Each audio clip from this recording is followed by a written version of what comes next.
A boring history for Sleep's Tale. Why medieval peasants worked harder than you ever will. Children in Millbrook didn't learn by instruction. They learned by watching. Thomas often caught his son mimicking his gait, his daughter stitching as Margaret did. The lessons were silent, but lasting, stitched into the fabric of life itself. Thomas once watched a spider repair its web between the posts of their stable. Delicate, meticulous, determined. It reminded him of Margaret, weaving patches on the children's clothing by candlelight. Quiet labor that held the family together. Evenings in the village held a special kind of hush, where the crackling of the hearth seemed to echo stories from generations past. Thomas found comfort in the sound, like voices without words speaking gently to the soul. On rare mornings when mist blanketed the fields, the entire world seemed slower, as though holding its breath. Thomas would often linger longer on such days, grateful for the pause. Hey guys, tonight we begin with a story that will transport you back 7 centuries, to a time when the world moved at the pace of oxen hooves on muddy earth, and when the rising sun meant not another day at the office, but another day of survival carved from the very soil beneath your feet. Close your eyes and imagine, if you will, that you are Thomas of Millbrook, though that wasn't quite your name then. Names were simpler things in the year 1347, and you were simply Thomas, son of Edmund, grandson of another Thomas whose memory lived on only in the worn wooden cross that marked his resting place beside the village church. But let's pause here, in this moment before dawn, and truly understand what it meant to be Thomas in that long-ago world. Your life was not measured in years of education or career advancement, but in seasons of planting and harvest, in the rhythm of birth and death that governed all living things. You had been born in this same cottage, delivered by the same village midwife who had brought most of Millbrook's children into the world. Your first breath had been of air thick with wood smoke, and the earthy scent of the packed dirt floor. Your first sight had been the rough-hewn beams of the ceiling, darkened by decades of smoke from the central hearth. The cottage itself told the story of your family's place in the world. It sat on a plot of land that your grandfather had worked, and his father before him, stretching back through generations whose names were remembered only in the village church's records, if at all. The building was perhaps 30 feet long and 20 feet wide, spacious by the standards of medieval peasant dwellings, but cramped by any modern measure. The walls, as I mentioned, were wattle and daub, but the construction was more complex than it might first appear. The cottage itself told the story of your family's place in the world. It sat on a plot of land that your grandfather had worked, and his father before him, stretching back through generations whose names were remembered only in the village church's records, if at all. The building was perhaps 30 feet long and 20 feet wide, spacious by the standards of medieval peasant dwellings, but cramped by any modern measure. The walls, as I mentioned, were wattle and daub, but the construction was more complex than it might first appear. Your father Edmund had rebuilt much of the cottage when he married your mother, weaving fresh hazel branches between the oak posts that formed the frame, then carefully applying layer after layer of clay mixed with straw, dung, and chopped horsehair. The mixture had to be just right. Too wet, and it would never dry properly. Too dry, and it would crack and fall away. It was an art passed down through generations, and a well-built cottage could last for decades with proper maintenance. The roof was thatched with rye straw, laid in overlapping layers that shed rain like the feathers of a duck. Thomas's father had been particular about the thatch, knowing that a leaking roof could ruin stored grain or make the cottage uninhabitable during the long winter months. Every few years, the thatch needed repair, and the entire village would come together for the work, with the men laying fresh straw while the women prepared food, and the children gathered materials. The darkness before dawn in medieval England wasn't like the darkness we know today. There were no distant city lights painting the horizon orange, no hum of electricity threading through the walls of your home. The darkness was complete, profound, broken only by the dying embers in your hearth and the occasional hoot of an owl hunting in the ancient oak that stood sentinel over your village. But this darkness was not empty. It was filled with sounds that told stories to those who knew how to listen. The soft snoring of your neighbor Geoffrey, whose cottage was close enough that you could hear him through the walls. The distant lowing of cattle in the Lord's pasture, restless in the pre-dawn hours. The creak and settle of timber as the cottage adjusted to the changing temperature. The scurry of mice in the thatch overhead, a sound that would have alarmed a modern homeowner, but was simply part of life in a world where humans and animals shared living spaces more intimately. Your cottage, if we can call it that, was a single room shared with your wife Margaret, your 3 children, and during the coldest months, your most precious ox, Brownie. This arrangement might seem strange to modern sensibilities, but it made perfect sense in medieval terms. Body heat was precious during the winter months, and the warmth generated by a large animal could mean the difference between comfort and misery, sometimes between life and death. Even the tools in the shed had stories. The scythe held grooves from his father's hands. The spade had a dent where it struck stone years before. These were not just implements. They were witnesses. Brownie was more than just livestock. He was a partner in your survival, as essential to your family's well-being as any human member. A good ox could work for 15 or 20 years, and Brownie was in his prime at 8 years old. He was a massive beast, standing nearly 6 feet at the shoulder and weighing close to 2,000 pounds.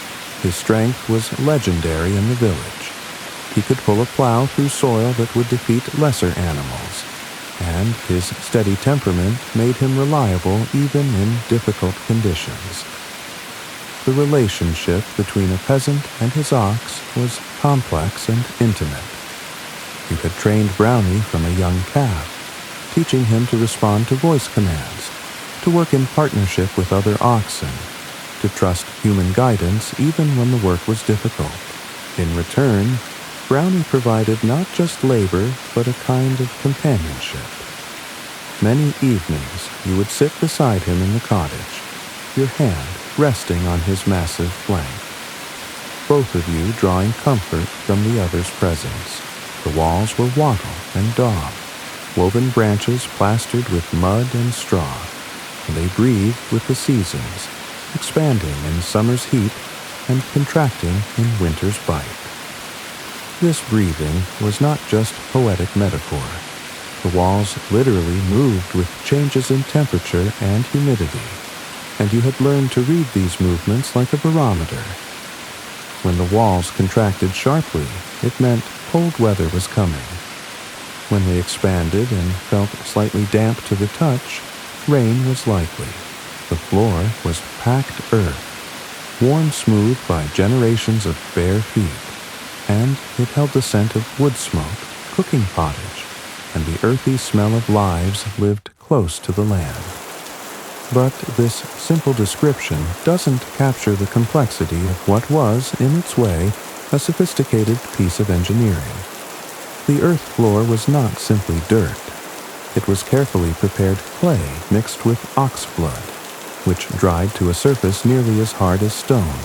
It was swept clean daily and resealed periodically with fresh applications of the clay mixture.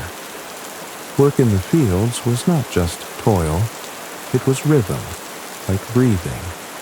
Each step, each turn of the soil was part of a dance older than names. Thomas often paused to feel the texture of the earth between his fingers, as if the land itself were speaking to him. The floor told the story of your family's daily life in its worn patterns. There was a depression near the hearth, where Margaret knelt each morning to tend the fire. Another worn spot marked where you sat to eat your meals. The children's sleeping area showed the scuffs and scratches of young feet, and the occasional toy carved from wood scraps. Near the door, the floor was more heavily worn, marked by the passage of countless feet entering and leaving the cottage. Spring rains returned life to the village in waves. First, the bugs, then the insects, then the chorus of frogs by the ditch. Thomas marked time not by dates, but by sounds. The first crow of the rooster, the splash of boots in thawed mud, the soft knock of seed against wood. This particular morning, let's say it was the third week of March, when the world was just beginning to shake off winter's grip. You stirred not to the sound of an alarm clock, but to the internal rhythm that had been bred into your bones. Your grandfather had woken at this hour, and his grandfather before him. The body knew when dawn approached, even in the deepest darkness. But this internal clock was more than just habit. It was a finely tuned instrument calibrated to the needs of agricultural life. In winter, you woke later, conserving energy during the long, dark months when there was less work to be done. In summer, you woke earlier, making the most of the long days when every hour of daylight was precious.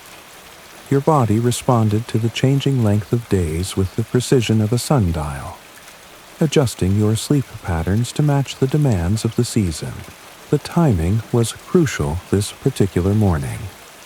March was the turning point of the agricultural year, when the dormant earth began to stir with new life. The soil was finally beginning to thaw after the long winter freeze, but it was still firm enough to support the weight of oxen and plow. Wait too long, and the spring rains would turn the fields into impassable mud. Start too early, and the frozen ground would break your plow and exhaust your animals. Margaret stirred beside you, her breathing changing as consciousness returned. She was 28, though she looked older. The medieval world aged people quickly, like fruit left too long in the sun. Her hands, even in sleep, bore the calluses of countless hours spinning wool, kneading bread, tending the small garden that kept your family from starvation. Sometimes, when all was quiet, and the day had not yet asked anything of him, Thomas would sit by the well and listen to the wind. And in it, he often imagined the breath of those who had come before.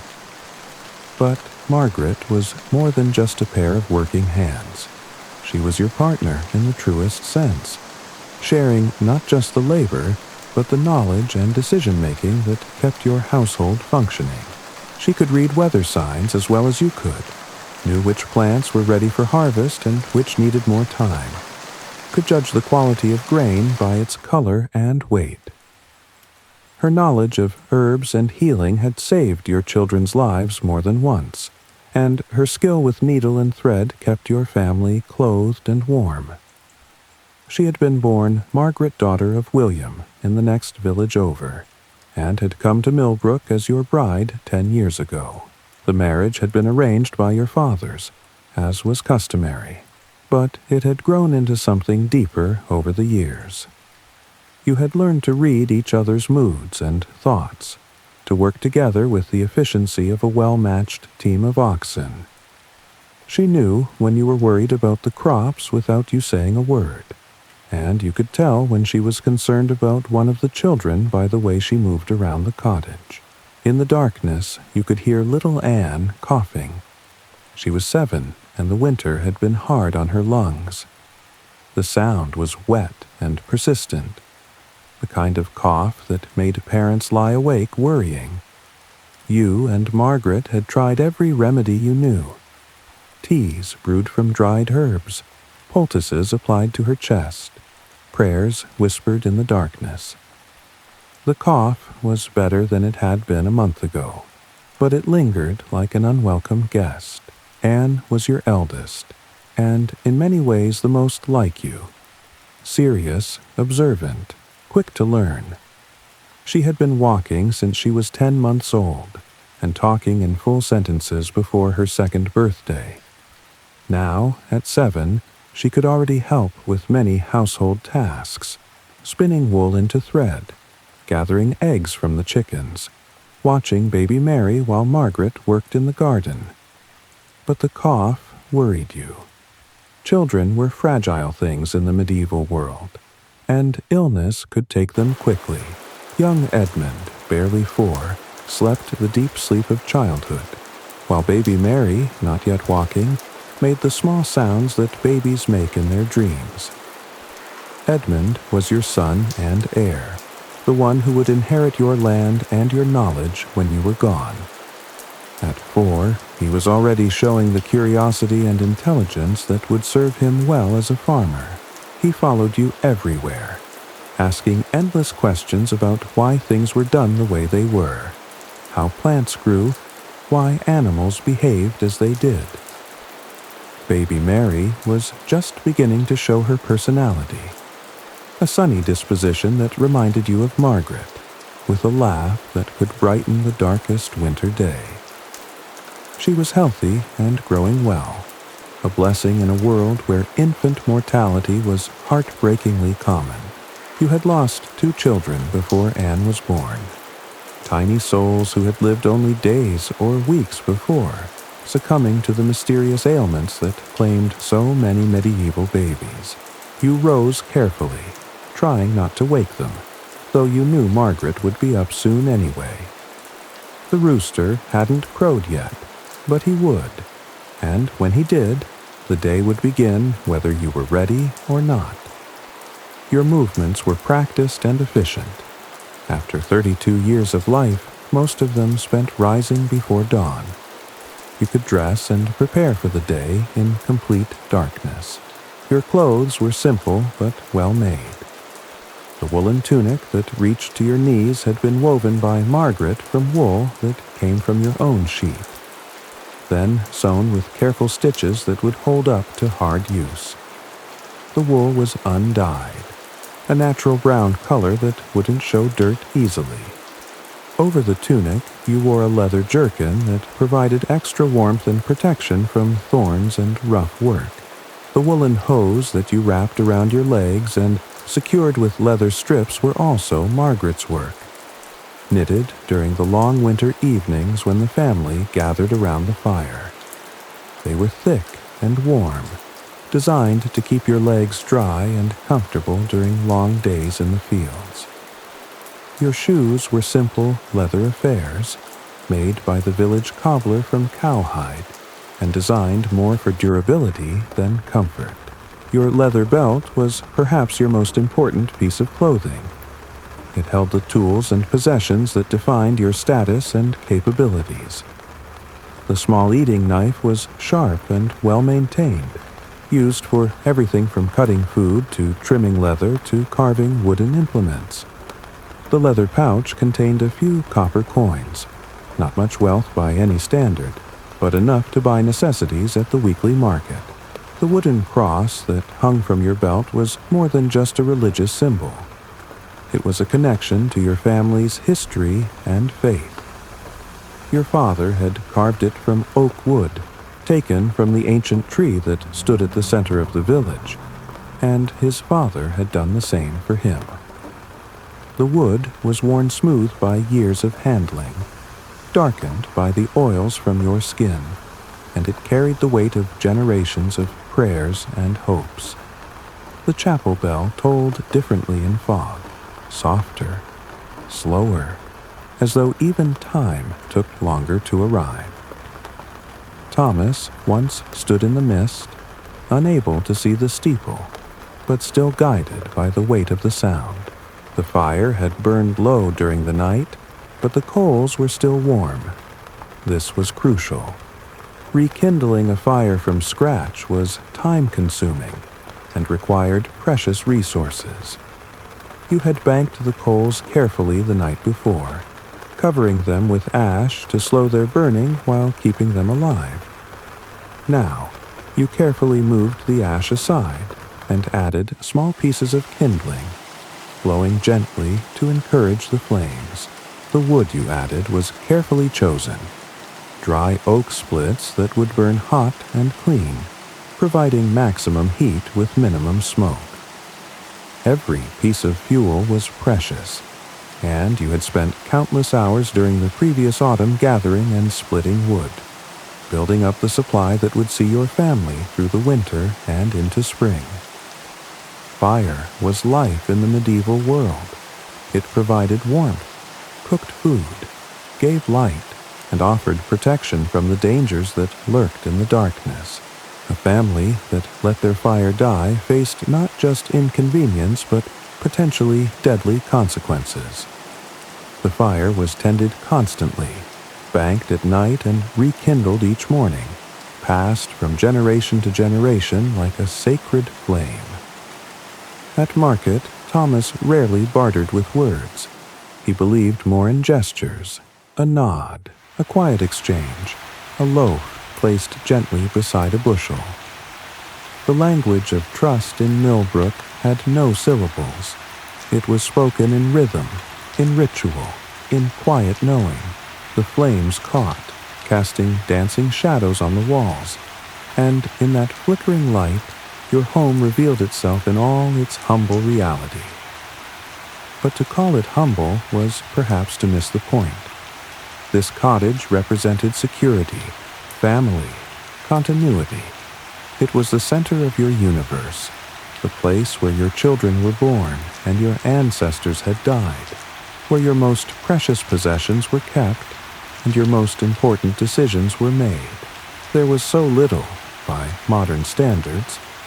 A wooden table, scarred by years of use, where your family gathered for meals and Margaret worked on her sewing.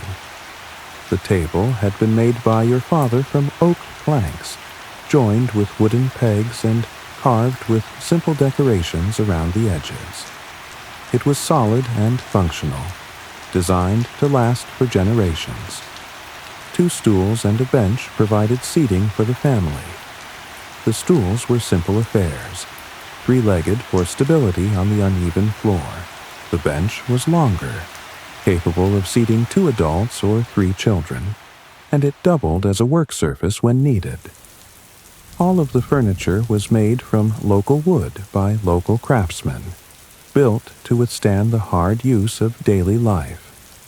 A few wooden bowls and spoons comprised your eating utensils. Each bowl had been carved from a single piece of wood, shaped by hand and polished smooth through years of use. The spoons were works of art in their own right, carved with decorative patterns that spoke of the craftsman's pride in his work. You had no forks. They were unknown in medieval England, and knives were shared among the family. Clay pots for cooking and storage lined the walls and shelves. These were made by the village potter from local clay, fired in his kiln to a hardness that could withstand the heat of cooking fires. Some were glazed with a lead-based coating that made them waterproof, while others were left unglazed for storing dry goods. Each pot had its specific purpose, some for cooking pottage, others for storing grain, still others for brewing beer. Children's footsteps in the mud left little trails that vanished with the rain, just as their voices lingered in the air long after play had ended. These were the things Thomas believed truly built the village. A spinning wheel in the corner where Margaret worked in the evenings, turning wool into thread that would become cloth that would become the clothes on your backs. The spinning wheel was a relatively new invention, having replaced the older method of spinning with a distaff and spindle. It allowed Margaret to produce thread much more quickly and efficiently, freeing up time for other essential tasks. The wheel itself was a marvel of medieval engineering, constructed from carefully shaped pieces of wood that worked together with mechanical precision. The large drive wheel was connected by a leather belt to a smaller wheel that spun the spindle. Margaret could control the speed and tension with her feet, leaving her hands free to guide the wool fibers as they were twisted into thread. Hanging from the rafters were bundles of herbs, thyme, sage, and rosemary, that Margaret had dried the previous summer, their scent a reminder of warmer days. But these herbs were more than just pleasant aromatics. They were medicine, seasoning, and preservation all in one. Thyme could soothe a cough, sage could aid digestion, and rosemary could help preserve meat and add flavor to otherwise bland meals. The process of gathering, drying, and storing herbs was complex and required considerable knowledge. Margaret had learned from her mother, who had learned from her mother before her, in an unbroken chain of knowledge that stretched back centuries. She knew which herbs to gather at what time of year, how to dry them properly to preserve their potency, and how to combine them for maximum effectiveness. But perhaps most important of all was the wooden chest that sat against the far wall. It contained your family's most precious possessions, the items that defined your status and secured your future. The chest itself was a work of art, constructed from oak planks and bound with iron straps with a complex lock that required a large iron key. Snow came early one year, and the rooftops disappeared into white silence. That was the winter Thomas learned the warmth of a shared blanket could carry more hope than a blazing hearth. Inside the chest, wrapped in oiled cloth to protect them from moisture, were the documents that proved your status as a free peasant rather than a serf. These papers, written in Latin that you couldn't read, were worth more than gold. They meant that while you owed service to your lord, you weren't bound to his land like a tree to its roots. You could leave if you chose, could sell your land, could make decisions about your family's future that serfs could not. The distinction between free peasants and serfs was crucial in medieval society. Serfs were bound to the land, unable to leave without their lord's permission, required to work a certain number of days each week on the lord's dominion land. Free peasants like yourself had more autonomy. You could choose how to work your land, could travel to markets, could even move to another village if circumstances required it. When the harvest was good, Thomas would walk the rows alone after dark, whispering thanks, not to a name or God, but to the hands, the sweat, the luck, and the soil. Also in the chest was a spare tunic for feast days, made from finer wool, and dyed a deep blue color that spoke of prosperity. This tunic was worn only on special occasions, religious holidays, weddings, harvest festivals, and it was carefully maintained to last for many years. The blue dye had been expensive, made from woad plants that grew in distant regions, and the color marked your family as being above the level of mere subsistence. A woolen cloak that had belonged to your father was another treasure in the chest. It was made from the finest wool, woven so tightly that it shed water like a duck's back, and it was large enough to wrap around your entire body. The cloak had seen your father through 40 years of English weather, and it would serve you for many more years to come. But perhaps most precious of all were the carefully preserved seeds for this year's planting. These seeds represented the future. Without them, there would be no crops, no food, no survival. They had been selected from the best plants of the previous year's harvest, dried carefully to preserve their viability, and stored in small cloth bags that protected them from moisture and pests. The selection and preservation of seeds was a science that required years of experience to master. You had to choose seeds from plants that had shown the best characteristics: high yield, disease resistance, good flavor. The seeds had to be harvested at exactly the right time, when they were fully mature but before they began to deteriorate. They had to be dried slowly and carefully, then stored in conditions that would preserve their ability to germinate. As you moved about in the pre-dawn darkness, preparing for another day that would test every muscle in your body and every ounce of determination in your soul. You might have wondered what your life would have been like in another time, another place. But such thoughts were luxuries that peasants rarely afforded themselves. The day ahead would bring enough challenges without borrowing trouble from imaginary worlds. Winter in Millbrook wasn't just a season. It was a measure of resolve. The cold pressed against the walls like an old enemy, testing every seam. Inside, the warmth of shared stories was sometimes stronger than fire. Margaret would light a second candle, not for need, but for hope. A soft rebellion against the long dark. The reality of your situation was both harsh and beautiful. Harsh because every day was a struggle for survival.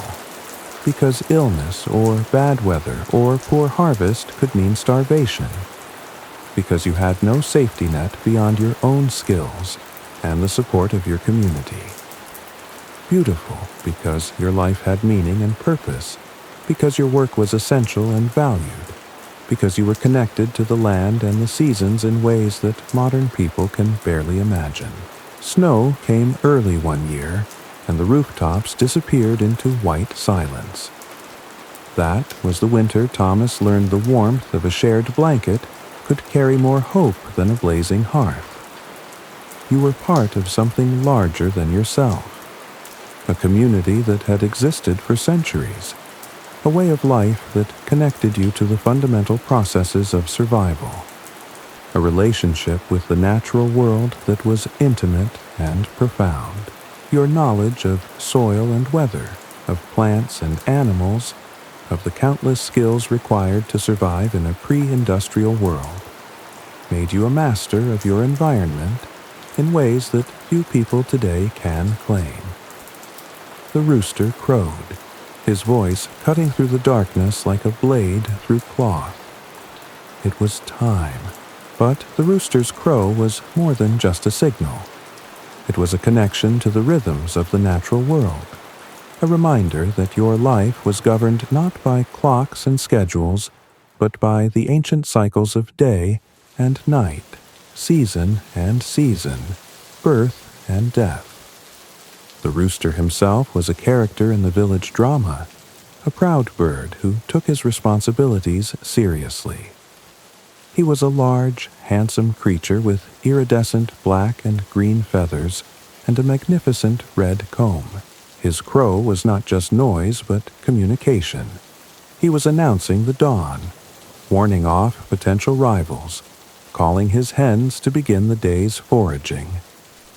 But before we follow Thomas into that long day ahead, let's pause here in this moment of quiet preparation. There's something profound about the way people lived then, so connected to the rhythms of the natural world, so aware of their place in the great cycle of seasons and years.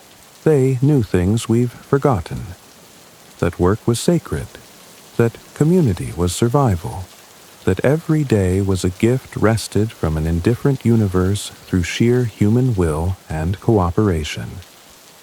In this moment before dawn, as Thomas prepared to face another day of backbreaking labor, there was a kind of peace that came from knowing exactly what needed to be done and having the skills to do it.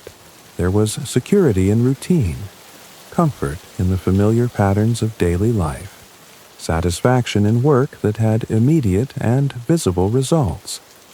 The medieval world was harsh and unforgiving, but it was also deeply human in ways that our modern world sometimes lacks. People knew their neighbors intimately, depended on each other for survival, shared both hardships and celebrations. Work was hard but meaningful, connected to the basic needs of life rather than abstract concepts of profit and productivity. Evenings in the village held a special kind of hush, where the crackling of the hearth seemed to echo stories from generations past. Thomas found comfort in the sound, like voices without words speaking gently to the soul. As the first faint light began to seep through the cracks in the shutters, Thomas stood at the threshold of another day, another chance to prove himself against the challenges of medieval life. The spring plowing lay ahead, the foundation of the year's survival, and he was ready to meet it with all the skill and determination that his ancestors had passed down to him. The weight of dawn. Work in the fields was not just toil. It was rhythm, like breathing. Each step, each turn of the soil was part of a dance older than names. Thomas often paused to feel the texture of the earth between his fingers, as if the land itself were speaking to him. The rooster's call echoed across Millbrook village like a bell calling the faithful to prayer, and in a sense, that's exactly what it was. For Thomas and his neighbors, the day ahead was indeed a kind of worship. Not in a church with stained glass windows and golden chalices, but in the fields and barns and workshops where human hands shaped the raw materials of survival into something approaching prosperity. But let's take a moment to understand what Millbrook Village looked like in that gray hour before sunrise. It was a small community. Perhaps 40 households clustered around a central green where the ancient oak stood like a patriarch watching over his children. The village had grown organically over the centuries, with cottages added as families expanded and new settlers arrived. But there was an order to it that reflected the social structure of medieval England. On rare mornings when mist blanketed the fields, the entire world seemed slower, as though holding its breath. Thomas would often linger longer on such days, grateful for the pause. The Lord's Manor House sat on a slight rise at the eastern edge of the village, its stone walls and slate roof marking it as a structure of permanence and authority. It was not a castle. Lord Geoffrey was a minor nobleman, holding his lands from a more powerful baron who in turn held them from the king. But it was substantial enough to remind everyone of the hierarchy that governed their lives. The church occupied the place of honor at the village's heart, its Norman tower rising above the thatched roofs of the peasant cottages like a stone finger pointing toward heaven. The church was more than just a place of worship. It was the center of community life, where marriages were celebrated, children were baptized, and the dead were laid to rest. Its bells marked the hours of the day and called the villagers to prayer, creating a rhythm that governed the entire community. Around the church and the manor house, the peasant cottages spread out in rough rows, each with its small garden plot and outbuildings.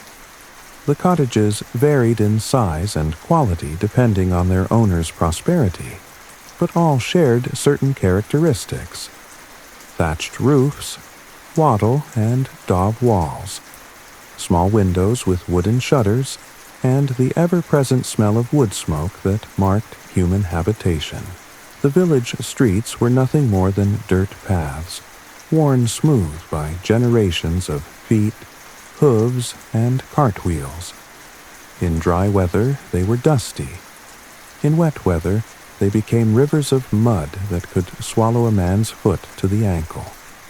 But they connected the community, creating pathways that linked every household to the church, the manor, the mill, and the fields that sustained them all.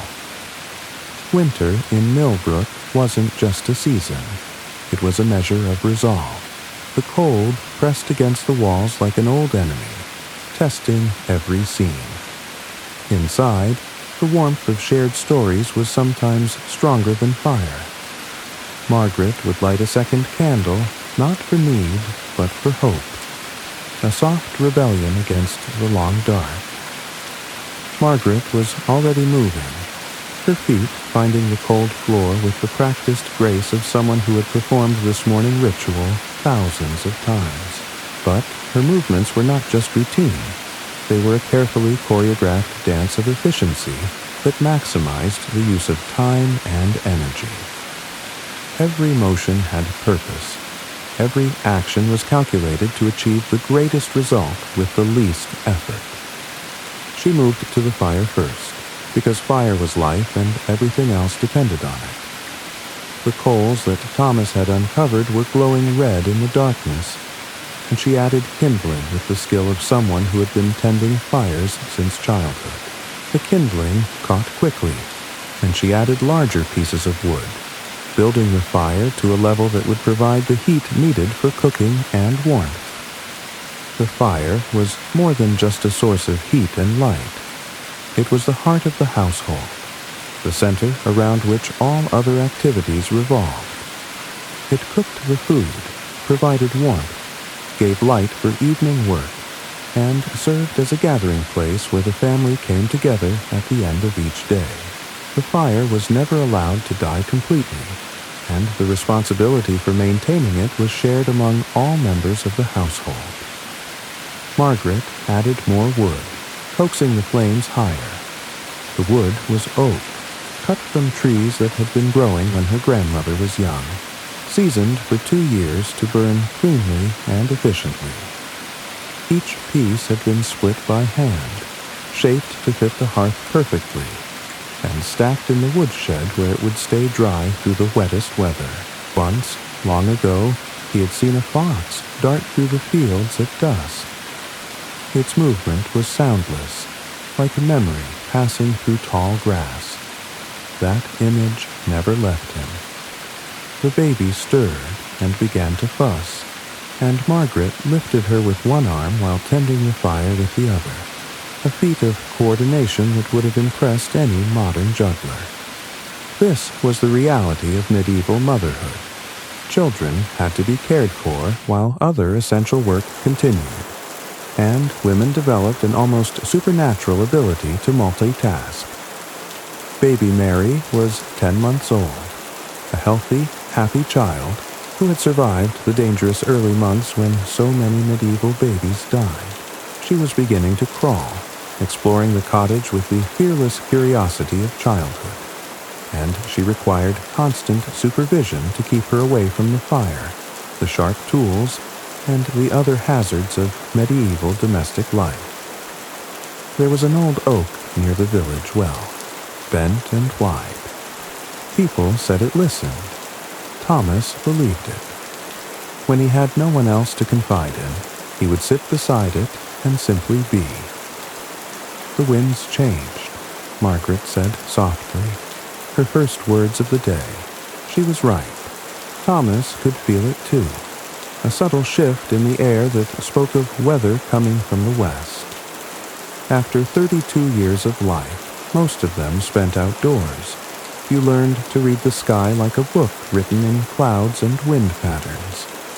The ability to predict weather was literally a matter of life and death for medieval peasants. A sudden storm could destroy crops, flood fields, or make travel impossible. A change in wind direction could bring rain, snow, or clear skies, and knowing what to expect allowed farmers to plan their work accordingly. This knowledge was passed down through generations, encoded in sayings and observations that captured centuries of accumulated wisdom. The chapel bell tolled differently in fog, softer, slower, as though even time took longer to arrive. Thomas once stood in the mist, unable to see the steeple, but still guided by the weight of the sound. Margaret's weather sense was particularly acute. She could feel changes in atmospheric pressure in her bones, could smell rain hours before it arrived, could read the behavior of animals and birds for clues about coming weather. This morning, the westerly wind carried the scent of moisture, suggesting that rain might be coming within a day or two. Little Anne coughed again, a wet sound that made both parents exchange worried glances. Illness was always a specter haunting medieval households, and children were particularly vulnerable. They had lost 2 babies in the years before Anne was born.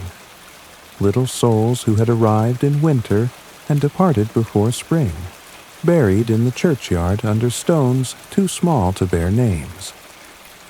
Children's footsteps in the mud left little trails that vanished with the rain, just as their voices lingered in the air long after play had ended. These were the things Thomas believed truly built the village. The memory of those lost children was never far from Thomas and Margaret's minds. The first had been a boy, born in the depths of winter when food was scarce and the cottage was cold despite the fire. He had lived for 3 weeks, growing weaker each day until he simply stopped breathing one morning. The second had been a girl, born the following autumn, who had seemed healthy at first, but had developed a fever that no amount of herbal remedies could break. These losses had marked both parents deeply, making them perhaps overly protective of their surviving children, but also giving them a profound appreciation for the gift of healthy offspring. Every morning that Anne woke without fever, every day that Edmund played with his usual energy, every night that baby Mary slept peacefully was a blessing not to be taken for granted. But Anne was strong, had always been strong, and the cough was probably just the last remnant of winter's grip. Still, Margaret would brew her a tea from the dried herbs, and they would both watch her carefully in the days ahead. In a world without doctors or hospitals, parents became experts in reading the subtle signs of their children's health. The herbal remedies that Margaret would prepare were not mere folk superstitions. They were the result of centuries of accumulated knowledge about the medicinal properties of plants. Thyme tea could soothe a cough, willow bark could reduce fever, and chamomile could calm an upset stomach. This knowledge was passed down from mother to daughter, creating an unbroken chain of healing wisdom that sustained communities through times when professional medical care was unavailable or unaffordable. Young Edmund woke as children do, all at once, going from deep sleep to full alertness in the space of a heartbeat. He sat up, his hair sticking up in all directions, and looked around with the bright curiosity that was his most endearing trait. At 4, he was at the perfect age to absorb knowledge like a sponge, and he spent his days asking questions about everything he saw. On rare mornings when mist blanketed the fields, the entire world seemed slower, as though holding its breath. Thomas would often linger longer on such days, grateful for the pause. Children in Millbrook didn't learn by instruction. They learned by watching. Thomas often caught his son mimicking his gait, his daughter stitching as Margaret did. The lessons were silent, but lasting, stitched into the fabric of life itself. "Da, is it plowing day?" he asked, his voice still thick with sleep but vibrating with excitement. Thomas smiled, ruffling his son's hair. "Aye, lad. Today we start the spring plowing." The spring plowing was one of the most important events in the agricultural calendar, and Edmund had been looking forward to it for weeks. He was too young to help with the actual work, but he would follow his father to the fields, watching and learning, beginning the education that would one day make him a farmer in his own right. Edmund's eyes lit up with anticipation. He had spent the winter listening to his father and the other men of the village discuss the coming plowing season, planning which fields would be planted with which crops, debating the best times to begin the work, sharing knowledge about soil conditions and weather patterns. Now, Finally, the waiting was over. At 4, Edmund was old enough to understand that the spring plowing was not just work, but the foundation of the family's survival. He had seen the connection between the seeds that went into the ground and the bread that appeared on the table, and he was beginning to grasp the complex web of knowledge and skill that made agriculture possible.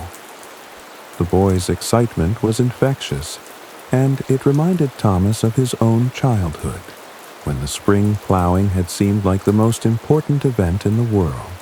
There was something profound about the annual renewal of the agricultural cycle, the moment when the dormant earth was awakened and prepared to receive the seeds that would become the next year's food supply.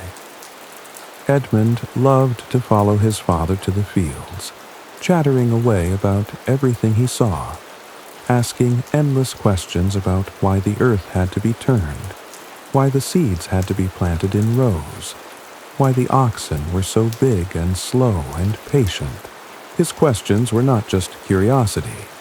They were the beginning of his education as a farmer, the start of a learning process that would continue for the rest of his life. Thomas was patient with his son's questions, understanding that this was how knowledge was passed from one generation to the next. Every answer he gave, every explanation he offered, was a building block in Edmund's understanding of the world. The boy was learning not just facts, but ways of thinking, approaches to problem-solving, attitudes toward work and responsibility that would shape his entire life. Work in the fields was not just toil. It was rhythm, like breathing. Each step, each turn of the soil was part of a dance older than names. Thomas often paused to feel the texture of the earth between his fingers, as if the land itself were speaking to him. The morning meal was simple but substantial. Thick slices of dark bread, spread with butter that Margaret had churned the day before, and small beer that had been brewing in clay pots for the past week. The bread was coarse, made from rye and barley flour with a bit of wheat mixed in when times were good. It was dense and filling, designed to provide the energy needed for a day of hard physical labor.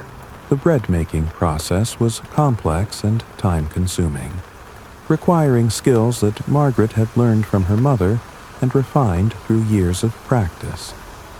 The grain had to be ground into flour at the village mill, where the miller took a portion as payment for his services.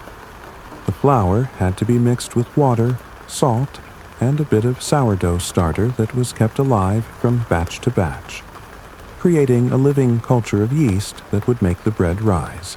The dough had to be kneaded thoroughly to develop the gluten that would give the bread its structure, then left to rise in a warm place near the fire. The timing was critical. Too little rising, and the bread would be dense and heavy. Too much, and it would collapse. The bread was baked in the village oven, a large stone structure that was heated with wood fires and shared among all the households. The butter was Margaret's own work, churned from cream that came from their cow, Bessie.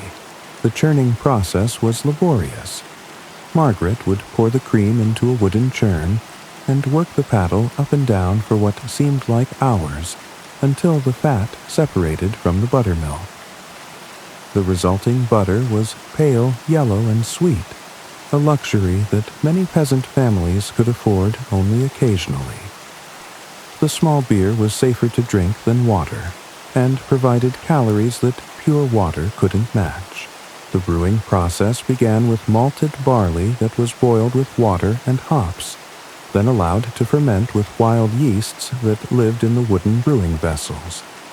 The result was a mildly alcoholic beverage that could be stored for weeks without spoiling and provided essential nutrients along with hydration. As they ate, Thomas explained the day ahead to his family.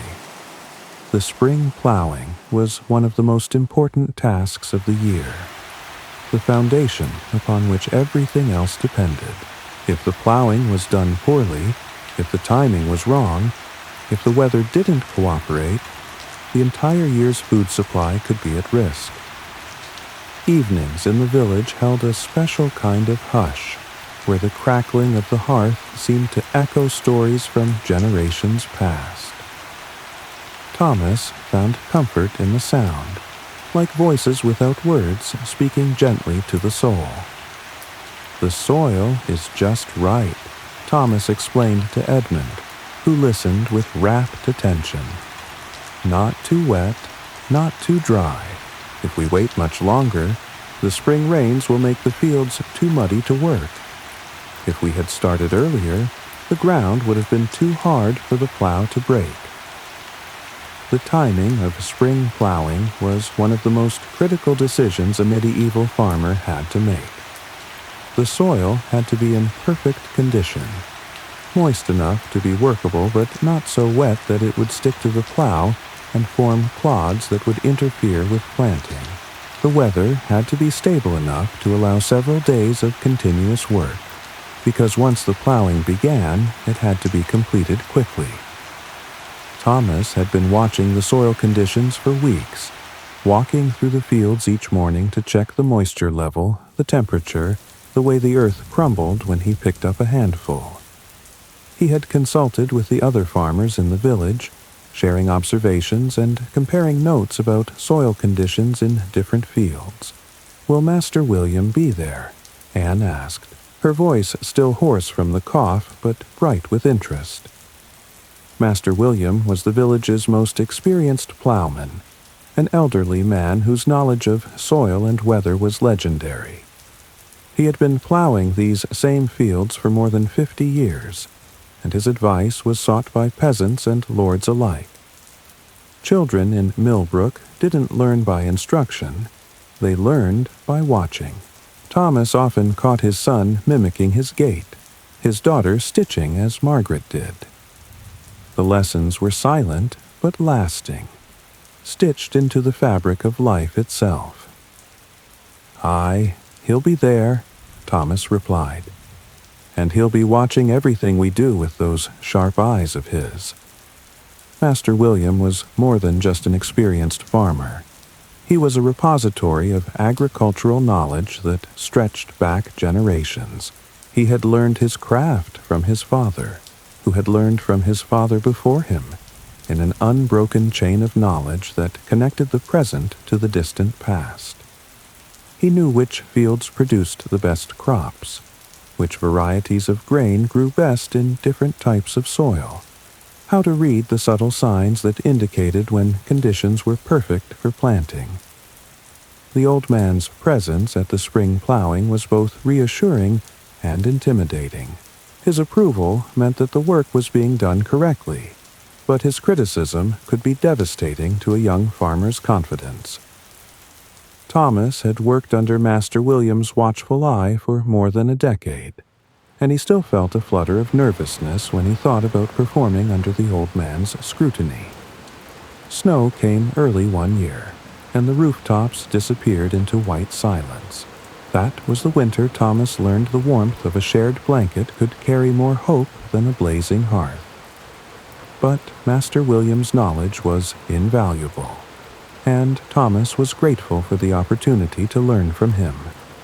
The old man had seen every kind of weather, every type of soil condition, every possible problem that could arise during the plowing season.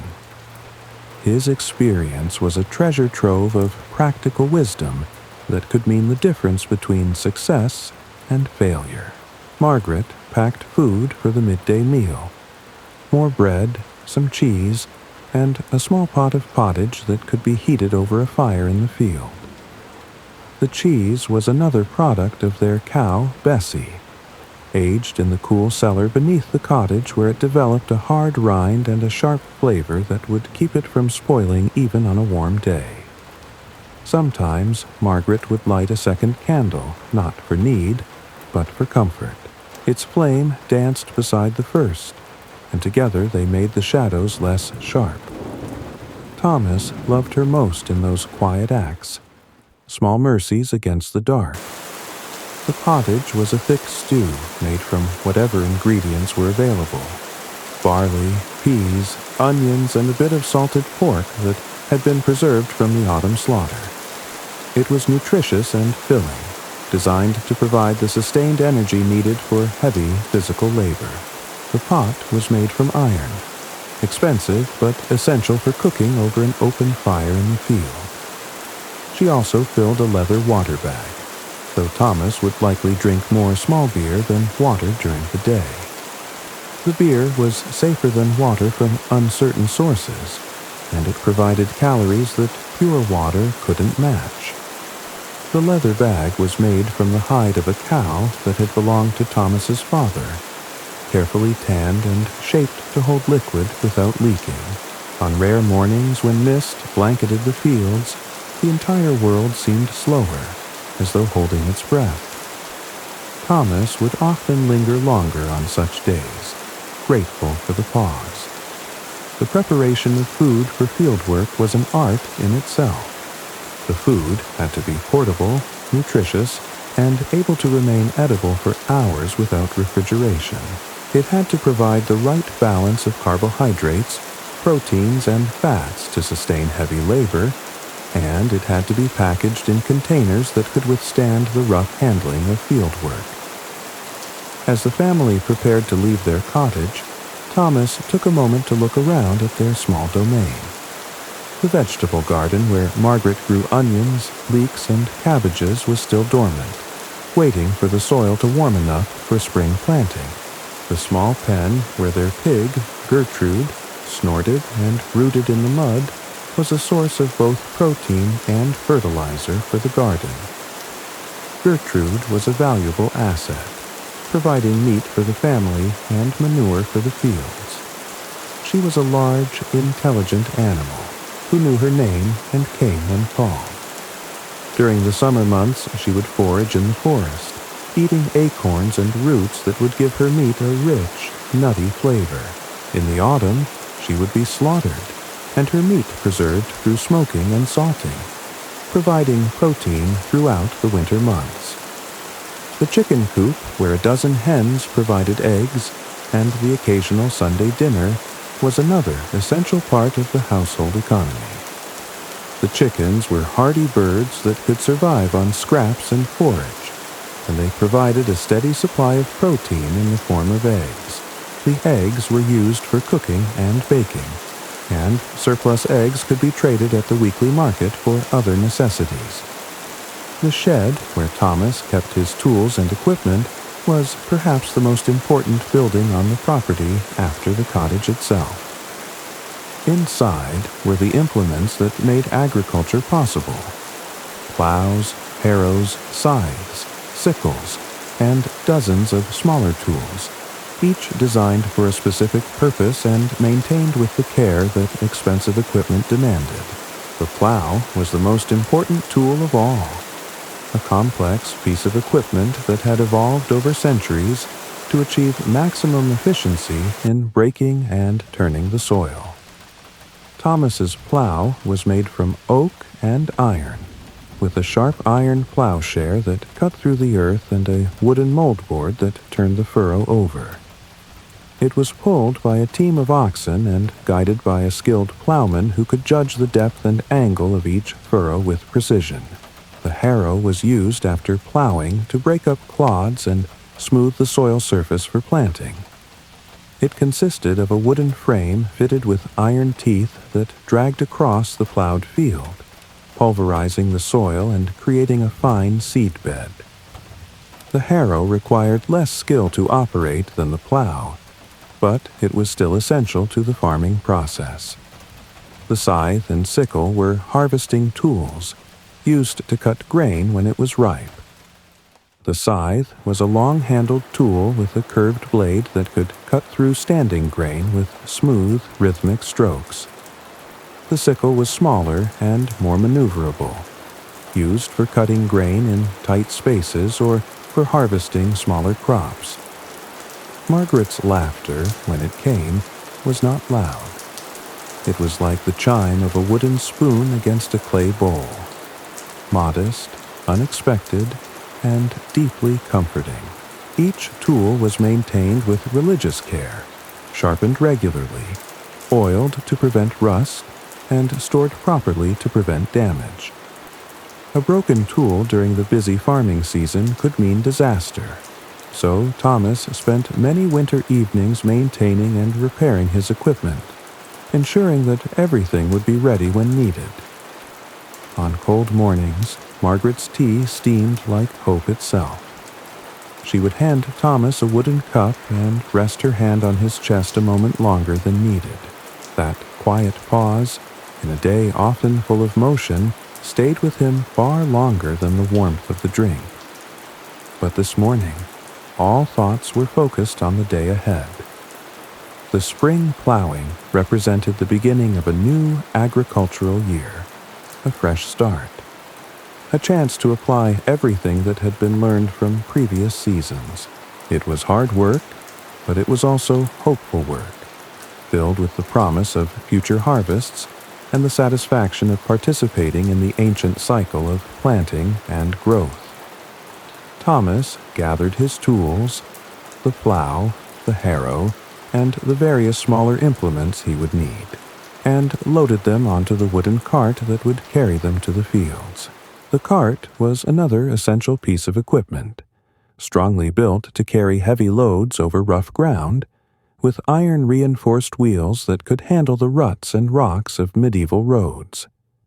The oxen, Brownie and his partner Blackie, were already waiting in the yard, their massive forms silhouetted against the growing light of dawn. They were magnificent animals, each weighing nearly a ton, with the strength to pull a plow through the heaviest soil. They had been trained from birth to work together, responding to voice commands and working in perfect synchronization. Children would chase after shadows at sunset, pretending to be knights or wandering minstrels. Their joy echoed off the stone and softened the hard corners of each passing day. The chapel bell tolled differently in fog, softer, slower, as though even time took longer to arrive. Thomas once stood in the mist, unable to see the steeple, but still guided by the weight of the sound. The relationship between a farmer and his oxen was complex and intimate. These animals were partners in the truest sense, sharing the labor that made agriculture possible. They required careful feeding, regular grooming, and constant attention to their health and well-being. In return, they provided the power that made large-scale farming possible. Brownie was the lead ox, the more intelligent and responsive of the pair. He understood dozens of voice commands and could anticipate what was needed in different situations. Blackie was younger and stronger, providing the raw power needed for the heaviest work. Together, they formed a team that could accomplish tasks that would have been impossible for human strength alone. The process of yoking the oxen was a ritual in itself, requiring skill and patience. The wooden yoke had to be fitted carefully across their necks, secured with leather straps, and adjusted to ensure that the load was distributed evenly between the two animals. The chains that connected the yoke to the plow had to be checked for wear and properly attached to prevent accidents. As Thomas worked with the oxen, Edmund watched with fascination, asking questions about how the animals were trained, why they were so patient and obedient, how they knew what to do. Thomas answered patiently, understanding that this was part of his son's education, the beginning of a learning process that would one day make Edmund a farmer in his own right. Margaret appeared at the cottage door with baby Mary in her arms and a bundle of food for the midday meal. Anne stood beside her, still coughing occasionally, but determined not to miss the excitement of the spring plowing. The whole family would go to the fields, not to work, but to witness the beginning of another agricultural year, to participate in the community event that marked the transition from winter's dormancy to spring's activity. The village was coming alive around them. Smoke was rising from chimneys as other families prepared for the day ahead. The sound of voices carried on the morning air as neighbors called greetings to each other and made final preparations for the day's work. Dogs barked, chickens clucked, and somewhere in the distance, another rooster added his voice to the dawn chorus. There was an old oak near the village well, bent and wide. People said it listened. Thomas believed it. When he had no one else to confide in, he would sit beside it and simply be. The sense of community was strong on days like this, when the entire village came together for a common purpose. The spring plowing was not just individual work, but a collective effort, with neighbors helping neighbors, sharing equipment and expertise, working together to ensure that everyone's fields were properly prepared for planting. There was an old oak near the village well, bent and wide. People said it listened. Thomas believed it. When he had no one else to confide in, he would sit beside it and simply be. As Thomas led his oxen toward the fields, he felt the weight of responsibility that came with being a farmer. The success or failure of the spring plowing would determine whether his family ate well in the coming year or faced hunger. The decisions he made in the next few days, which fields to plow first, how deep to set the plow, when to stop if weather threatened, would echo through the months ahead. But there was also excitement in the air, the anticipation that came with new beginnings. The spring plowing represented hope, the promise of future harvests, the continuation of the ancient cycle that had sustained human civilization for thousands of years. It was hard work, but it was meaningful work, connected to the most fundamental needs of human survival. The sun was beginning to rise as Thomas and his family made their way toward the fields, joining the stream of villagers who were converging on the common lands where the spring plowing would take place. The day ahead would be long and demanding, but it would also be satisfying in ways that few modern people can understand. The deep satisfaction that comes from working with one's hands, from participating in the ancient rhythms of agricultural life, from being part of a community united in common purpose. The medieval world was harsh and unforgiving, but it was also deeply human in its scale and its connections. People knew their place in the world, understood their role in the great cycle of seasons and years, found meaning in work that was directly connected to survival. As Thomas walked toward the fields with his family beside him and his oxen plodding steadily ahead, he was participating in a way of life that had sustained human civilization for millennia and would continue long after he was gone. The spring plowing was about to begin, and with it, another chapter in the endless story of human survival and adaptation, of the partnership between people and the land that feeds them, of the ancient wisdom that connects us to the earth and to each other across the centuries. The rooster's call had awakened more than just Thomas's household. Across the village of Millbrook, other families were stirring in their cottages, beginning the same ancient ritual of preparation that had marked the start of working days for countless generations. The sound of voices, the creak of doors, the lowing of cattle, and the bleating of sheep created a symphony of rural awakening that spoke of a community coming to life. At market, Thomas rarely bartered with words. He believed more in gestures. A nod, a quiet exchange, a loaf placed gently beside a bushel. The language of trust in Millbrook had no syllables. It was spoken in rhythm, in ritual, in quiet knowing.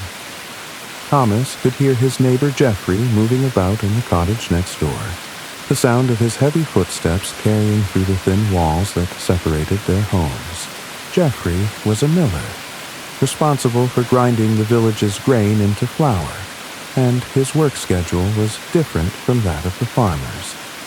But on plowing days, he often helped in the fields, bringing his powerful draft horses to assist with the heaviest work. The relationship between neighbors in medieval villages was complex and essential. Privacy, as modern people understand it, simply didn't exist. Everyone knew everyone else's business, heard their conversations, witnessed their joys and sorrows. But this intimacy was not intrusion. It was survival. In a world without police, hospitals, or social services, neighbors were the safety net that kept families from falling into destitution or despair. In the lull before dawn, when the sky was just beginning to gray, the village held its breath. No clatter, no talk, only the faint rustle of wind through bare branches. Thomas cherished that silence. It felt like being cradled by the world itself. Thomas remembered how his father's hands felt. Rough, warm, always steady. He carried that memory like a stone in his pocket, invisible but grounding.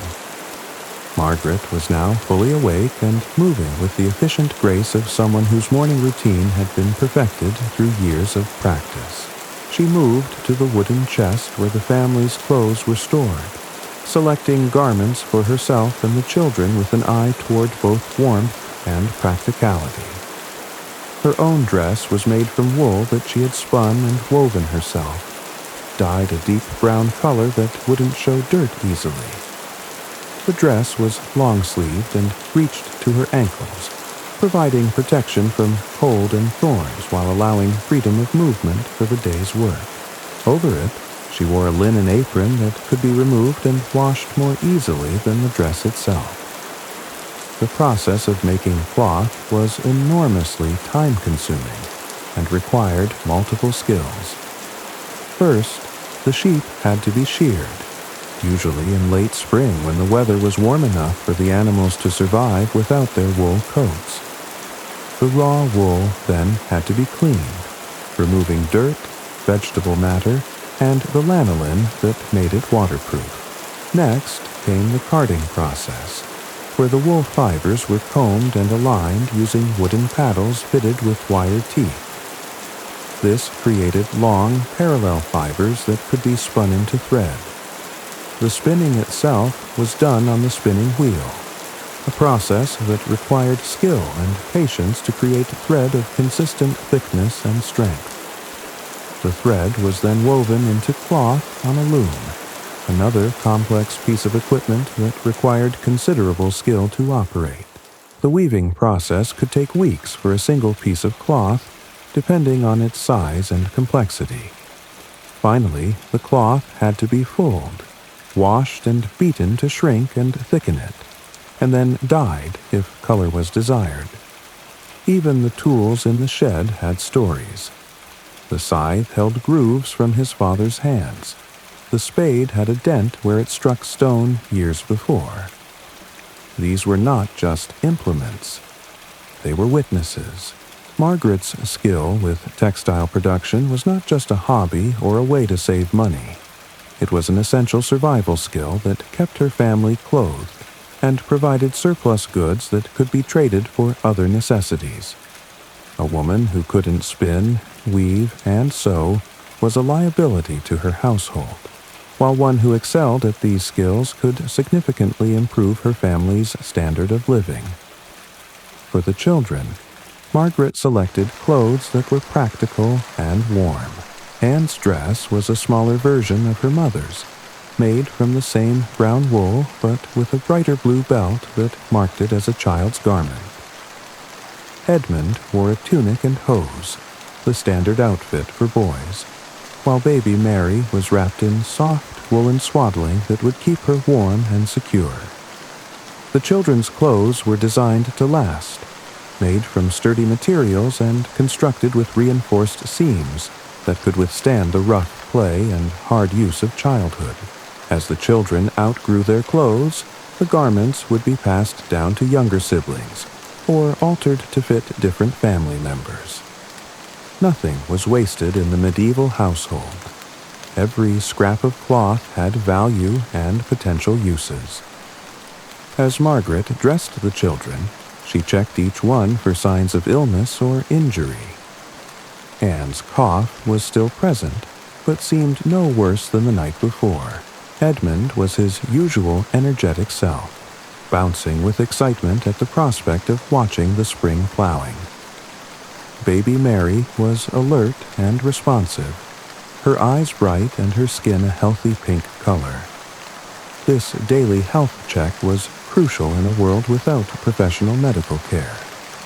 Parents became expert at reading the subtle signs that indicated the onset of illness, and early detection could mean the difference between a minor ailment and a life-threatening condition. Margaret knew the symptoms of the common childhood diseases: fever, rash, difficulty breathing, changes in appetite or behavior, and she watched for them constantly. The family's morning prayers were brief but heartfelt. They gathered around the wooden cross that hung on the wall near the hearth, and Thomas led them in a simple prayer of thanksgiving for the night's safety and a request for blessing on the day's work.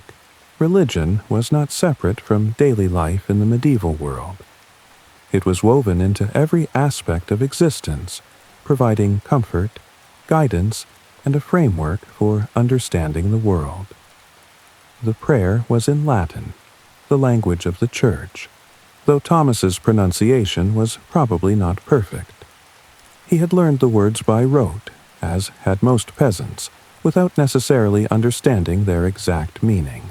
But the ritual itself had meaning, connecting the family to the larger community of faith and providing a sense of continuity with the past and hope for the future. Pater noster qui es in caelis, Thomas began, and the family joined in the familiar words of the Lord's Prayer. The Latin rolled off their tongues with the rhythm of long practice, each word worn smooth by countless repetitions. The prayer was followed by a brief appeal to Saint Isidore, the patron saint of farmers, asking for his protection and blessing on the day's work. After prayers, the family shared their simple breakfast. The bread was dark and coarse, made from a mixture of rye, barley, and wheat flour that provided both nutrition and bulk. It was spread with butter that Margaret had churned from their cow's cream, a luxury that many peasant families could afford only occasionally. The butter-making process was laborious and time-consuming. Margaret would collect cream from the daily milking, allowing it to ripen slightly to develop the proper flavor and acidity. Then, she would pour it into the wooden churn and work the paddle up and down for what seemed like hours, until the fat separated from the buttermilk, with a sudden change in the sound and feel of the churning. Winter in Millbrook wasn't just a season, it was a measure of resolve.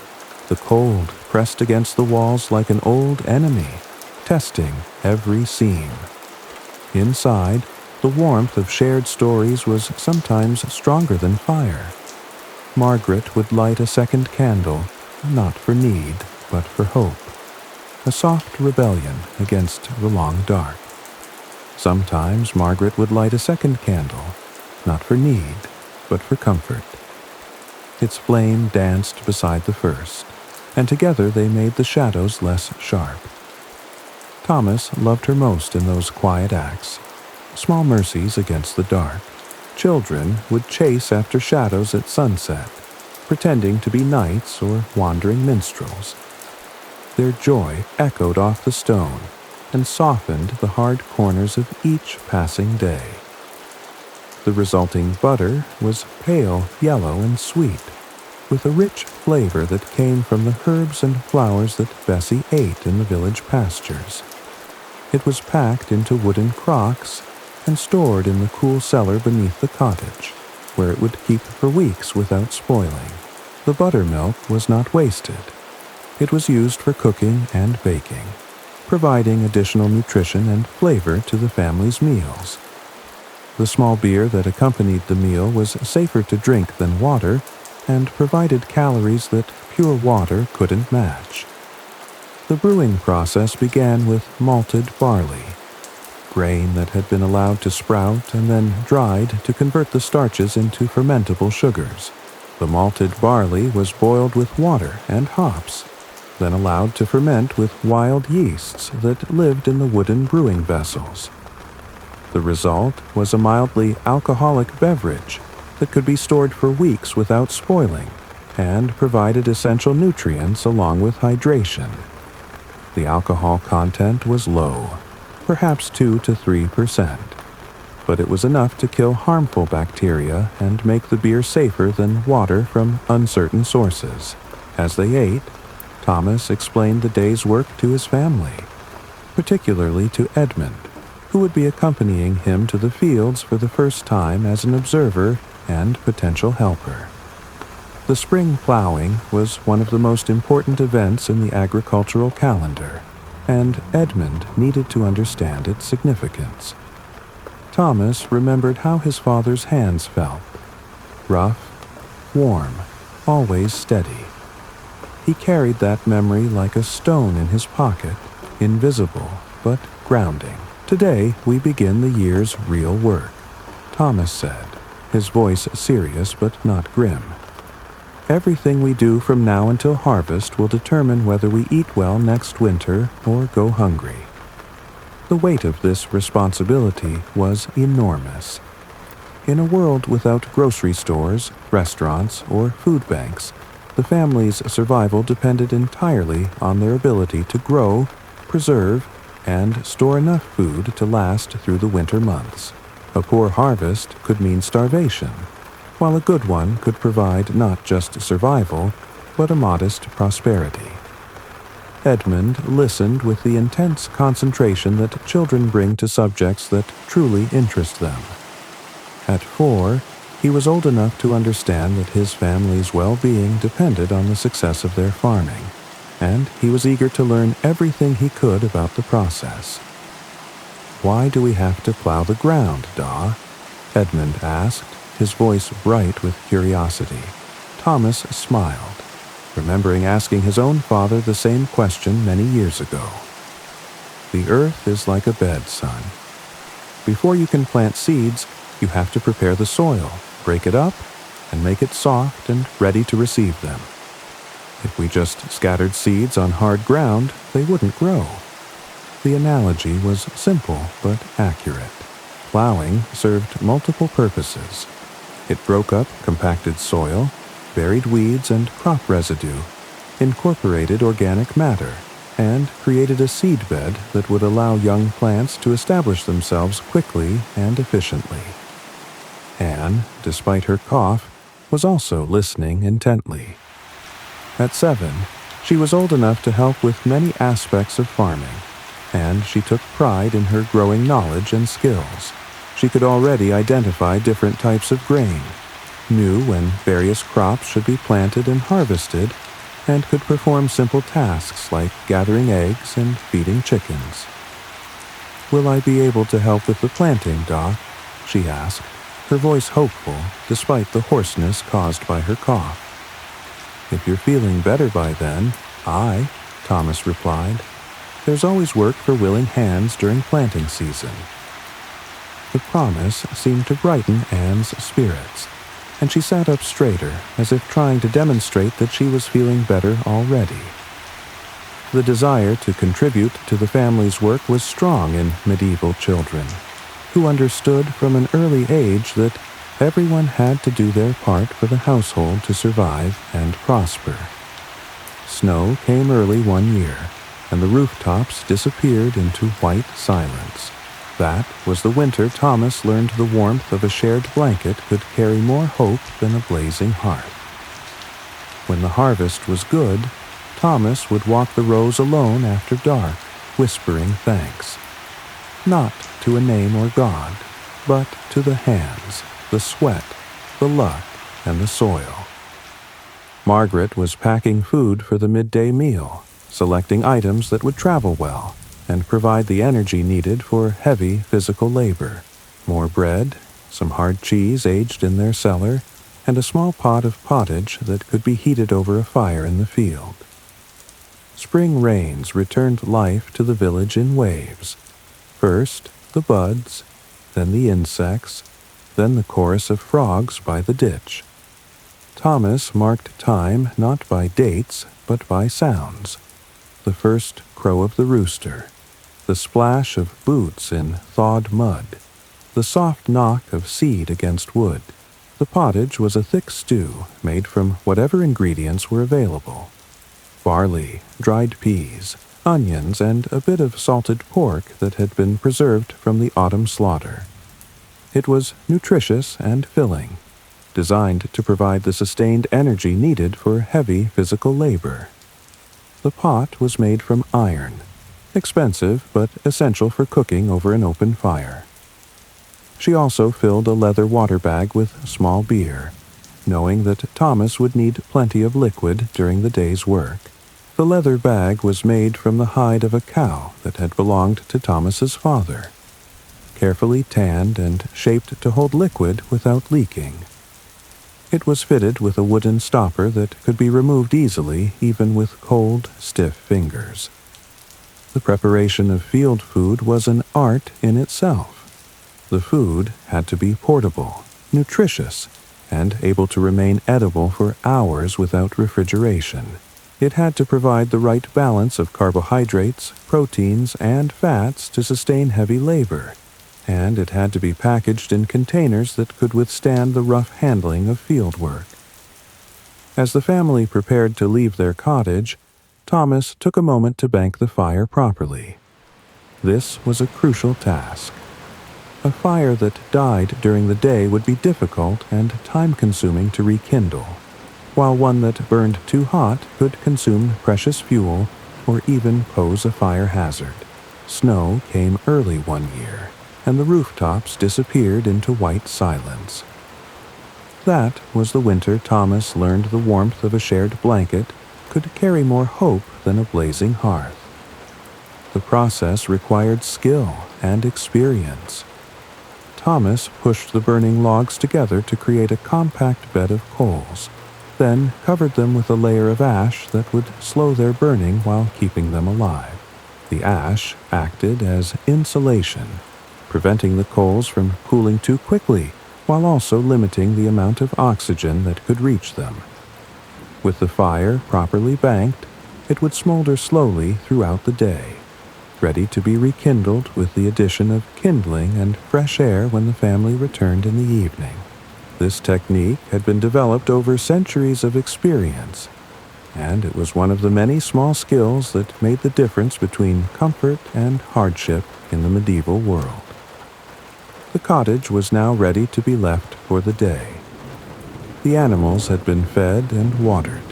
The fire was safely banked, and the family's most valuable possessions were secure in the locked wooden chest.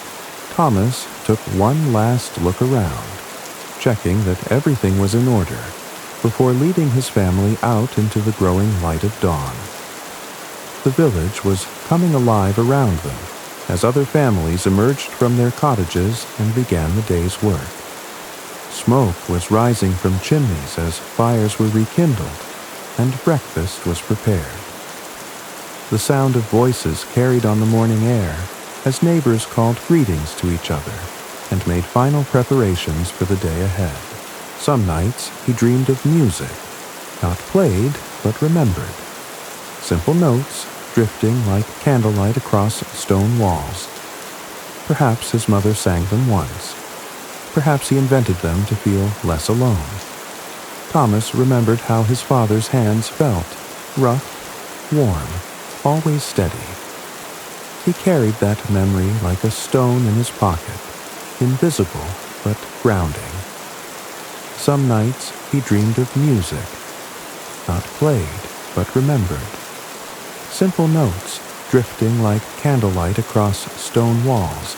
Perhaps his mother sang them once.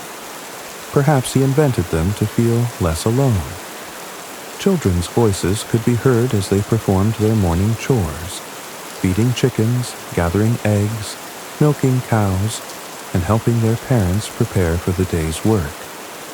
Dogs barked as they sensed the excitement and activity, and somewhere in the distance, the village church bell began to toll, marking the canonical hour of prime and calling the faithful to prayer. The sense of community was strong in these morning moments, when the entire village was united in the common purpose of beginning another day's work. Everyone knew everyone else's business, understood their neighbors' challenges and successes, and was ready to offer help when needed. Thomas led his family toward the shed where his farming equipment was stored. The building was small but sturdy, constructed from the same oak timbers and wattle and daub walls as the cottage.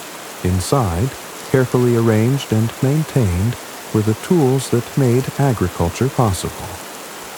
The plow was the most important implement, a complex piece of equipment that represented a significant investment for a peasant family. Thomas's plow was made from seasoned oak and iron, with a sharp plowshare that cut through the earth and a wooden moldboard that turned the furrow over. It had been made by the village carpenter and blacksmith working together, each contributing their specialized skills to create a tool that would last for decades with proper care. When the harvest was good, Thomas would walk the rows alone after dark, whispering thanks, not to a name or God, but to the hands, the sweat, the luck, and the soil. The harrow, used for breaking up clods and smoothing the soil after plowing, consisted of a wooden frame fitted with iron teeth. It was lighter than the plow, but still required considerable skill to use effectively. The spacing and angle of the teeth had to be just right to achieve the desired result, without damaging the soil structure. Various hand tools were also stored in the shed. Hoes for cultivating crops, sickles for harvesting grain, scythes for cutting hay, and dozens of smaller implements, each designed for a specific purpose. Every tool was maintained with religious care, sharpened regularly, oiled to prevent rust, and stored properly to prevent damage. The wooden cart that would carry the equipment to the fields was another essential piece of equipment. It was strongly built to carry heavy loads over rough ground, with iron-reinforced wheels that could handle the ruts and rocks of medieval roads. The cart had been built by Thomas's father, and had served the family faithfully for more than 20 years. There was one tree, tall and bent at the edge of the barley field, that Thomas visited each midsummer. No one marked it as holy, but it felt that way. He would press a hand to its bark and close his eyes. In that silence, the weight of all he carried seemed to lessen. There was an old oak near the village well, bent and wide. People said it listened. Thomas believed it. When he had no one else to confide in, he would sit beside it and simply be. As Thomas loaded his equipment onto the cart, he was joined by his oxen, Brownie and Blackie, who had been waiting patiently in the small paddock beside the cottage. These magnificent animals were the real power behind medieval agriculture, providing the strength needed to pull heavy plows through resistant soil. Brownie was the lead ox, 8 years old and in his prime. He was a massive animal, standing nearly 6 feet at the shoulder and weighing close to 2,000 pounds. His intelligence was remarkable. He understood dozens of voice commands and could anticipate what was needed in different situations. His brown coat was thick and glossy, evidence of good care and adequate nutrition. Some nights he dreamed of music, not played but remembered.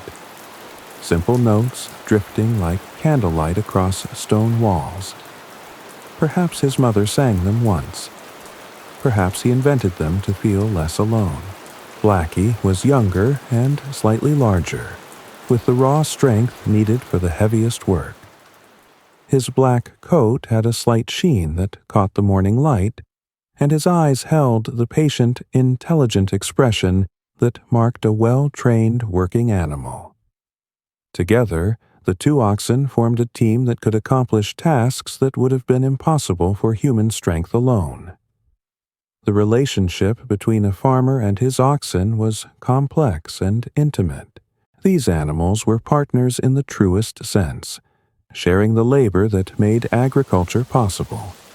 They required careful feeding, regular grooming, and constant attention to their health and well-being. In return, they provided the power that made large-scale farming possible. The process of yoking the oxen was a ritual that required skill and patience. The wooden yoke had to be fitted carefully across their necks, positioned so that the load would be distributed evenly between the two animals. The yoke was carved from a single piece of oak, shaped to fit the curve of the oxen's necks and polished smooth by years of use. Leather straps secured the yoke in place, and chains connected it to the equipment that would be pulled. Every connection had to be checked carefully. A broken chain or loose strap could result in injury to the animals or damage to expensive equipment. Children would chase after shadows at sunset, pretending to be knights or wandering minstrels. Their joy echoed off the stone and softened the hard corners of each passing day. As Thomas worked with his oxen, Edmund watched with fascination, asking questions about how the animals were trained, why they were so patient and obedient, how they knew what to do. Thomas answered each question patiently, understanding that this was part of his son's education, the beginning of a learning process that would one day make Edmund a farmer in his own right. There was an old oak near the village well, bent and wide. People said it listened. Thomas believed it. When he had no one else to confide in, he would sit beside it and simply be. "Oxen are smart animals, son," Thomas explained as he adjusted Blackie's harness. "They remember what they're taught, and they want to please their master. But you have to treat them with respect, never be cruel or impatient, and always make sure they have enough food and water." The lesson was about more than just animal husbandry. It was about responsibility, respect for living creatures, and the understanding that successful farming required partnership between humans and animals. These were values that would serve Edmund well throughout his life, whether he remained a farmer or pursued some other occupation. Margaret appeared at the cottage door with baby Mary in her arms and the bundle of food for the midday meal. Anne stood beside her, wrapped in a woolen cloak that would protect her from the morning chill. Despite her cough, she was determined not to miss the excitement of the spring plowing. Old Elric, the village beekeeper, told Thomas that bees never forget the path home. Thomas often wondered if people did. His heart had wandered far in dreams, but always settled where the hearth crackled and Margaret hummed. The whole family would go to the fields, not necessarily to work, but to witness the beginning of another agricultural year, to participate in the community event that marked the transition from winter's dormancy to spring's activity. For the children, it was education. For Margaret, it was a chance to socialize with other women while keeping an eye on her family. For Thomas, it was the beginning of the most important work of the year. As they prepared to leave for the fields, Thomas felt the familiar mixture of anticipation and anxiety that marked the beginning of each farming season. The spring plowing was the foundation upon which everything else would be built, and the success or failure of this work would determine whether his family ate well in the coming year or faced hunger. Margaret's laughter, when it came, was not loud. It was like the chime of a wooden spoon against a clay bowl. Modest, unexpected, and deeply comforting. But there was also excitement in the air, the sense of new beginnings that came with spring. The long winter was finally over. The days were growing longer and warmer, and the earth was ready once again to receive the seeds that would become the next year's harvest. The sun was fully up now, painting the eastern sky in shades of gold and pink. The air was crisp but not cold, with just enough moisture to keep the dust down but not enough to make the fields muddy. It was perfect weather for plowing, and Thomas knew that he and his neighbors would make the most of it. Winter in Millbrook wasn't just a season. It was a measure of resolve. The cold pressed against the walls like an old enemy, testing every seam. Inside, the warmth of shared stories was sometimes stronger than fire. Margaret would light a second candle, not for need, but for hope. A soft rebellion against the long dark. As he led his oxen toward the fields, with his family walking beside him and his equipment loaded on the cart behind, Thomas was participating in a ritual that connected him to countless generations of farmers who had performed the same tasks in the same way. The techniques might evolve, the tools might improve, but the fundamental relationship between humans and the land remained unchanged. The spring plowing was about to begin, and with it, another chapter in the endless story of human survival and adaptation, of the partnership between people and the land that feeds them, of the ancient wisdom that connects us to the earth and to each other across the centuries. The medieval world was harsh and unforgiving, but it was also deeply meaningful in ways that modern life sometimes lacks. Every action had purpose. Every skill was essential. Every day brought new challenges that required intelligence, strength, and determination to overcome. As Thomas walked toward the fields with his family beside him, and his oxen plodding steadily ahead, he was not just going to work. He was participating in the great dance of survival that had sustained human civilization for millennia. The Fellowship of the Furrow. The common fields of Millbrook stretched before them like a vast brown canvas waiting for an artist's brush. These were not the neat rectangular plots that modern eyes might expect, but long, narrow strips separated by grassy balks that served as boundaries and pathways. Each family in the village held several strips scattered throughout the three great fields, a system that ensured that no one family monopolized the best or worst land. The field system itself was a marvel of medieval organization, developed over centuries to maximize fairness and efficiency. The three-field system meant that one field lay fallow each year, resting and recovering its fertility, while the other two were planted with different crops. This year, the east field would be planted with wheat and rye, the west field with barley and oats, while the north field would lie fallow, grazed by the village's cattle and sheep. Thomas's strips were scattered throughout the east and west fields, some in the fertile valley bottom where the soil was rich and dark, others on the slopes where the drainage was better, but the soil thinner. This distribution was not accidental. It was the result of centuries of careful planning, ensuring that each family had access to different types of soil and different growing conditions. The logic behind this seemingly random distribution was profound.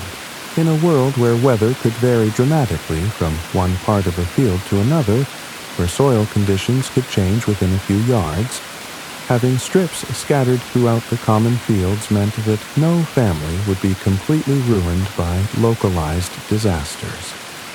If hail destroyed crops in one area, or if flooding damaged the valley bottom, each family would lose only part of their holding rather than everything. This system also encouraged cooperation and shared knowledge. Since everyone's strips were intermixed, Farmers had to coordinate their activities, share equipment, and work together to manage the common resources. The timing of plowing, planting, and harvesting had to be agreed upon by the entire community, creating a social structure that reinforced cooperation and mutual dependence. As they approached the fields, Thomas could see that they were not the first to arrive. Master William was already there, standing beside his own team of oxen and surveying the field with the practiced eye of someone who had seen 50 spring plowings. His presence was both reassuring and intimidating.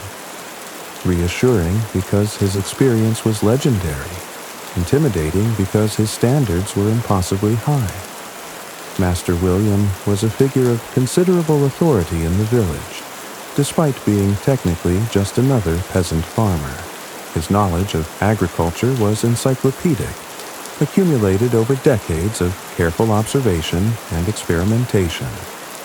He could predict weather patterns weeks in advance, knew which varieties of grain would thrive in different soil conditions, and could diagnose plant diseases from subtle changes in leaf color or growth patterns.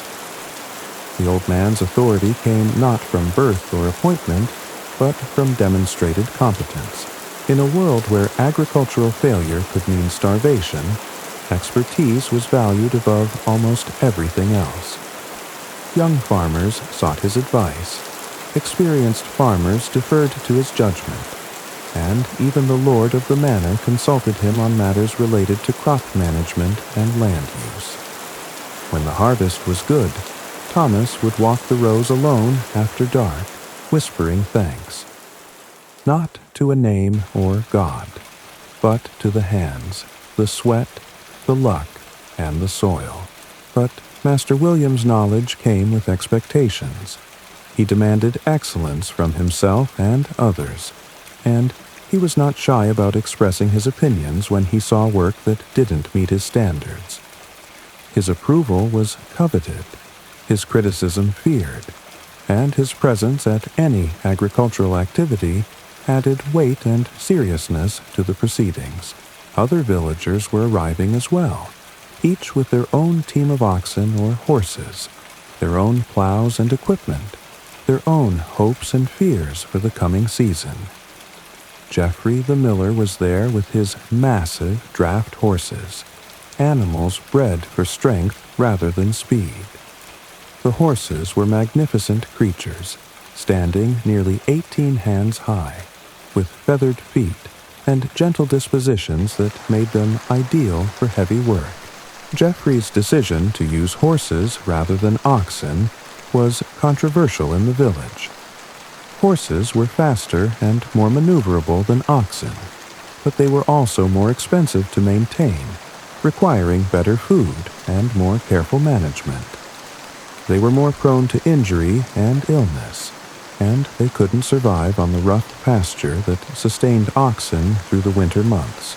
But Geoffrey could afford horses because his mill provided a steady income that didn't depend entirely on the success of his own crops. The mill processed grain for the entire village and the surrounding area, and Geoffrey received a portion of every batch of grain that was ground. This income allowed him to invest in equipment and animals that other farmers couldn't afford. Young Peter was also there, barely 18, and farming his first season as head of his household after his father's death the previous winter. He looked nervous as he checked and rechecked his equipment, clearly feeling the weight of responsibility that had fallen on his young shoulders. Sometimes, when all was quiet and the day had not yet asked anything of him, Thomas would sit by the well and listen to the wind. And in it, he often imagined the breath of those who had come before. Peter's situation was not uncommon in the medieval world, where life expectancy was short and young people often found themselves thrust into adult responsibilities without adequate preparation. His father had died suddenly of a fever, leaving Peter to manage the family's land and support his mother and younger siblings. on cold mornings, Margaret's tea steamed like hope itself. She would hand Thomas a wooden cup and rest her hand on his chest a moment longer than needed. That quiet pause, in a day often full of motion, stayed with him far longer than the warmth of the drink. Children would chase after shadows at sunset, pretending to be knights or wandering minstrels. Their joy echoed off the stone and softened the hard corners of each passing day. The village had rallied around Peter's family, as was customary in tight-knit rural communities. Neighbors had helped with the harvest after his father's death, provided advice on managing the livestock, and offered to share equipment when needed. But ultimately, Peter would have to prove himself capable of managing his inheritance, or his family would face destitution. The young man's nervousness was understandable. Spring plowing was one of the most critical tasks of the agricultural year, and mistakes made now could have consequences that lasted throughout the growing season. Peter had helped his father with plowing in previous years, but this was his first time bearing full responsibility for the work. Old Martha, the village's unofficial keeper of agricultural wisdom, had positioned herself on a small rise where she could observe all the proceedings. At 73, she was too old for heavy field work, but her knowledge of soil conditions, weather patterns, and farming techniques was encyclopedic. Farmers would seek her advice throughout the day, and her approval or disapproval could make or break a young farmer's confidence. Martha represented a different kind of authority than Master William. Where his knowledge was practical and technical, hers was intuitive and experiential. She could sense changes in weather patterns that others missed, could predict the success or failure of crops based on subtle signs that escaped younger eyes, and could diagnose problems with livestock or crops that baffled more technically minded farmers. Her presence at the spring plowing was traditional and expected. She served as a living repository of agricultural wisdom, a connection to the accumulated knowledge of previous generations, and a source of encouragement and advice for farmers facing difficult decisions. Her opinions carried enormous weight in the village, and her blessing on the day's work was considered essential for success. The social dynamics of the spring plowing were complex and important. This was not just agricultural work, but a community event, a chance for neighbors to help each other, share knowledge, and reinforce the bonds that held the village together. Experienced farmers would offer advice to younger ones.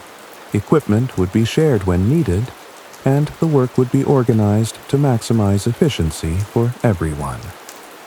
The cooperative nature of medieval agriculture was not just a matter of neighborliness, it was essential for survival. No single family could afford all the equipment needed for successful farming, and no individual possessed all the knowledge required to handle every situation that might arise. By working together, sharing resources, and pooling knowledge, the community could achieve results that would have been impossible for individuals working alone. Thomas positioned his team at the edge of his first strip, a long, narrow piece of land that ran from the village boundary nearly to the stream that marked the eastern edge of the field. The strip was perhaps 200 yards long and 20 yards wide, containing about an acre of land that would need to be plowed, harrowed, and planted over the next few weeks. The strip system might seem inefficient to modern eyes, but it had evolved to address the specific challenges of medieval agriculture. The long, narrow shape minimized the number of times the plow team had to be turned around, reducing wear on both equipment and animals. The strips were oriented to take advantage of natural drainage patterns, and their boundaries were marked by permanent features that prevented disputes over property lines. Work in the fields was not just toil, it was rhythm, like breathing. Each step, each turn of the soil was part of a dance older than names. Thomas often paused to feel the texture of the earth between his fingers, as if the land itself were speaking to him. Each strip told a story of the family that worked it. Thomas's strips showed evidence of careful management. The soil was dark and fertile, free from weeds, and showed the regular pattern of previous year's plowing. Other strips might show signs of neglect or poor management, with thin soil, persistent weeds, or irregular furrow patterns that indicated inexperienced or careless work. The soil looked perfect, dark and rich, with just the right amount of moisture.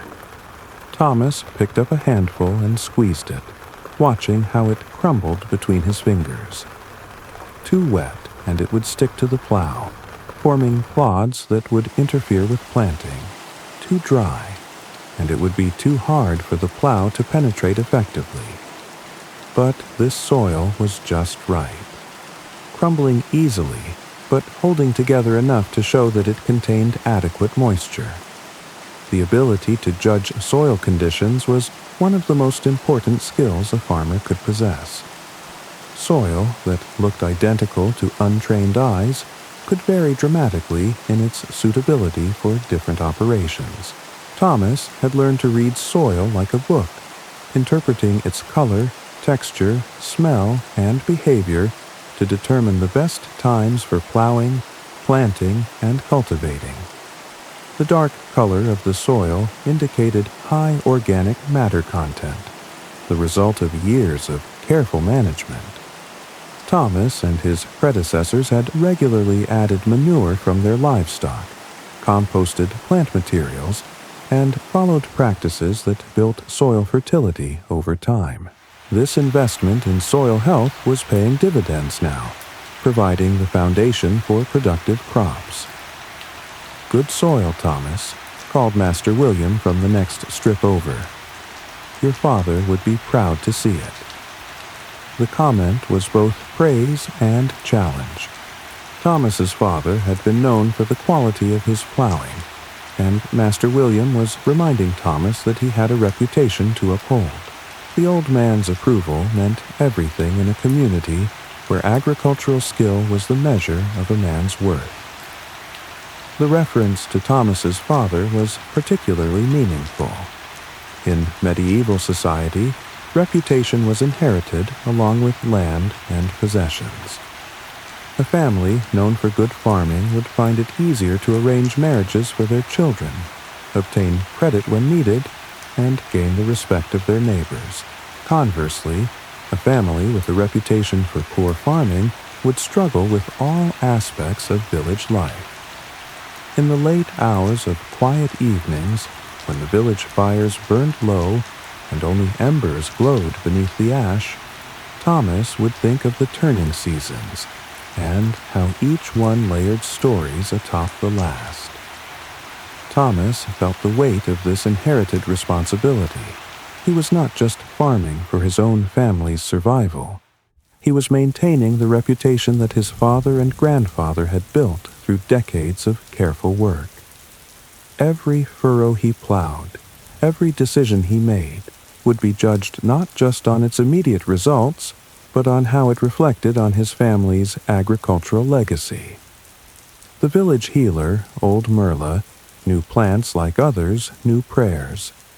Her hut smelled of mint and musty linen, and she spoke more to herbs than to people. When Thomas once bruised his ankle in the pasture, she wrapped it in comfrey, muttering to the leaves as though they could hear. Healing, in her hands, was more ritual than science. Thomas began the careful process of adjusting his plow for the day's work. The plowshare had to be set at exactly the right depth, deep enough to break up the soil effectively, but not so deep that it would exhaust the oxen or bring up subsoil that would interfere with plant growth. The mold board had to be angled correctly to turn the furrow over completely, burying the weeds and crop residue from the previous year. Evenings in the village held a special kind of hush, where the crackling of the hearth seemed to echo stories from generations past. Thomas found comfort in the sound, like voices without words speaking gently to the soul. The plow itself was a sophisticated piece of technology, the result of centuries of gradual improvement and refinement. The wooden frame was made from seasoned oak, shaped and fitted by craftsmen who understood the stresses and strains that the plow would endure. The wood had been carefully selected, with the grain running in directions that would provide maximum strength and durability. The iron plowshare was forged by the village blacksmith, shaped to cut through the soil with minimum resistance while maintaining its sharp edge through hours of use. The blacksmith's skill was crucial. A poorly forged plowshare would dull quickly, break under stress, or fail to cut cleanly through the soil. A well-made plowshare, properly maintained, could last for years of hard use. The moldboard was perhaps the most critical component. Its curved surface designed to lift and turn the soil in a smooth, continuous motion. The angle and shape of the moldboard determined how well the furrow would be turned, how completely the weeds would be buried, and how much effort would be required from the oxen. The science behind the moldboard's design was sophisticated, even if medieval farmers didn't understand the physics involved. The curve had to be precisely calculated to lift the soil slice, turn it over completely, and deposit it in the correct position relative to the previous furrow. Too steep a curve and the soil would pile up in ridges. Too gentle and it wouldn't turn over properly. Edmund watched with fascination as his father made these adjustments, asking questions about why each component was shaped the way it was, how the different parts worked together, what would happen if something was adjusted incorrectly. Thomas answered patiently, understanding that this was how knowledge was passed from one generation to the next. "The plow is like a knife, son," Thomas explained as he checked the angle of the plowshare. "It has to be sharp to cut cleanly, and it has to be held at just the right angle to work properly. Too steep and it will dig too deep, too shallow and it won't cut at all." Sometimes Margaret would light a second candle, not for need, but for comfort. Its flame danced beside the first, and together they made the shadows less sharp.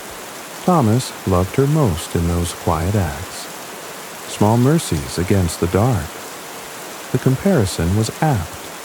Plowing was indeed like cutting, but cutting on a massive scale, with each furrow slice weighing hundreds of pounds and requiring enormous force to lift and turn. The skill lay in making this process look effortless, in guiding the plow so that each furrow was exactly the right depth and width, perfectly parallel to the one before it. The physics of plowing were complex, involving leverage, friction, and the dynamics of soil movement. The plowman had to understand how different soil conditions would affect the plow's behavior, how to adjust for changes in moisture or hardness, and how to maintain consistent results despite varying conditions. With the plow properly adjusted, Thomas took his position behind the handles, grasping the smooth wooden grips that had been worn smooth by his father's hands and his grandfather's before him. The handles were more than just grips. They were the steering wheel and accelerator of the medieval plow, allowing the plowman to control the depth, direction, and speed of the cut.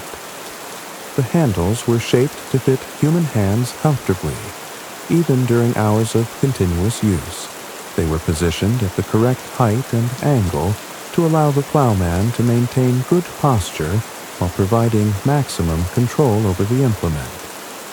The wood was polished smooth by years of use, creating a surface that wouldn't cause blisters even during extended work sessions.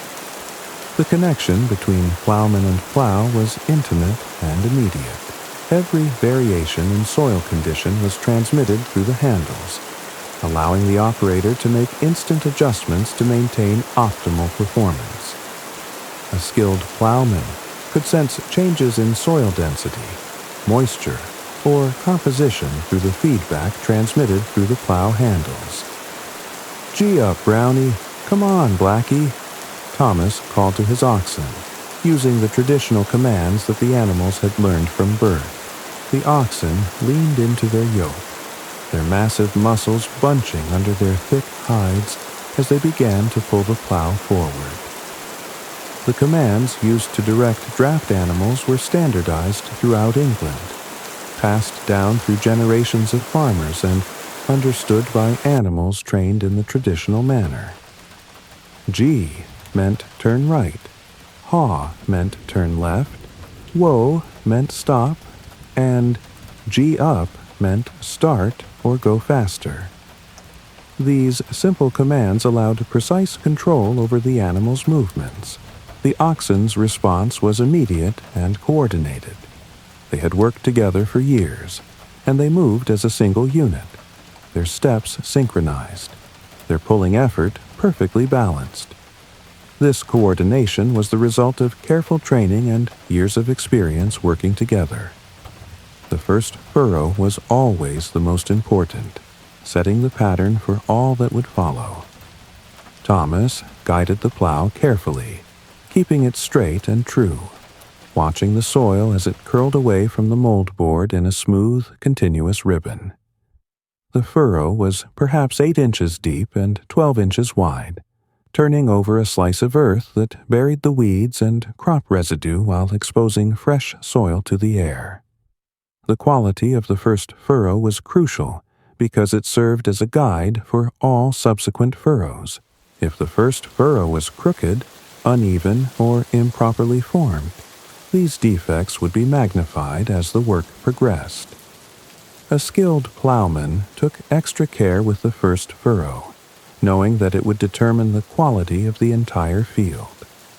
The sound of the plow cutting through the earth was deeply satisfying. A clean slicing sound that spoke of sharp iron and good soil.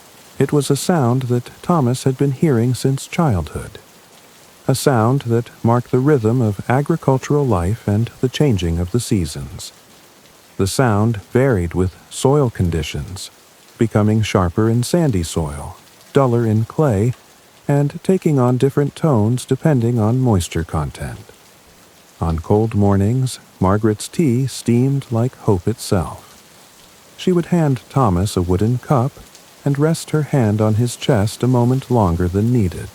That quiet pause, in a day often full of motion, stayed with him far longer than the warmth of the drink. The oxen moved at their own steady pace, neither hurrying nor dawdling, their breathing deep and regular as they settled into the rhythm of the work. Their pace was determined by their own physiology and the resistance of the soil, and Thomas had learned to work with their natural rhythm rather than trying to force them to move faster or slower. Some nights he dreamed of music, not played but remembered. Simple notes drifting like candlelight across stone walls. Perhaps his mother sang them once. Perhaps he invented them to feel less alone. The relationship between the plowman and his animals was based on mutual respect and understanding. The oxen trusted Thomas to guide them safely and not to overwork them, while Thomas trusted the oxen to provide steady, reliable power for the demanding work of plowing. This partnership had been developed over years of working together, and it was essential to the success of the operation. Evenings in the village held a special kind of hush, where the crackling of the hearth seemed to echo stories from generations past. Thomas found comfort in the sound, like voices without words speaking gently to the soul. There was an old oak near the village well, bent and wide. People said it listened. Thomas believed it. When he had no one else to confide in, he would sit beside it and simply be. Behind Thomas, the furrow lay straight and true, the dark soil glistening in the morning sun. Each step forward revealed more of the rich earth that would soon nurture the seeds that would become the year's harvest. There was something profoundly satisfying about this work, something that connected Thomas to the fundamental processes of life and growth. There was a tree beyond the pasture, twisted, half dead, yet blooming each spring with defiance. Thomas had seen boys carve initials into its bark, and girls leave bundles of herbs there. It was not sacred by rule, but by feeling. The visual impact of plowing was dramatic. What had been a rough, weed-covered surface was transformed into neat, parallel furrows that spoke of human control over the natural world. The contrast between the dark, freshly turned soil and the brown stubble of the previous year's crop created a pattern that was both functional and beautiful. Margaret walked alongside the furrow, baby Mary in her arms, pointing out details to Anne and Edmund. "See how the soil turns over?" she said. "That's burying all the old weeds and making room for the new seeds. And look how dark and rich it is. That's what makes the grain grow strong." Margaret's commentary was part of the children's education, helping them understand the purpose and importance of what they were witnessing. In a world where children learned primarily through observation and participation, every activity was a potential lesson, every adult a potential teacher. The children watched with fascination as the plow continued its work, transforming the rough, weed-covered surface into neat furrows ready for planting. Anne asked why the soil was so dark, and Margaret explained about the earthworms and other creatures that lived in the soil, breaking down dead plants and animals and turning them into food for new plants. "It's like the soil is alive," Anne said, and Margaret nodded approvingly. "That's exactly right," she said. "The soil is alive, full of tiny creatures we can't see, all working together to make things grow. That's why we have to take care of it, treat it gently, give it time to rest and recover." This understanding of soil as a living system was fundamental to medieval agriculture. Farmers knew that soil health was the foundation of everything else, and they developed practices that maintained and improved soil fertility over generations. The three-field system, the use of animal manure, the careful timing of plowing and planting, all of these practices were designed to work with natural processes rather than against them. The concept of soil as a living ecosystem was not based on scientific understanding of microbiology, but on centuries of practical observation. Farmers knew that soil that was well managed would continue to produce good crops year after year, while soil that was abused would gradually lose its productivity. They developed practices that maintained this productivity without understanding the underlying mechanisms. In the late hours of quiet evenings, when the village fires burned low and only embers glowed beneath the ash, Thomas would think of the turning seasons and how each one layered stories atop the last.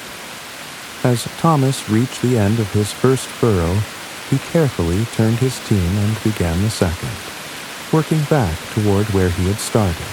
The second furrow had to be perfectly parallel to the first, with no gaps or overlaps that would create problems later. This required skill and concentration, constantly adjusting the plow's direction to maintain the proper spacing. The turning process at the end of each furrow was one of the most challenging aspects of plowing. The oxen had to be guided through a precise turn that brought them back to the correct position for the next furrow. The plow had to be lifted out of the soil during the turn, then lowered back into position at exactly the right spot to maintain proper spacing. The skill required for this maneuver was considerable. The plowman had to coordinate the movements of two large animals, manipulate a heavy implement, and maintain precise positioning, all while walking on uneven ground and dealing with varying soil conditions. A mistake during the turn could result in crooked furrows, uneven spacing, or damage to equipment. The work was physically demanding, requiring strength, endurance, and constant attention. Thomas had to guide the plow with his hands while walking behind it, maintaining his balance on the uneven ground while watching for rocks, roots, or other obstacles that could damage the equipment or injure the oxen. Children in Millbrook didn't learn by instruction. They learned by watching. Thomas often caught his son mimicking his gait, his daughter stitching as Margaret did. The lessons were silent, but lasting, stitched into the fabric of life itself. The physical demands of plowing were enormous. The plowman walked several miles during the course of a day, all while maintaining control over a heavy implement and a team of powerful animals. The work required not just strength, but also stamina, coordination, and the ability to maintain concentration for hours at a time. The mental demands were equally challenging. The plowman had to constantly assess soil conditions, adjust the plow's settings, monitor the animal's condition, and make decisions about when to rest, when to continue, and how to handle unexpected problems. The work required a combination of technical knowledge, practical experience, and intuitive understanding that took years to develop. The oxen, for their part, seemed to understand the importance of their work. They moved with steady determination, their heads down, their massive bodies swaying slightly as they pulled the heavy plow through the resistant soil. Occasionally, Brownie would look back at Thomas, as if checking to make sure everything was proceeding correctly. The intelligence of working oxen was remarkable. They could learn complex routines, respond to subtle signals, and even anticipate what would be needed in different situations. Brownie and Blackie had been working together for so long that they could coordinate their movements without conscious direction, adjusting their pace and effort to match changing conditions. Old Elric, the village beekeeper, told Thomas that bees never forget the path home. Thomas often wondered if people did. His heart had wandered far in dreams, but always settled where the hearth crackled and Margaret hummed. The relationship between working animals and their human partners was based on mutual dependence and respect. The animals provided the power that made large-scale agriculture possible, while the humans provided guidance, care, and protection. This partnership had evolved over thousands of years, creating breeds of animals that were specifically adapted to agricultural work. "Steady, boys," Thomas murmured, as they encountered a particularly tough section where the soil was harder and more resistant. "Easy does it." The earth was not merely something to be tilled, it was a companion. Each furrow held a memory. Each stone turned revealed the breath of time. Thomas often thought the land remembered more than people did. On rare mornings when mist blanketed the fields, the entire world seemed slower, as though holding its breath. Thomas would often linger longer on such days, grateful for the pause. The oxen responded to his voice, adjusting their pace slightly but maintaining their steady pull. This kind of communication was developed over years of working together, a partnership based on mutual respect and understanding. The animals trusted Thomas to guide them safely and not to overwork them, while Thomas trusted them to provide the power needed for the demanding work. The vocal communication between plowmen and oxen was subtle and complex. The animals responded not just to specific commands, but to the tone and inflection of the human voice. A calm, steady voice would reassure nervous animals, while an urgent tone would alert them to potential danger or the need for extra effort. Thomas had learned to read his animals' moods and physical condition through subtle signs. The position of their ears, the rhythm of their breathing, the way they held their heads. This knowledge allowed him to adjust the work pace to match their capabilities and to identify potential problems before they became serious. Around them, the other farmers were beginning their own plowing, and the field began to take on the appearance of a vast workshop where dozens of teams were engaged in the same essential task. The sound of multiple plows cutting through the soil, the calls of plowmen to their animals, the creak of wooden equipment, and the jingle of harness created a symphony of agricultural activity. The collective nature of the spring plowing created a sense of community and shared purpose that was central to medieval village life. Everyone was working toward the same goal, preparing the fields for another year's crops, and everyone understood that their individual success was tied to the success of the community as a whole. The sounds of the plowing created a rhythm that seemed to synchronize the work of all the teams in the field. The steady pace of the oxen, the regular sound of plows cutting through soil, and the periodic calls of the plowmen created a kind of agricultural music that marked the changing of the seasons. Master William was setting a pace that the younger farmers tried to match. His furrows straight and true, his oxen moving with the precision of a well-oiled machine. His technique was flawless, the result of decades of experience and an intuitive understanding of soil, weather, and animal behavior that couldn't be taught from books. The old man's presence in the field served multiple purposes.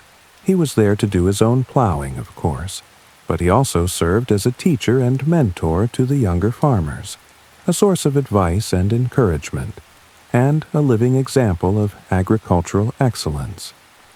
His methods were studied and copied by others, and his approval was a mark of achievement that young farmers treasured. The quality of Master William's work was evident in every furrow.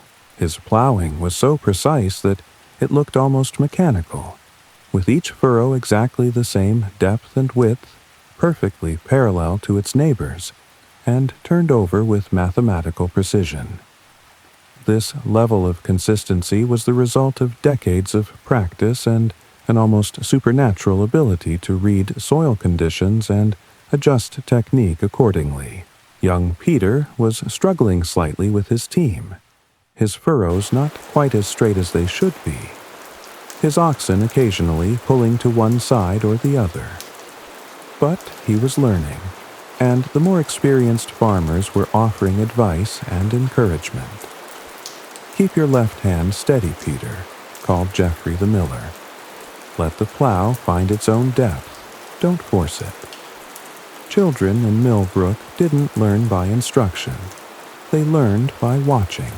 Thomas often caught his son mimicking his gait, his daughter stitching as Margaret did. The lessons were silent but lasting, stitched into the fabric of life itself.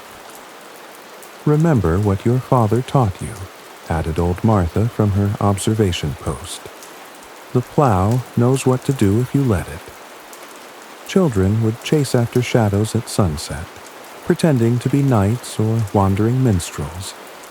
Their joy echoed off the stone and softened the hard corners of each passing day. There was a tree beyond the pasture, twisted, half dead, yet blooming each spring with defiance. Thomas had seen boys carve initials into its bark, and girls leave bundles of herbs there. It was not sacred by rule, but by feeling. This kind of community support was essential in medieval agriculture.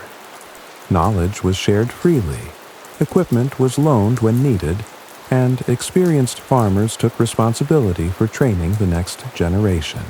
The success of individual farmers was tied to the success of the entire community, and everyone had an interest in ensuring that the work was done properly. The advice being offered to Peter was based on years of accumulated experience. The suggestion to let the plow find its own depth reflected an understanding that the implement was designed to work with natural forces rather than against them. Fighting the plow would only exhaust the plowman and the animals while producing inferior results. The reference to Peter's father was both encouraging and poignant. The young man was trying to live up to his father's reputation while dealing with the grief of recent loss and the pressure of new responsibilities. The community's support was crucial in helping him develop the confidence and skills needed to succeed. As the morning progressed, Thomas fell into the rhythm of the work, his body moving in harmony with the plow and the oxen. Each furrow was a small victory, another step toward preparing the field for planting. The physical demands of the work were considerable. His back ached from bending over the plow handles. His arms burned from the constant effort of guiding the heavy equipment.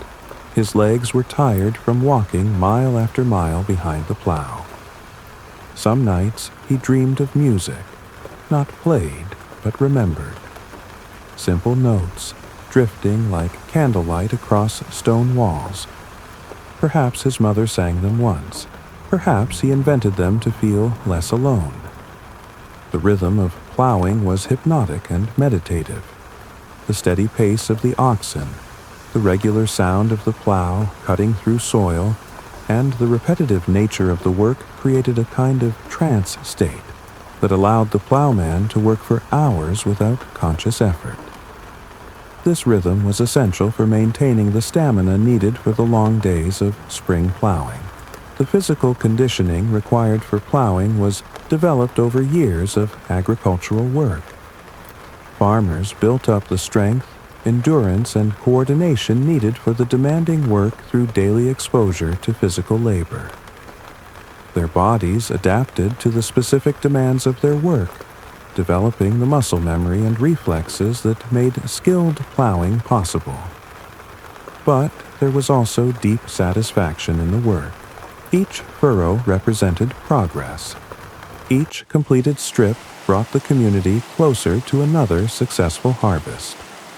The work was hard but meaningful, connected to the most fundamental needs of human survival. There was a sense of accomplishment that came from transforming rough ground into neat, productive furrows ready for planting. Children would chase after shadows at sunset, pretending to be knights or wandering minstrels. Their joy echoed off the stone and softened the hard corners of each passing day.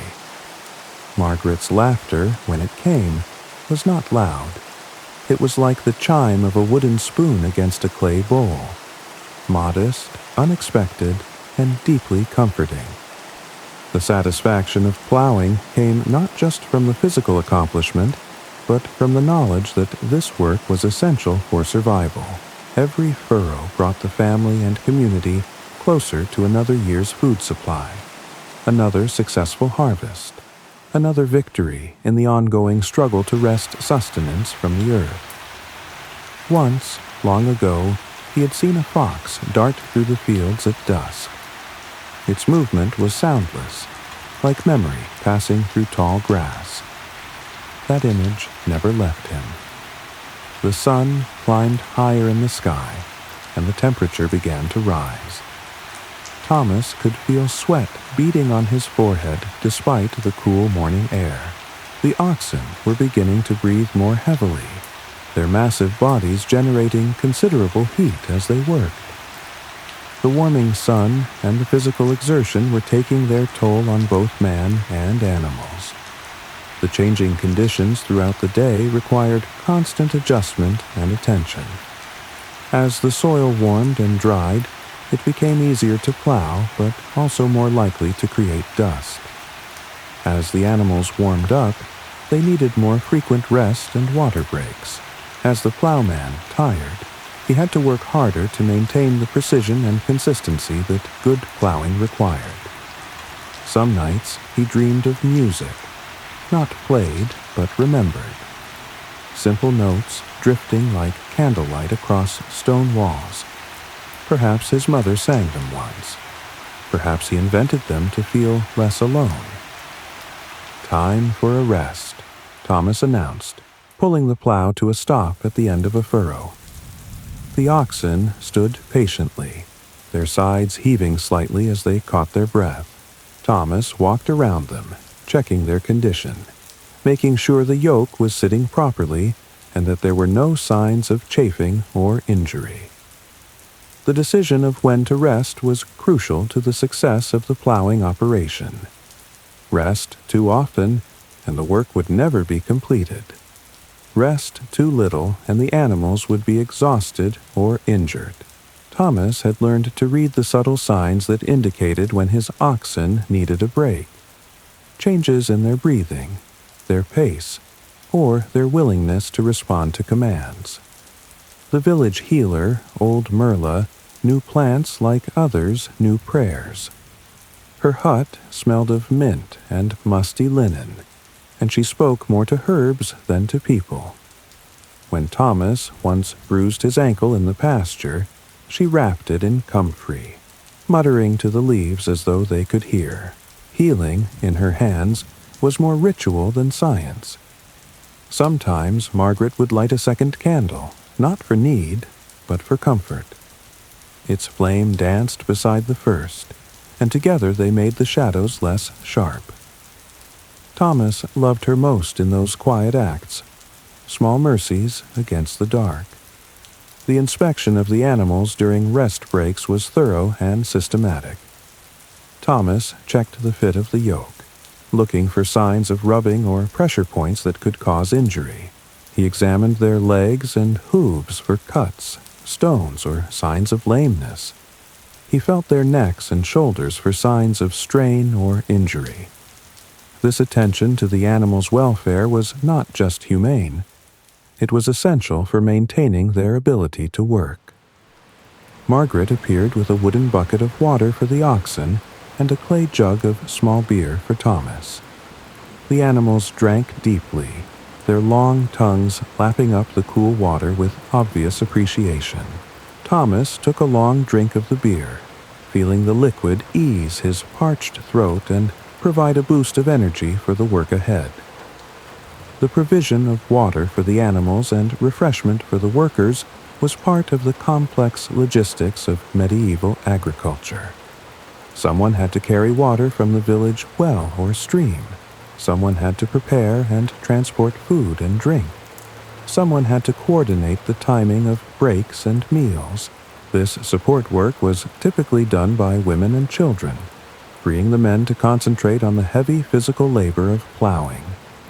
The quality of the water was important for both animals and humans. Water from uncertain sources could carry diseases that would sicken or kill valuable livestock. The village well was carefully maintained and protected from contamination, and water from known clean sources was preferred for drinking. In the late hours of quiet evenings, when the village fires burned low and only embers glowed beneath the ash, Thomas would think of the turning seasons, and how each one layered stories atop the last. "How does it look?" Margaret asked, surveying the furrows that Thomas had completed. "Good soil," Thomas replied. "It's turning over nicely, not too wet, not too dry. We should be able to finish this strip before the midday meal." Margaret nodded approvingly. She understood farming as well as Thomas did, having grown up in an agricultural household and spent 10 years as a farmer's wife. Her opinion carried weight, and her approval was as important to Thomas as Master William's. The partnership between husband and wife in medieval farming was essential to success. While the division of labor was generally along gender lines, with men doing the heavy field work and women managing the household and smaller livestock, Both partners needed to understand all aspects of the operation. Margaret's knowledge of soil conditions, weather patterns, and crop management was extensive, and Thomas valued her judgment. The brief rest was over almost before it began. There was too much work to be done to allow for extended breaks, and the weather could change at any time, making further work impossible. Thomas took his position behind the plow again, called to his oxen, and resumed the steady rhythm of plowing. The discipline required to maintain the work pace was considerable. The temptation to rest longer, to take more frequent breaks, or to work at a slower pace was always present, but the demands of the agricultural calendar were inflexible. The plowing had to be completed within a narrow window of optimal soil conditions, and delays could have serious consequences for the entire year's crop. Snow came early one year, and the rooftops disappeared into white silence. That was the winter Thomas learned the warmth of a shared blanket could carry more hope than a blazing hearth. The work continued through the morning, with Thomas completing furrow after furrow, gradually transforming his strip from rough, weed-covered ground into neat rows of turned earth ready for planting. The physical demands of the work were considerable, but the rhythm was almost hypnotic, and Thomas found himself falling into a meditative state where his body performed the familiar motions while his mind wandered. The meditative quality of repetitive physical work was one of its unexpected benefits. The rhythm of plowing allowed the mind to process thoughts and emotions while the body performed familiar tasks. Many farmers found that their best thinking was done while plowing, when the mind was free to wander while the body was occupied with routine work. He thought about his father, who had worked these same fields, who had taught him everything he knew about farming. He thought about his children, who would one day inherit this land and this knowledge. He thought about the seeds that would soon be planted in these furrows, and the grain that would grow from them, and the bread that would feed his family through another year. The continuity of agricultural life was one of its most profound aspects. The same fields had been plowed by Thomas's ancestors for generations, using similar tools and techniques, facing similar challenges and opportunities. This connection to the past provided stability and meaning that transcended the hardships of medieval life. Sometimes, when all was quiet, and the day had not yet asked anything of him, Thomas would sit by the well and listen to the wind. And in it, he often imagined the breath of those who had come before. When the harvest was good, Thomas would walk the rows alone after dark, whispering thanks, not to a name or God, but to the hands, the sweat, the luck, and the soil. The medieval world was harsh and uncertain, but it was also deeply meaningful in ways that modern life sometimes lacks. Every action had purpose. Every skill was essential. Every day brought new challenges that required intelligence, strength, and determination to overcome. Thomas was not just plowing a field. He was participating in the ancient dance of human survival, the partnership between people and the land that had sustained civilization for thousands of years. Each night ended not in silence, but in hush, a subtle distinction. It wasn't the absence of noise, but the presence of stillness, the kind that wraps around the bones and whispers, "You are safe. You are home." The sense of purpose that came from agricultural work was profound and immediate. Every furrow plowed, every seed planted, every crop harvested was directly connected to survival and prosperity. There was no question about the value or meaning of the work. It was essential for life itself. As the sun reached its zenith, Thomas completed his first strip and surveyed his work with satisfaction. The furrows were straight and true, the soil was properly turned, and the field was ready for the next stage of preparation. It was good work that his father would have been proud of, work that would help ensure his family's survival for another year. The completion of the first strip was a significant milestone. It represented hours of hard work, careful attention to detail, and successful coordination between man and animals. The quality of the work would be judged by the community, and Thomas's reputation as a farmer would be enhanced or diminished based on the results. The spring plowing was far from over.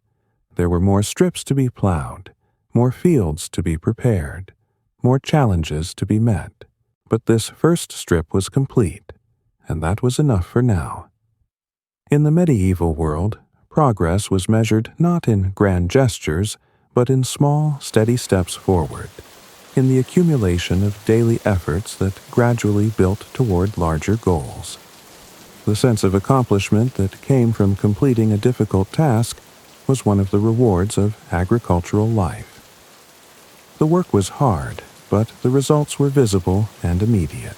A well-plowed field was a source of pride and satisfaction that would sustain the farmer through the long days of planting, cultivating, and harvesting that lay ahead.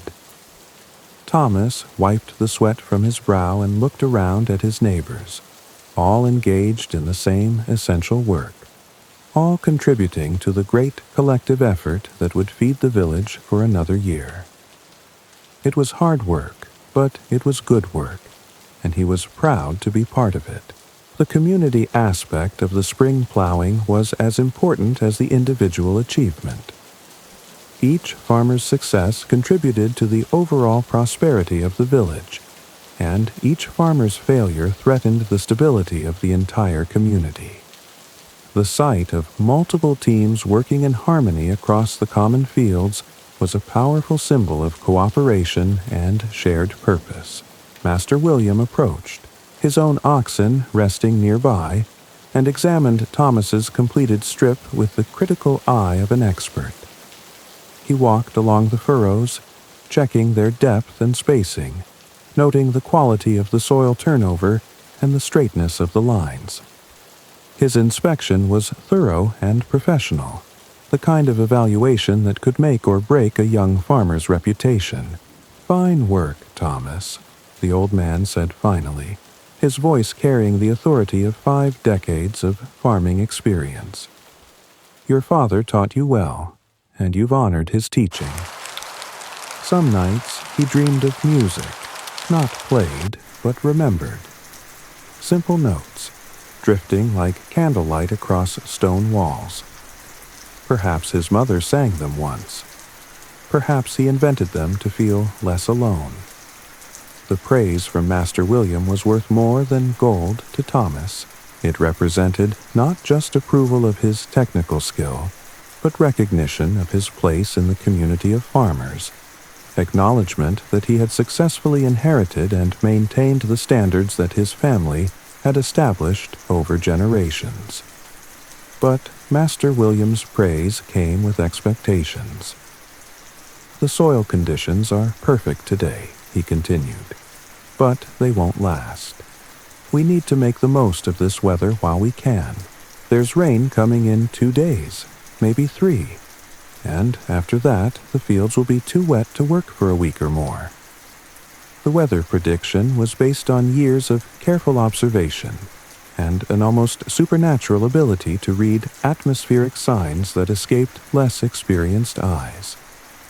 Master William could sense changes in air pressure, humidity, and wind patterns that allowed him to predict weather with remarkable accuracy.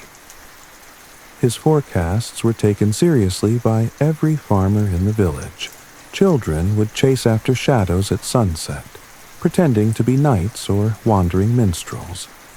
Their joy echoed off the stone and softened the hard corners of each passing day. The urgency implied in Master William's words was real and immediate.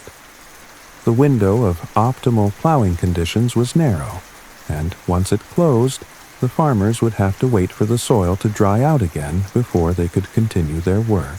In a climate as unpredictable as England's, such delays could push critical agricultural tasks into periods when success became much more difficult to achieve. Thomas nodded his understanding. "I'll start on the next strip after the midday meal," he said. "If we can get 3 more strips done today, we'll be well ahead of schedule." Sometimes Margaret would light a second candle, not for need, but for comfort.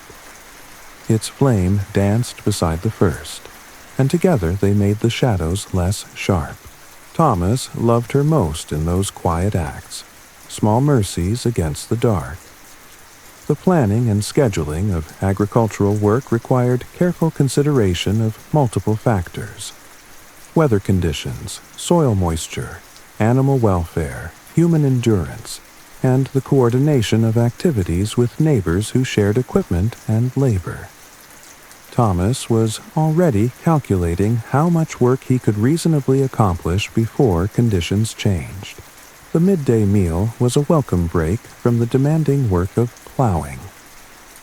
Margaret had prepared a hearty meal designed to provide the energy needed for the afternoon's labor. Thick slices of bread, hard cheese, cold meat from the previous day's cooking, and a pot of pottage that had been simmering slowly over a small fire built at the edge of the field. The logistics of feeding workers in the field were complex and required careful planning. Food had to be portable, nutritious, and able to remain safe and palatable for hours without refrigeration. Cooking facilities had to be established in the field, fuel had to be transported, and water had to be available for both cooking and drinking. There was one tree, tall and bent at the edge of the barley field, that Thomas visited each midsummer. No one marked it as holy, but it felt that way. He would press a hand to its bark and close his eyes. In that silence, the weight of all he carried seemed to lessen. The meal was eaten in the shade of an ancient oak tree that stood at the boundary between 2 fields, its massive trunk scarred by decades of use as a resting place for tired farmers. The tree was probably older than the village itself, a living monument to the continuity of agricultural life in this place. Evenings in the village held a special kind of hush, where the crackling of the hearth seemed to echo stories from generations past. Thomas found comfort in the sound, like voices without words speaking gently to the soul. The oak tree served multiple purposes in the agricultural landscape. Its shade provided relief from the sun during hot weather. Its branches offered shelter from rain, and its presence marked important boundaries and meeting places. The tree was also a source of acorns that could be fed to pigs, and its wood would eventually provide timber for construction and fuel for heating. Snow came early one year, and the rooftops disappeared into white silence. That was the winter Thomas learned the warmth of a shared blanket could carry more hope than a blazing hearth. As they ate, the farmers shared information about soil conditions in different parts of the field, discussed strategies for the afternoon's work, and exchanged news about their families and livestock. The conversation was practical and focused, but it also served important social functions, reinforcing the bonds of community and shared purpose that held the village together. The information sharing that took place during these informal gatherings was crucial to the success of medieval agriculture. Farmers learned from each other's experiences, shared knowledge about new techniques or problems, and coordinated their activities to maximize efficiency and minimize conflicts.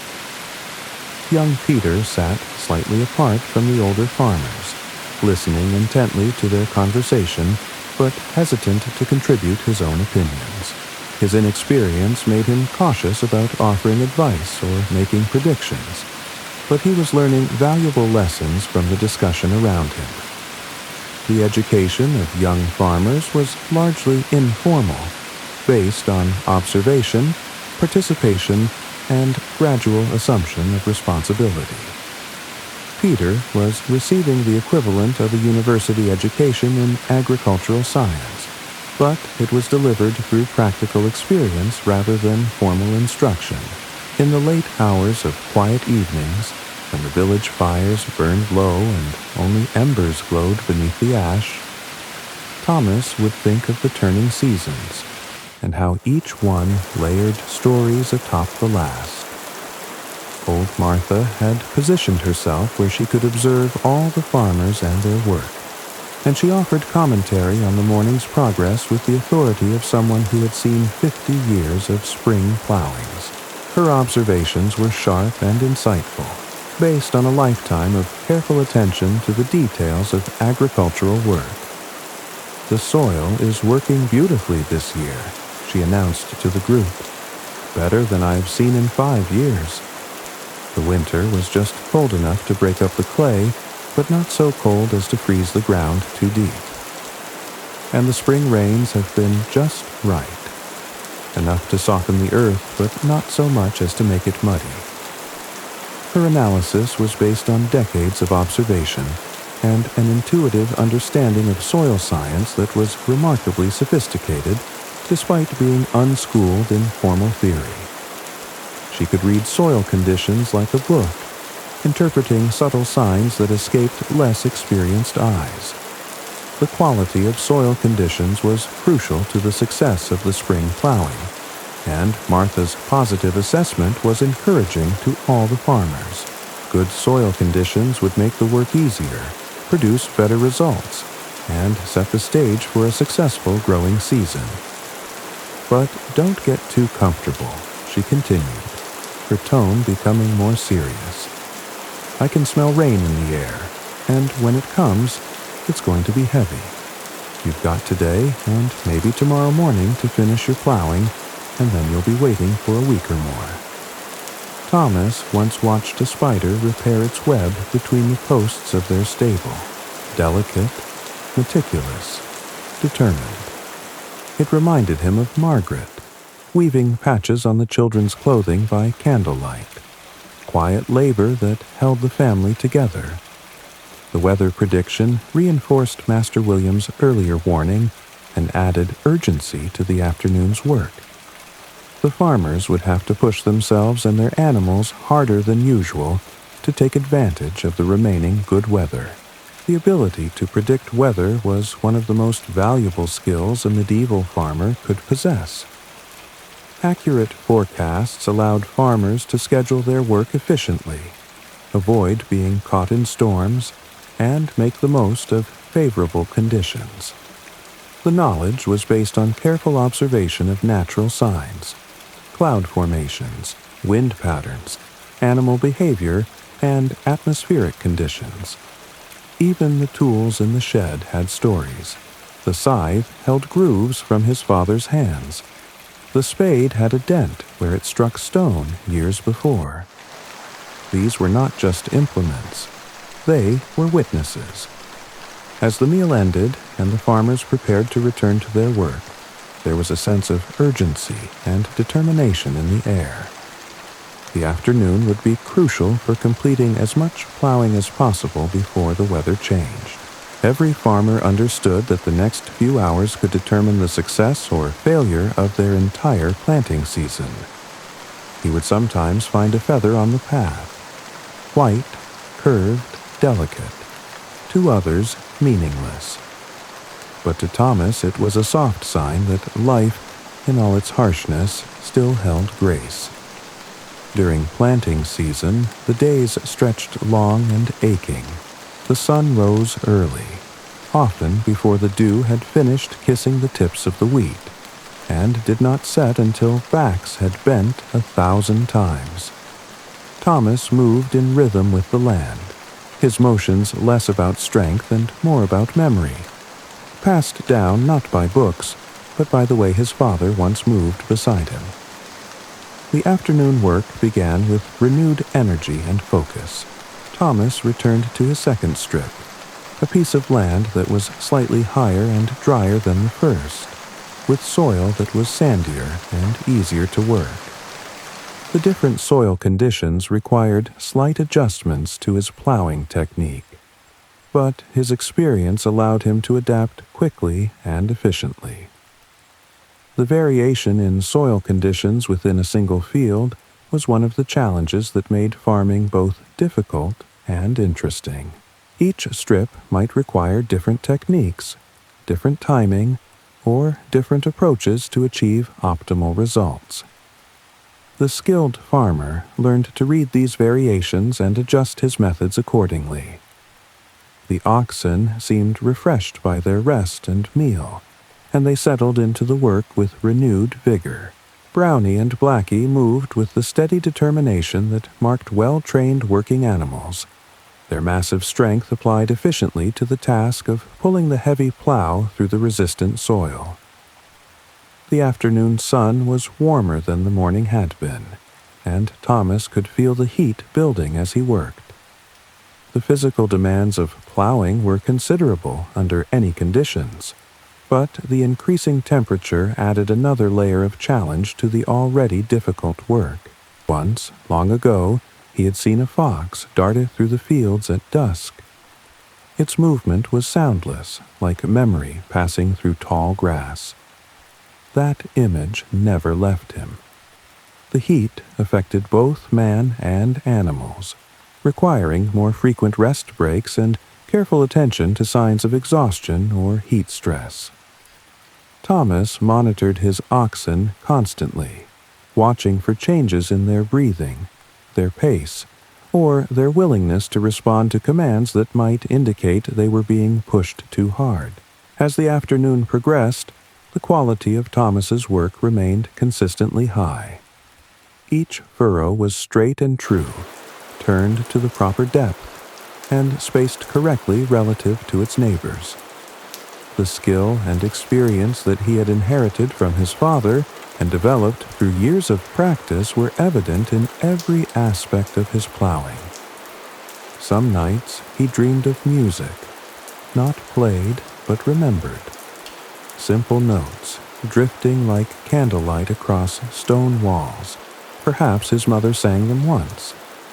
Perhaps he invented them to feel less alone. At night, with the stars distant and cold above, Thomas would sometimes wonder if life had always moved like this. Steady, humble, and full of meaning found in quiet places. Once, long ago, he had seen a fox dart through the fields at dusk. Its movement was soundless, like memory passing through tall grass. That image never left him. The consistency of high-quality work was one of the marks of a master craftsman, whether in farming or any other medieval occupation. The ability to maintain standards despite fatigue, changing conditions, and external pressures separated the truly skilled from the merely competent. Around him, the other farmers were also making good progress. Master William continued to set the standard for excellence. His furrows so precise they looked almost mechanical. Geoffrey the miller was using his powerful draft horses to good effect, covering ground more quickly than the ox teams but requiring more frequent rests for his animals. When the harvest was good, Thomas would walk the rows alone after dark, whispering thanks, not to a name or God, but to the hands, the sweat, the luck, and the soil. Young Peter was gaining confidence as the day progressed, his furrows becoming straighter and more consistent as he settled into the rhythm of the work. The encouragement and advice from the older farmers was helping him develop the skills and confidence he would need to succeed as the head of his household. The community support that Peter was receiving was typical of medieval village life. Experienced farmers had a vested interest in helping younger ones succeed, because the prosperity of individual families contributed to the overall well-being of the entire community. As the sun began its descent toward the western horizon, Thomas completed his second strip and surveyed his progress with satisfaction. 2 strips completed in one day was excellent progress, and if the weather held, he would be able to finish his plowing well ahead of schedule. The sense of accomplishment was tempered by awareness of how much work remained to be done. Spring plowing was just the first step in a long process that would continue through planting, cultivating, and harvesting. Each stage would bring its own challenges and require its own skills and knowledge. But for now, Thomas was content with the day's progress. The work had gone well, the soil conditions had been ideal, and his oxen had performed magnificently. The foundation for another year's crops had been laid, and that was enough for one day. As the farmers began to gather their equipment and prepare for the journey back to the village, there was a sense of shared accomplishment and mutual respect in the air. They had worked together to complete an essential task, supporting each other with advice, encouragement, and practical assistance. The walk back to the village was leisurely, with tired oxen plodding along at their own pace and equally tired farmers walking beside them. The conversation was subdued but satisfied, focusing on the day's accomplishments and plans for the following day's work. Each night ended not in silence, but in hush, a subtle distinction. It wasn't the absence of noise, but the presence of stillness, the kind that wraps around the bones and whispers, "You are safe. You are home." Thomas felt the deep satisfaction that came from a day of meaningful work well done. His body was tired, his muscles ached, and his hands were sore from gripping the plow handles. But his spirit was content. He had honored his father's memory, maintained his family's reputation, and taken another step toward ensuring his family's survival for another year. Some nights he dreamed of music, not played but remembered. Simple notes drifting like candlelight across stone walls. Perhaps his mother sang them once. Perhaps he invented them to feel less alone. The medieval world was harsh and demanding, but it was also deeply satisfying for those who understood its rhythms and met its challenges.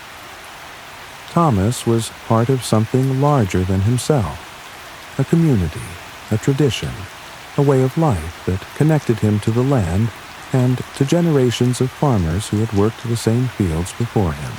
As the village came into sight, with smoke rising from chimneys and the warm glow of firelight visible through windows, Thomas felt the deep contentment that came from returning home after a day of honest labor.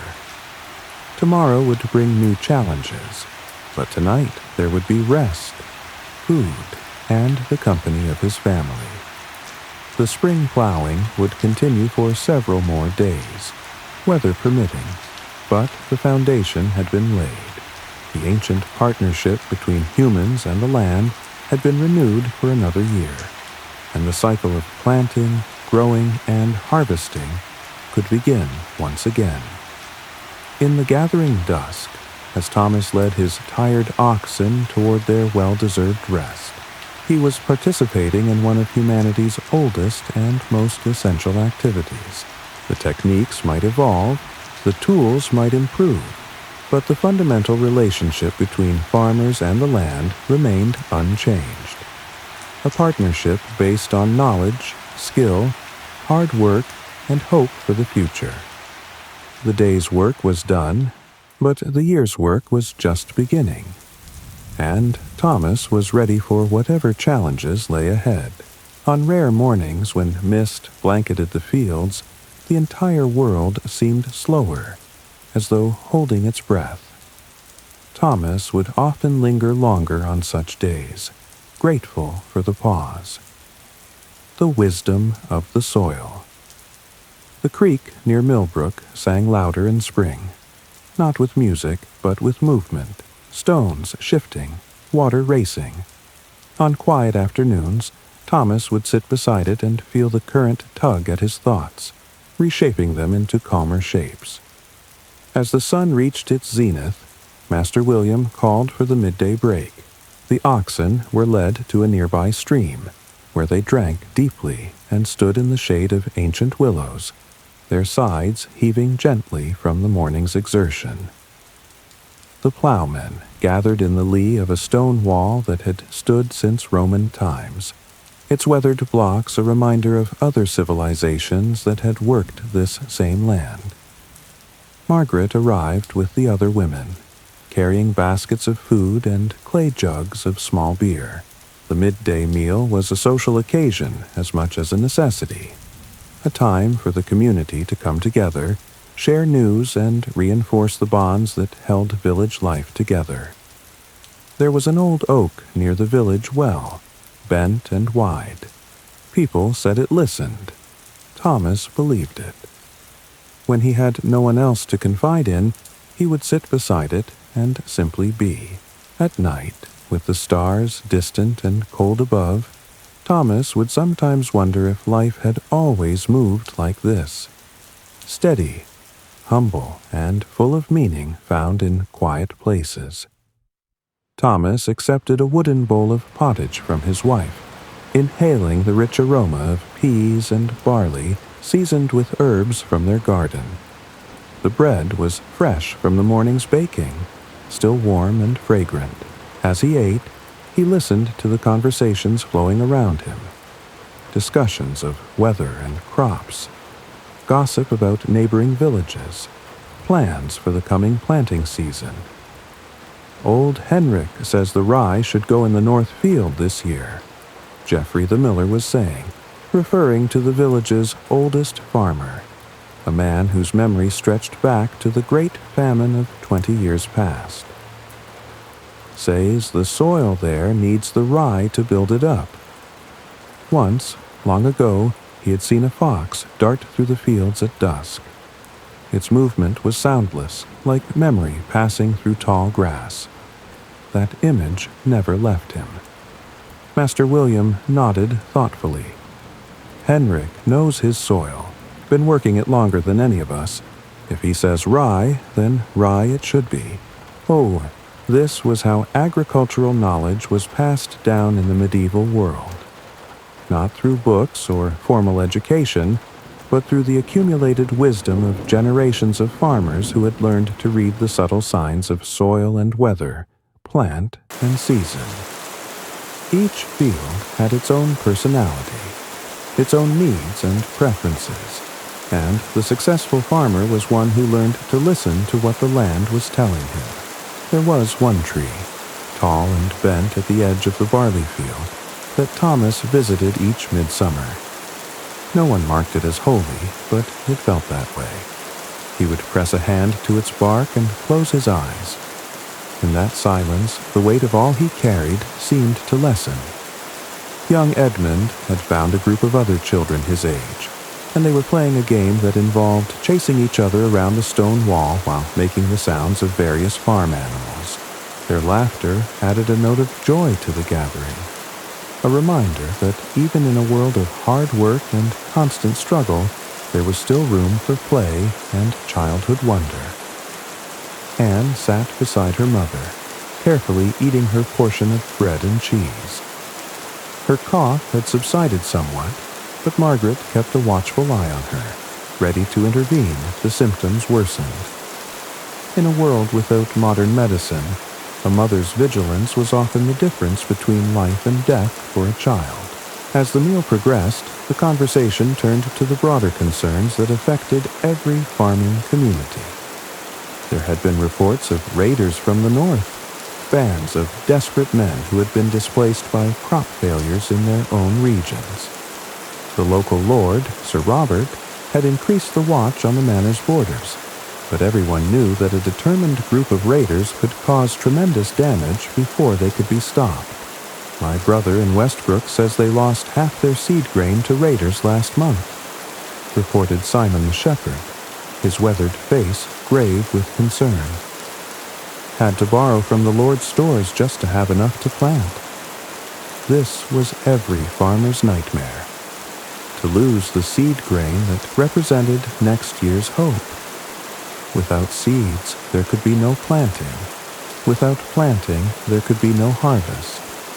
Without harvest, there was only starvation. The chain of causation was simple and terrifying, but the conversation also revealed the complex web of mutual support that held medieval communities together. When one village suffered a loss, neighboring communities would share what they could spare. When a family lost their oxen to disease, others would lend their animals for the crucial plowing and harvesting seasons.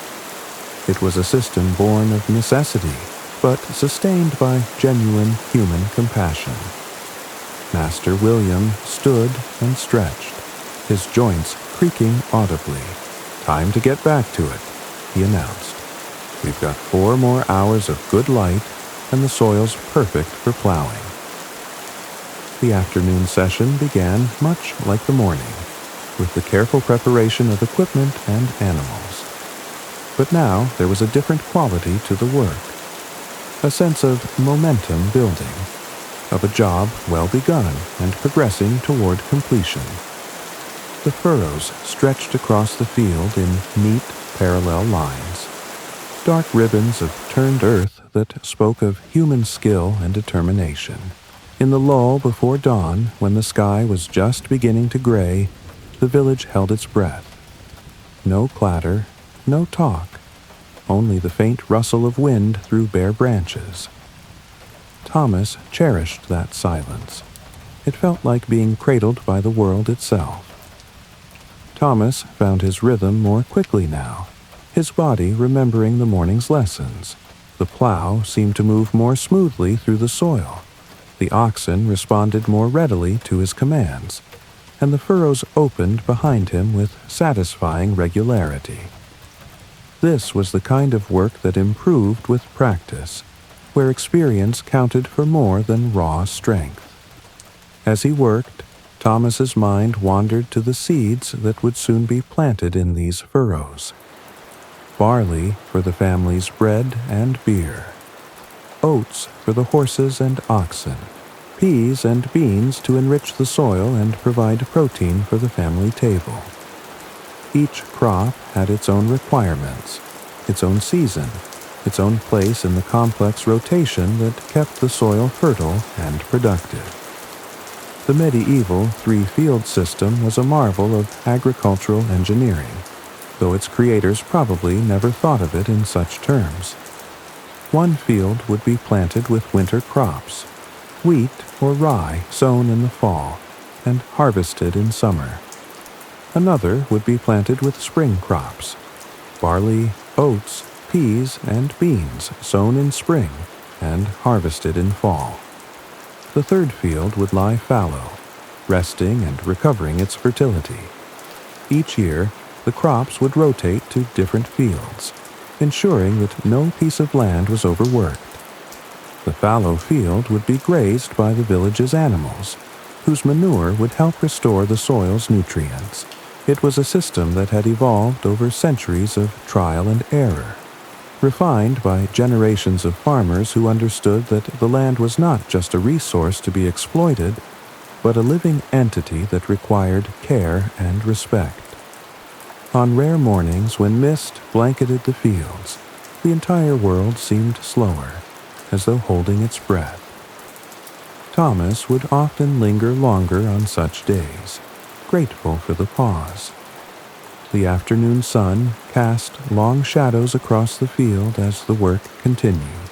The plowmen had settled into a steady rhythm, their movements synchronized like dancers in some ancient ritual. The oxen plodded forward with patient determination, their hooves leaving deep prints in the soft earth. The plows sang their ancient song, turning the soil and preparing it for the seeds that would become the year's sustenance. By late afternoon, Thomas had completed nearly half of his strip. His body ached in ways that only hard physical labor can produce. A deep, satisfying tiredness that spoke of work well done. His hands were blistered despite the calluses built up over years of similar work. His back protested with every step. But there was also a profound sense of accomplishment, of having contributed something essential to his family's survival and his community's well-being. As the sun began to sink toward the western horizon, Master William called for the day's end. The oxen were unhitched and led back to their pasture, where they would spend the night grazing and resting in preparation for tomorrow's work. The plows were cleaned and checked for damage, then stored in the village's common shed. The earth was not merely something to be tilled. It was a companion. Each furrow held a memory. Each stone turned revealed the breath of time. Thomas often thought the land remembered more than people did. The walk back to the village was quieter than the morning's journey. The workers were tired, their energy depleted by the day's exertions. But there was also a sense of satisfaction, of having begun an important task and made good progress toward its completion. As Thomas walked beside his family, little Edmund chattering excitedly about everything he had seen, Anne walking quietly beside her mother, baby Mary sleeping in Margaret's arms, he felt the deep contentment that comes from knowing your place in the world and fulfilling your responsibilities to those you love. The village healer, old Merla, knew plants like others knew prayers. Her hut smelled of mint and musty linen, and she spoke more to herbs than to people. When Thomas once bruised his ankle in the pasture, she wrapped it in comfrey, muttering to the leaves as though they could hear. Healing, in her hands, was more ritual than science. The evening meal would be simple. More bread, some cheese, perhaps a bit of bacon, if Margaret had been able to trade for it at the market. But it would taste better for having been earned through honest labor, and it would be shared with people who understood the value of work and the importance of community. Tomorrow would bring another day of plowing, and the day after that, and the day after that, until the field was ready for planting. It was work that required patience and persistence, qualities that the medieval world cultivated in its people out of sheer necessity, and in that patient persistence, in that willingness to do whatever was necessary to ensure the survival of family and community, there was a kind of nobility that our modern world, with all its conveniences and distractions, might do well to remember. E'en seeds of tomorrow. The plowing continued for 6 more days, each one following the same rhythm of early rising, hard work, and evening rest. By the end of the week, Thomas's strip was completely turned, the dark furrows lying open to the sky like pages in a book waiting to be written. The transformation was remarkable. What had been rough stubble was now a neat expanse of prepared soil, ready to receive the seeds that would become the year's harvest. But plowing was only the beginning. The soil needed to be broken down further, the large clods reduced to a fine tilth that would cradle the seeds and allow young roots to penetrate easily. This was the work of the harrow, a wooden frame set with iron teeth that would be dragged across the plowed ground to break up the clods and smooth the surface. Work in the fields was not just toil. It was rhythm, like breathing. Each step, each turn of the soil was part of a dance older than names. Thomas often paused to feel the texture of the earth between his fingers, as if the land itself were speaking to him. The harrow was a simpler implement than the plow, but no less important. Thomas had made his own the previous winter, during the long evenings when outdoor work was impossible. He had selected the wood carefully. Ash for the frame, because it was strong and flexible. Oak for the teeth, because it was hard and durable. The iron points had been forged by Peter the blacksmith, each one shaped to penetrate the soil without becoming clogged with earth. Harrowing required a different set of skills than plowing. where plowing demanded strength and endurance. Harrowing required finesse and timing. The harrow had to be moved at just the right speed. Too fast, and it would skip over the hard clods. Too slow, and it would dig too deeply and disturb the furrows. The driver had to read the soil constantly, adjusting the pace and direction to achieve the best results. Thomas began harrowing on a morning when the air was soft with spring warmth and the hedgerows were beginning to show their first tentative leaves. The work was lighter than plowing, but no less important. As the harrow's teeth broke up the clods and smoothed the surface, the field began to take on the appearance of a garden bed, neat and orderly and ready for planting. The sound of harrowing was different from the sound of plowing. A lighter, more musical note as the iron teeth scratched through the soil. The oxen moved more easily, no longer straining against the heavy resistance of the plow. There was something almost meditative about the work, the steady back-and-forth motion across the field, the gradual transformation of rough earth into a smooth seedbed. As Thomas worked, he thought about the seeds that would soon be planted in this carefully prepared soil. Some were stored in his own cottage, beans and peas that Margaret had saved from the previous year's harvest, carefully dried and stored in clay pots to protect them from mice and moisture. Others would come from the Lord's stores, the wheat and barley that formed the foundation of the village's diet. Even the tools in the shed had stories. The scythe held grooves from his father's hands. The spade had a dent where it struck stone years before. These were not just implements, they were witnesses. The timing of planting was crucial. Too early, and the seeds might rot in cold, wet soil. Too late, and they might not have enough time to mature before the autumn frosts. The decision of when to plant was made collectively, with Master William and the other experienced farmers consulting the signs, the phase of the moon, the behavior of birds, the feel of the soil, the color of the morning sky. "We'll plant the barley next week," Master William announced one evening as the villagers gathered around the well to draw water for their evening meals. "Moon's right, soil's warm enough, and the weather looks settled." This was the moment that every farmer had been working toward since the first furrow was turned. The planting would be a community effort, with everyone contributing labor and expertise to ensure that the seeds were sown properly and at the right time. The night before planting began, Thomas lay awake listening to the sounds of the village settling into sleep.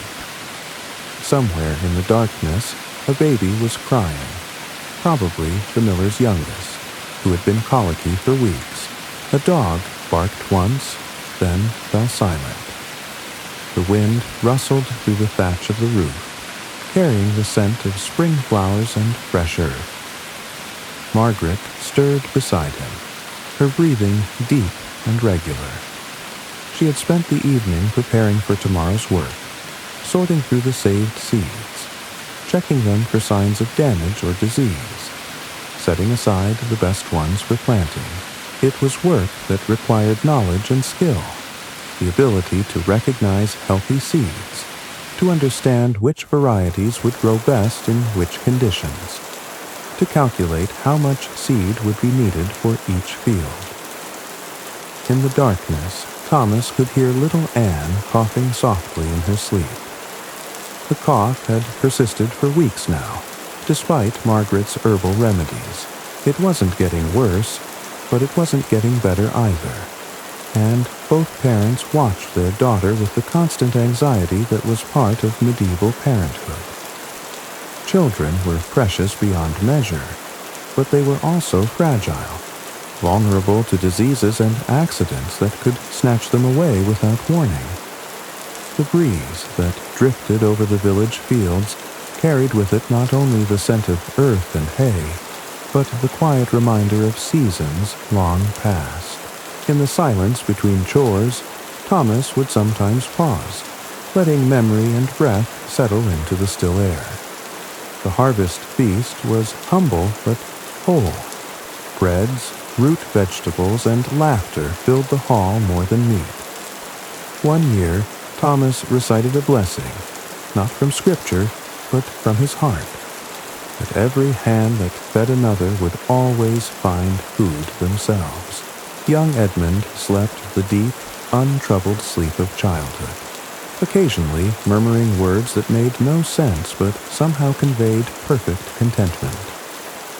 At 4, he was beginning to understand the rhythms of farm life, the way each season brought its own tasks and challenges.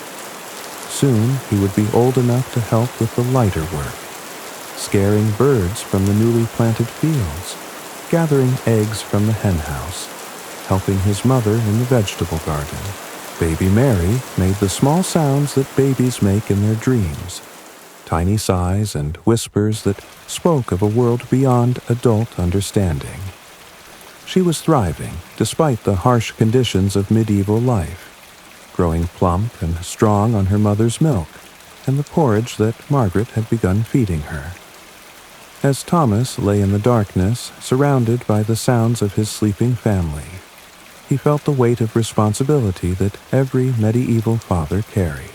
These people depended on him completely, for food, for shelter, for protection from the dangers that lurked beyond their cottage door. The work he would do tomorrow, and in all the tomorrows that followed, would determine whether they lived or died, whether they thrived or merely survived. But there was also comfort in that responsibility, a sense of purpose that gave meaning to even the hardest days. This was work that mattered, work that connected him to the fundamental processes of life, work that would outlast his own brief time on earth. The seeds he planted tomorrow would feed his children, and their children, and their children's children, in an unbroken chain stretching into the future. There was a tree beyond the pasture, twisted, half dead, yet blooming each spring with defiance. Thomas had seen boys carve initials into its bark, and girls leave bundles of herbs there. It was not sacred by rule, but by feeling. The pre-dawn darkness was filled with the sounds of the village awakening. Roosters crowed from a dozen different yards, their calls overlapping and echoing off the cottage walls. Somewhere, a cow lowed softly, probably being led to pasture by one of the village boys. The sound of wooden shutters opening and closing marked the beginning of another day. Thomas rose and dressed quickly, his movements automatic after years of practice. The fire had burned low during the night, but the coals were still warm. He added wood and blew gently until the flames caught, casting dancing shadows on the walls of the cottage. The familiar morning routine, checking the fire, drawing water from the well, preparing for the day's work, was both comforting and energizing. Margaret was already moving, her feet finding the floor with practiced ease. She moved to the baby's cradle, lifting Mary and settling her at her breast for the morning feeding. The sight of his wife nursing their child filled Thomas with a contentment that was deeper than happiness, a sense of rightness, of being exactly where he belonged in the great scheme of things. The morning meal was hurried but substantial. Fresh bread, still warm from the oven where Margaret had baked it before dawn. Butter, churned from their cow's milk. Small beer that would provide energy for the long day ahead. As they ate, Thomas explained the day's work to his children, describing how the seeds would be planted and why the timing was so important. "Will the seeds grow right away, Da?" Edmund asked, his eyes bright with curiosity. "Not right away, lad," Thomas replied, ruffling his son's hair. "They need time to think about it first. Then they'll send down roots to drink from the earth, and send up shoots to drink from the sun. There was an old oak near the village well, bent and wide. People said it listened. Thomas believed it. When he had no one else to confide in, he would sit beside it and simply be. It was a simple explanation, but it captured something essential about the miracle of growth that would soon transform the bare field into a sea of green. In a world without scientific understanding of photosynthesis and plant biology, people understood growth in terms of metaphor and mystery. But their understanding was no less profound for being unscientific. The walk to the field was different this morning.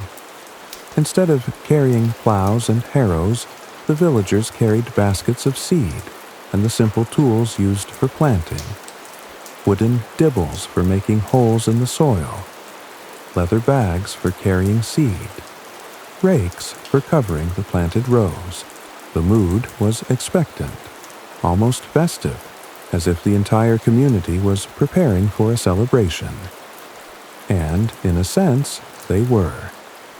Planting was one of the great rituals of the agricultural year, a ceremony that connected human beings to the eternal cycle of death and rebirth that governed all life. The seeds that would be planted today had been harvested from plants that had grown from seeds planted the year before, which had grown from seeds planted the year before that, in an unbroken chain stretching back to the beginning of agriculture itself. Master William stood at the edge of the field, his weathered hands holding a small bag of barley seed. At 73, he had overseen more plantings than anyone could count, but his face still showed the excitement and anxiety that marked this crucial moment in the farming year. "The soil's perfect," he announced, crumbling a handful of earth between his fingers. "Not too wet, not too dry. Warm enough for the seeds to sprout, but not so warm they'll dry out. We'll start with the barley, then move to the oats, then finish with the peas and beans." The planting began with a ritual that was older than Christianity, older than the Roman occupation, older perhaps than written history itself. Master William took a handful of seed from his bag and scattered it across the first furrow, speaking words that had been passed down from father to son for generations. "Earth that gives us life, accept these seeds. Sun that warms the world, help them grow. Rain that feeds the land, give them drink. May this planting bring abundance to our tables and security to our homes." It was a prayer, a blessing, a statement of hope and faith in the face of an uncertain future. Then the real work began. Each night ended not in silence, but in hush, a subtle distinction. It wasn't the absence of noise, but the presence of stillness. The kind that wraps around the bones and whispers, "You are safe. You are home." The planting method was simple but effective. One person would walk along the furrow, using a dibble to make holes in the soil at regular intervals. Another would follow, dropping seeds into each hole. A third would cover the seeds with soil, using a rake or simply their feet to ensure that each seed was properly buried. Once, long ago, he had seen a fox dart through the fields at dusk. Its movement was soundless, like a memory passing through tall grass. That image never left him. The chapel bell tolled differently in fog, softer, slower, as though even time took longer to arrive. Thomas once stood in the mist, unable to see the steeple, but still guided by the weight of the sound. Thomas remembered how his father's hands felt, rough, warm, always steady. He carried that memory like a stone in his pocket, invisible but grounding. There were days when the scent of distant bread mingled with the wind, and Thomas felt an inexplicable peace, as if everything he had done, no matter how small, belonged to something eternal. Thomas worked with Margaret and young Edmund, the three of them moving in synchronized rhythm along the furrows. Thomas made the holes, his dibble penetrating the soft soil to exactly the right depth. Too shallow, and the seeds might dry out. Too deep, and they might not have enough energy to reach the surface. Margaret followed, dropping 2 or 3 seeds into each hole with the precision of long practice. Edmund came behind, carefully covering each hole with soil, his small hands patting the earth gently into place. The work was methodical, almost hypnotic. Step, dibble, drop, cover. Step, dibble, drop, cover. The rhythm was broken only by occasional conversations, comments about the quality of the soil, observations about the weather, gentle corrections when someone's spacing was off. As the morning progressed, the field began to show the signs of human intention. The random pattern of furrows was overlaid with the regular spacing of planted rows, each one marked by the slightly disturbed soil where seeds lay waiting for the miracle of germination. It was invisible work in many ways. The seeds were buried, the results would not be apparent for weeks. But it was also the most important work of the year. By midday, nearly half the field had been planted. The workers gathered in the shade of the stone wall for their meal, their hands dirty from the morning's work, their faces showing the satisfaction that comes from a job well begun. The conversation was animated, filled with speculation about the weather, comparisons with previous years, hopes for a good harvest. On rare mornings when mist blanketed the fields, the entire world seemed slower, as though holding its breath. Thomas would often linger longer on such days, grateful for the pause. Remember the year of the great drought, Geoffrey the miller was saying, referring to a summer 7 years past when the rains had failed and the crops had withered in the fields. Lost half the barley crop, and what we saved was barely fit for animal feed. Aye, but remember the year after, replied Simon the shepherd. Rain came just when we needed it, and the harvest was so good we had grain left over to sell at market. These stories were part of the collective memory of the community, shared experiences that bound the villagers together and provided context for the current year's work. Each planting was both unique and part of a larger pattern, a single note in the long song of agricultural life. The afternoon brought different challenges. The sun was warmer now, and the workers had to be careful not to let the seeds dry out before they were covered. The soil was beginning to crust slightly on the surface, requiring more care in making the planting holes. But the work continued steadily, each row bringing the community closer to the completion of this crucial task. As Thomas worked, he found his mind drifting to thoughts of the future. If the weather cooperated, if the seeds were good, if no disasters struck, this field would provide food for his family through the coming winter. The barley would be ground into flour for bread and brewing. The oats would feed the oxen that pulled the plow. The peas and beans would add protein to the family's diet and nitrogen to the soil. But there were so many variables, so many things that could go wrong. Too much rain could rot the seeds in the ground. Too little rain could leave them stunted and weak. Insects could devour the young plants. Disease could spread through the crop like wildfire. Raiders could destroy the fields just before harvest.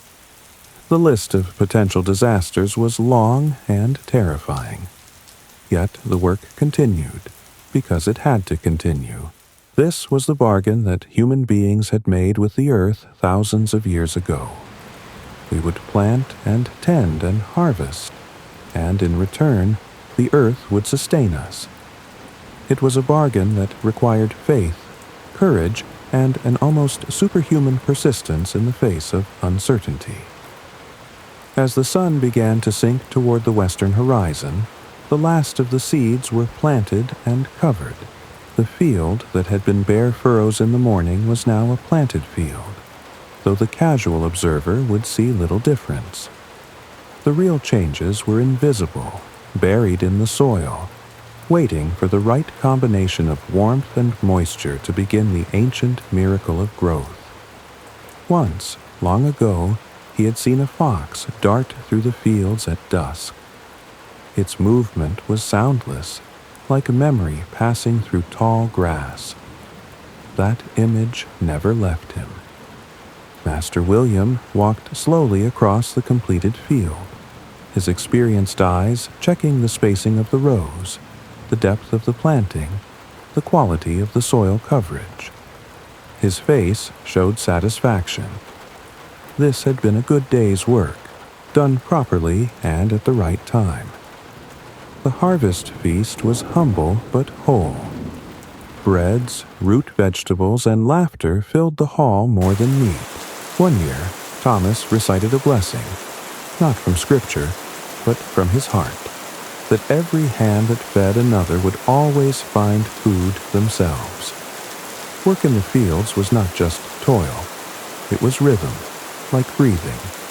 Each step, each turn of the soil was part of a dance older than names. Thomas often paused to feel the texture of the earth between his fingers, as if the land itself were speaking to him. "Well planted," he announced, his voice carrying across the field to where the workers were gathering their tools. "If the weather holds, we should see the first shoots in 10 days or so." The walk back to the village was quiet, the workers tired but satisfied. They had completed one of the most important tasks of the year and done it well. Now came the waiting, the daily watching of the field for the first signs of green, the constant prayers for favorable weather. As Thomas walked beside his family, little Edmund chattering about the seeds and when they would grow, Anne walking quietly beside her mother, baby Mary sleeping in Margaret's arms, he felt the deep satisfaction that comes from having done necessary work well. Tomorrow would bring other tasks. There were always other tasks, but today had been devoted to the future, to the hope that sustained all agricultural communities. Children would chase after shadows at sunset, pretending to be knights or wandering minstrels. Their joy echoed off the stone and softened the hard corners of each passing day. The evening meal was a celebration of sorts, though a quiet one. The bread tasted better for having been earned through honest labor. The small beer seemed more refreshing after a day spent working in the sun. The simple pleasure of sitting around the fire with his family, sharing the day's experiences and planning for tomorrow, was worth more than all the gold in the king's treasury. And as the family settled into sleep, the planted field lay quiet under the stars, holding its buried treasure of seeds and dreams, waiting for the sun and rain that would transform potential into abundance, hope into harvest, the work of human hands into the sustenance of human life. In that waiting, in that faith in the unseen processes of growth and change, there was something profound about the human condition. Our willingness to work for rewards we cannot immediately see, our faith in the future, our commitment to the welfare of those who will come after us. Margaret's laughter, when it came, was not loud. It was like the chime of a wooden spoon against a clay bowl, modest, unexpected, and deeply comforting. Children would chase after shadows at sunset, pretending to be knights or wandering minstrels. Their joy echoed off the stone and softened the hard corners of each passing day.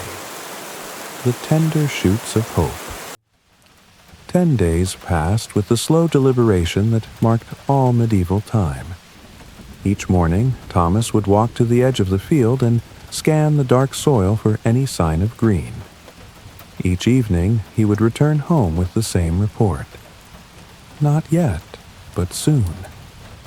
The weather had been perfect for germination.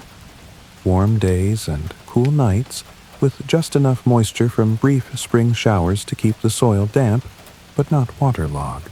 Master William nodded approvingly when Thomas reported the conditions, his weathered face showing the satisfaction of a man who had read the signs correctly.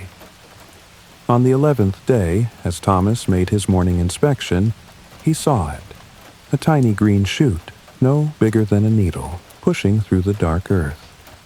Then another, and another. The field was beginning to wake up, the buried seeds responding to the ancient call of sun and soil. "Margaret," he called, as he burst through the cottage door, his face bright with excitement. "They're coming up. The barley's coming up." The whole family rushed to the field to see the miracle for themselves. Little Edmund danced with excitement, pointing at each tiny shoot as if he had personally coaxed it from the earth. Anne smiled, her pale face brightening with the first real joy she had shown since her cough began. Even baby Mary seemed to sense the importance of the moment, gurgling contentedly in her mother's arms. There were days when the scent of distant bread mingled with the wind, and Thomas felt an inexplicable peace, as if everything he had done, no matter how small, belonged to something eternal. Within a week, the field was transformed. What had been bare earth was now covered with a faint green haze, thousands of tiny plants reaching toward the sun. The sight was beautiful beyond description. Not the dramatic beauty of a sunset or a storm, but the quiet, persistent beauty of life, asserting itself against all odds. Old Elric, the village beekeeper, told Thomas that bees never forget the path home. Thomas often wondered if people did. His heart had wandered far in dreams, but always settled where the hearth crackled and Margaret hummed.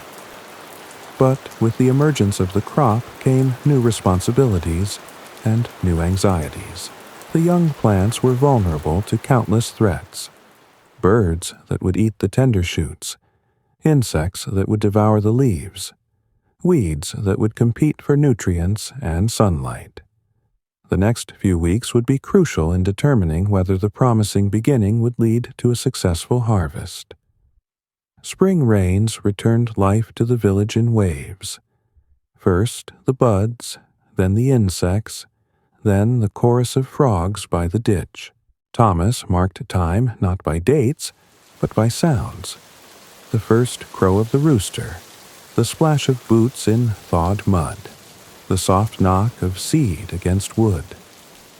The first task was bird scaring, a job that fell primarily to the village children.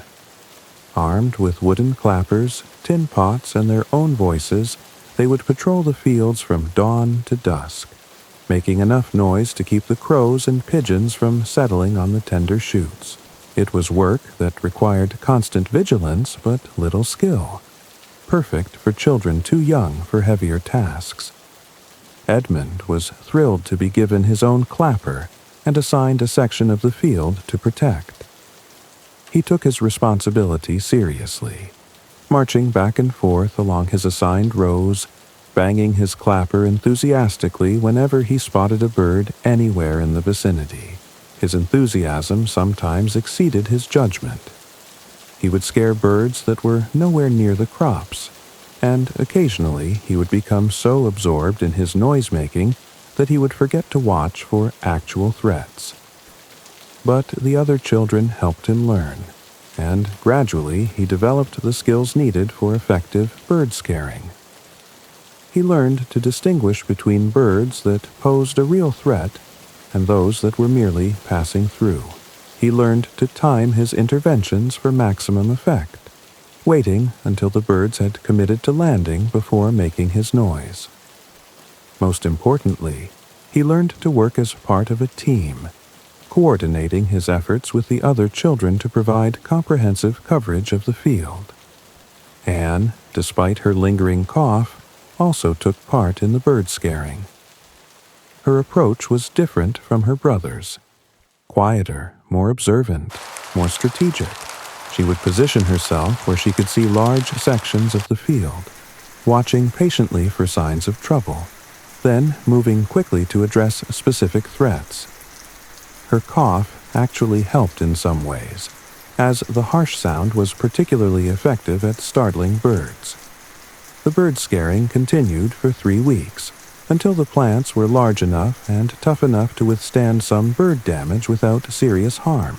During this time, the children developed a deep familiarity with the field, learning to recognize individual plants, to spot the first signs of insect damage, to identify the weeds that would need to be removed. Weeding was the next major task, and it was work that required the entire family. Weeds were more than just unsightly. They were competitors that would steal nutrients, water, and sunlight from the crop.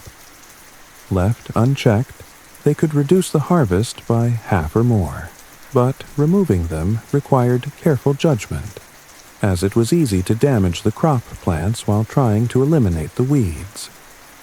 The work began at dawn, when the dew made it easier to distinguish between crop plants and weeds. Thomas and Margaret worked together, moving slowly along the rows, examining each plant carefully before deciding whether to remove it.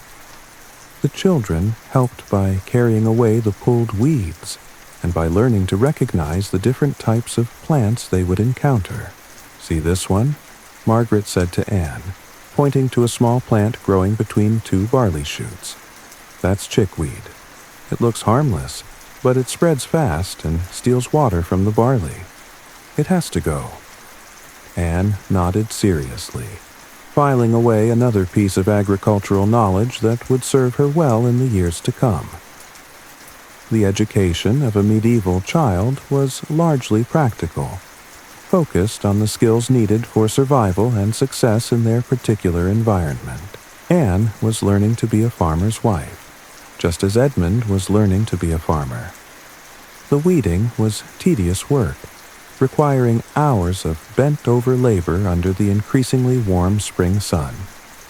Thomas's back ached constantly, and his hands were stained green from handling the pulled weeds.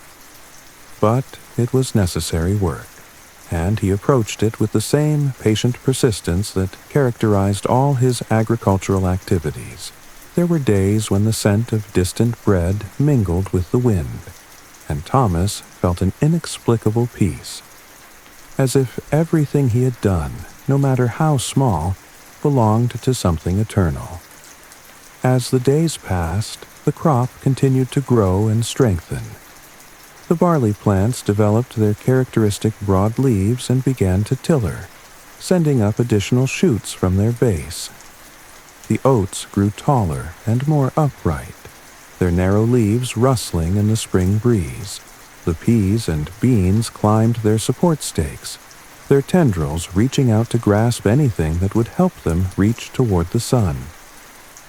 Evenings in the village held a special kind of hush, where the crackling of the hearth seemed to echo stories from generations past.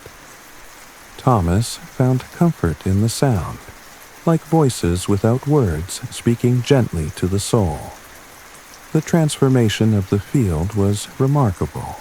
What had been bare earth just weeks before was now a thriving ecosystem, home to countless insects, birds, and small mammals.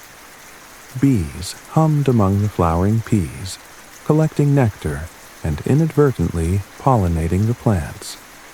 Spiders spun webs between the barley stalks, catching the flies and other pests that might otherwise damage the crop. Field mice scurried through the undergrowth, eating weed seeds and insect larvae. Thomas often paused in his work to observe this complex web of life that had sprung up around his planted seeds. There was something deeply satisfying about seeing the field come alive. about knowing that his work had created the conditions for this explosion of growth and activity. It was a reminder that farming was not just about producing food, but about participating in the great cycle of life that sustained all living things. There were days when the scent of distant bread mingled with the wind, and Thomas felt an inexplicable peace, as if everything he had done, no matter how small, belonged to something eternal. Work in the fields was not just toil, it was rhythm, like breathing. Each step, each turn of the soil was part of a dance older than names. Thomas often paused to feel the texture of the earth between his fingers, as if the land itself were speaking to him. The spring rains came at exactly the right time, gentle, soaking showers that penetrated deep into the soil without washing away the young plants. Thomas would stand in his doorway during these rains, watching the water fall on his field, calculating how much moisture the soil was receiving and how long it would last. Too much rain could be as damaging as too little, causing the plants to grow too quickly and become weak and spindly.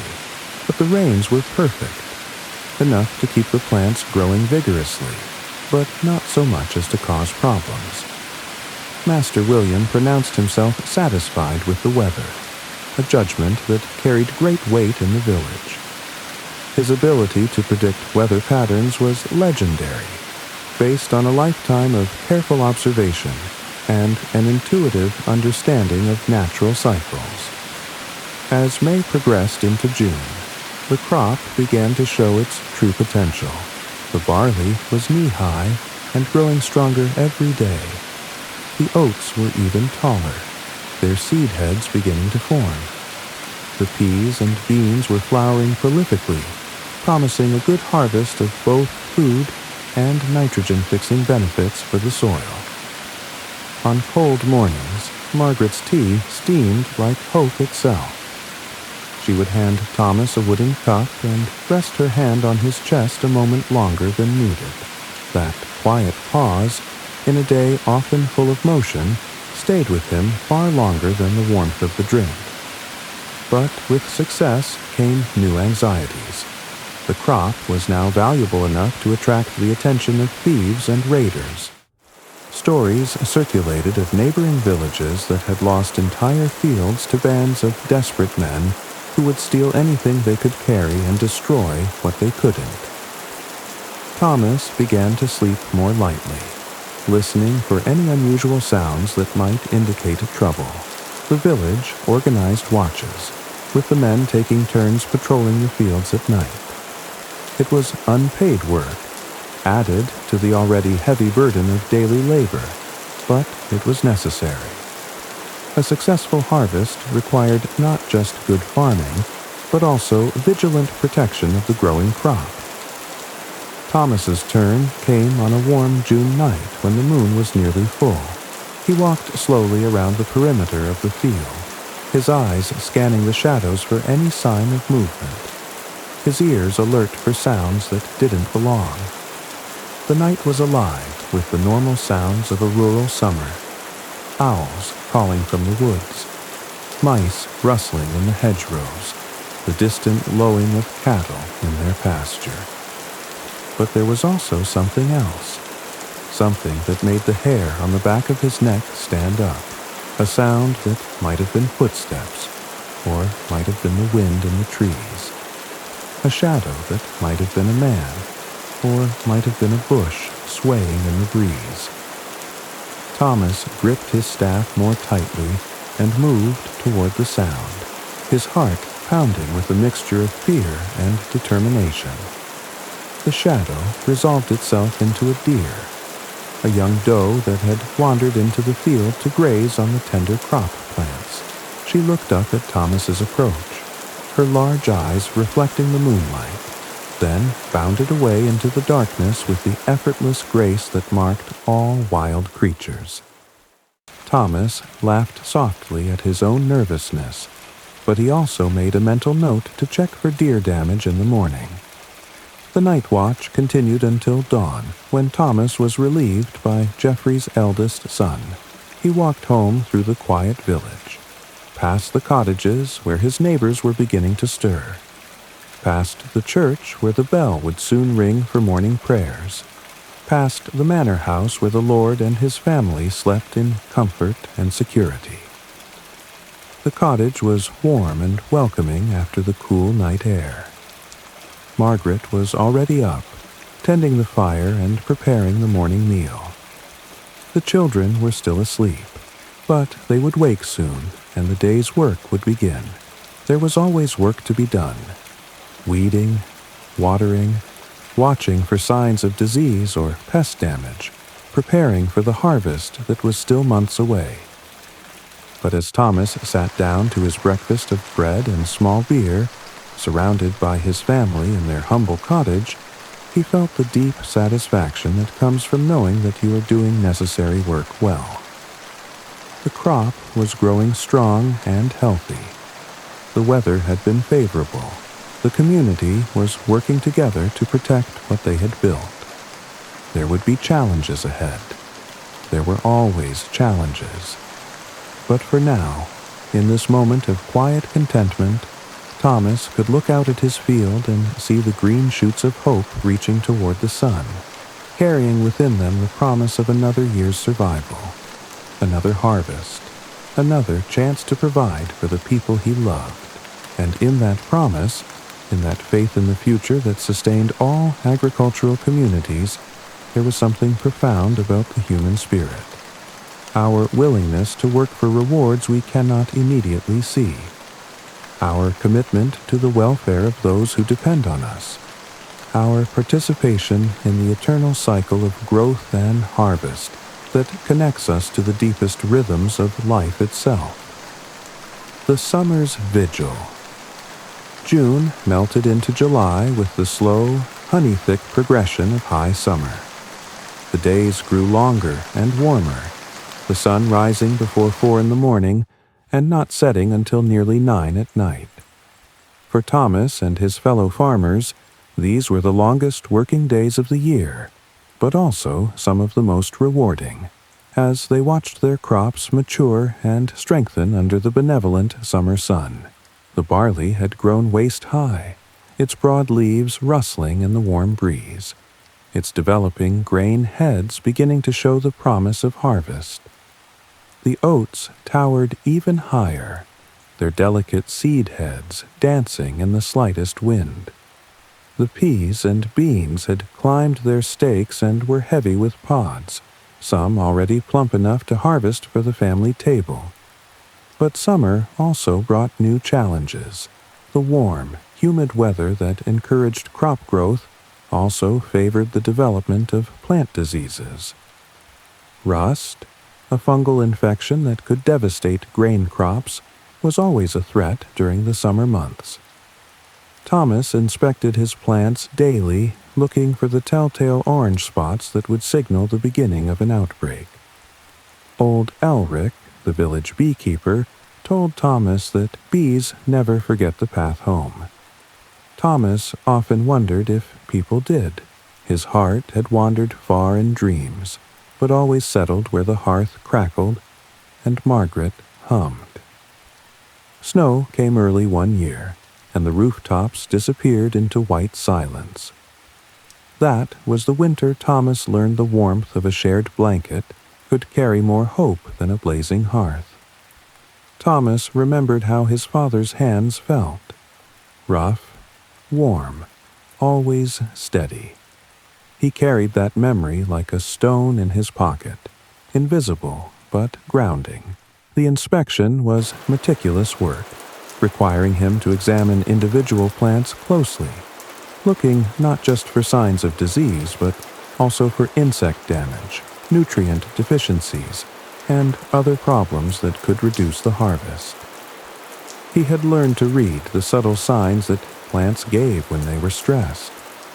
The slight yellowing of leaves that indicated nitrogen deficiency, the curling edges that suggested water stress, the small holes that marked insect feeding. On rare mornings when mist blanketed the fields, the entire world seemed slower, as though holding its breath. Thomas would often linger longer on such days, grateful for the pause. "Look at this one," he said to Edmund one morning, pointing to a barley plant whose lower leaves were showing yellow spots. "See how the color's not quite right? That could be the start of rust, or it could just be the plant getting old. We'll need to watch it carefully." Each night ended not in silence, but in hush, a subtle distinction. It wasn't the absence of noise, but the presence of stillness, the kind that wraps around the bones and whispers, "You are safe. You are home." Edmund nodded seriously, his 4-year-old mind absorbing another lesson in the complex art of farming.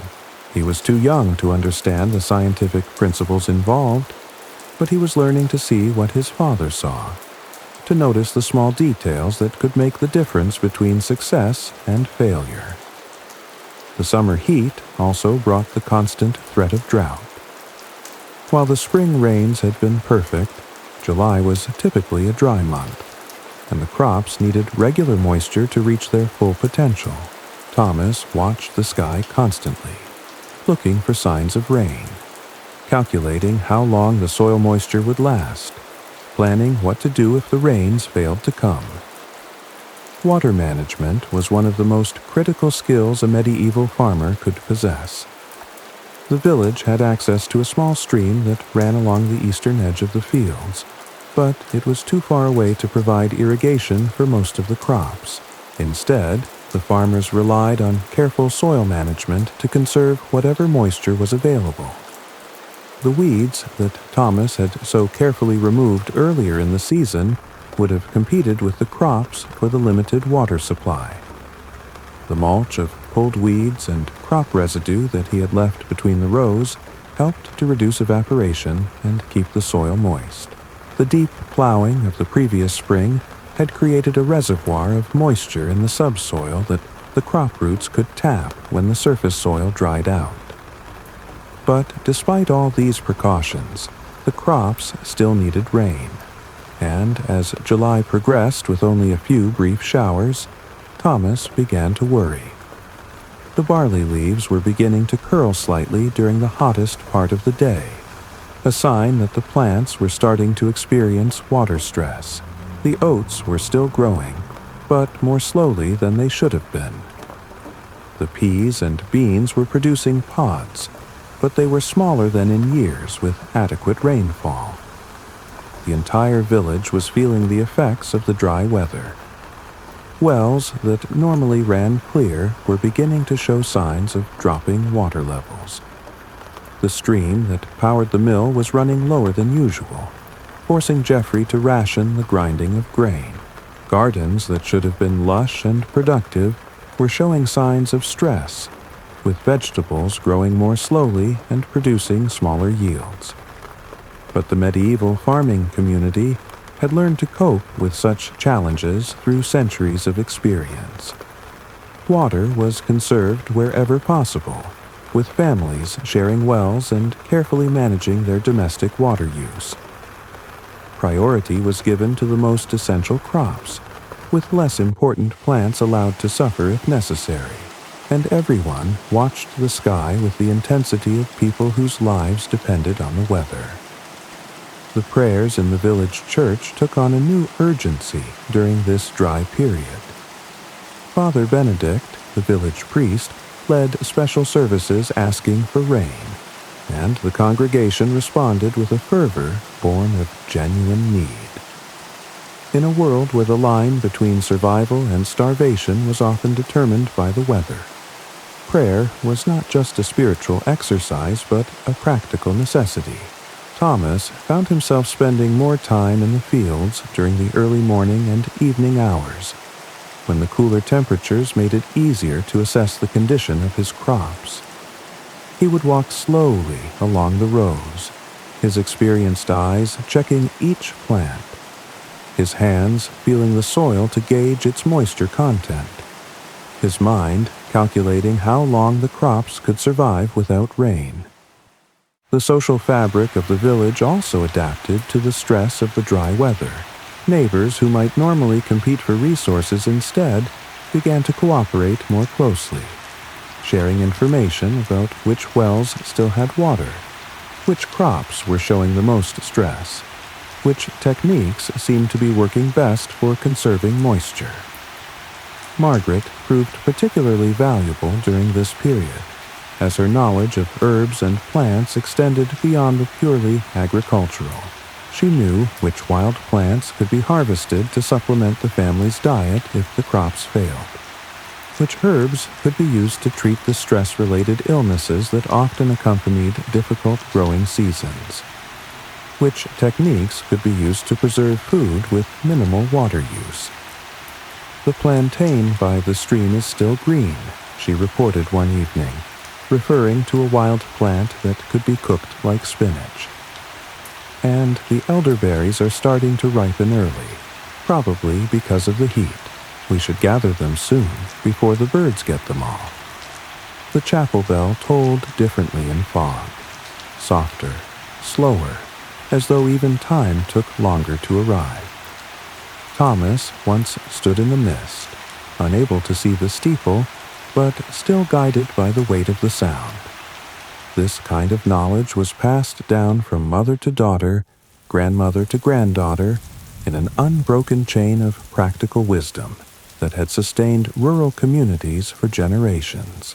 It was knowledge that couldn't be found in books, because it was specific to particular places and particular conditions, refined by years of trial and error and careful observation.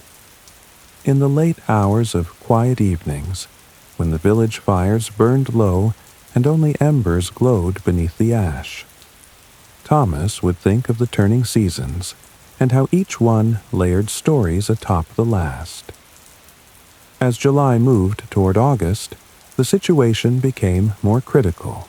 The barley was beginning to show serious signs of stress, with some plants actually beginning to wilt during the hottest part of the day. The oats were still growing, but their grain heads were smaller than they should have been. The peas and beans were surviving, but their production was well below normal. Then, on the last day of July, the weather began to change. Thomas noticed it first in the behavior of the animals. The cattle seeking shade earlier in the day, the birds flying lower and more erratically, the insects becoming more active despite the heat. These were signs that he had learned to read over years of careful observation, indicators that the weather patterns were shifting. The clouds began to build during the afternoon, starting as small white puffs on the western horizon and gradually growing larger and darker as the day progressed. By evening, they had formed into the towering thunderheads that promised serious rain. The air grew heavy and still, charged with the electricity that precedes a major storm. Thomas stood in his doorway as the first drops began to fall. Large, warm drops that struck the dusty earth with tiny puffs of dust. The smell of rain on dry soil, petrichor, though he didn't know the word, filled the air with its distinctive, earthy fragrance. It was one of the most beautiful smells in the world to a farmer who had been watching his crops suffer from drought. Children's footsteps in the mud left little trails that vanished with the rain, just as their voices lingered in the air long after play had ended. These were the things Thomas believed truly built the village. Spring rains returned life to the village in waves. First, the buds, then the insects, then the chorus of frogs by the ditch.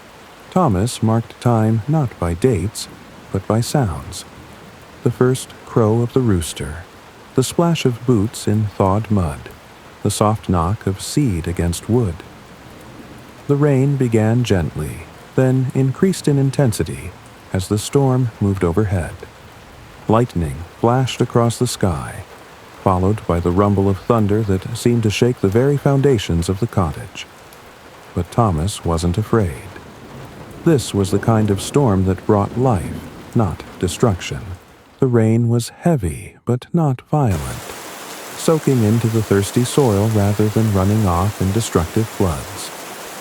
The storm continued through the night, a steady, soaking rain that penetrated deep into the earth and recharged the moisture reserves that the crops needed. Thomas slept better than he had in weeks, lulled by the sound of rain on the thatch roof and the knowledge that his crops were finally getting the water they desperately needed. Morning revealed a transformed landscape. The dust that had covered everything for weeks was washed away, leaving the world looking fresh and clean. The crops, which had been showing signs of serious stress just the day before, already looked more vigorous.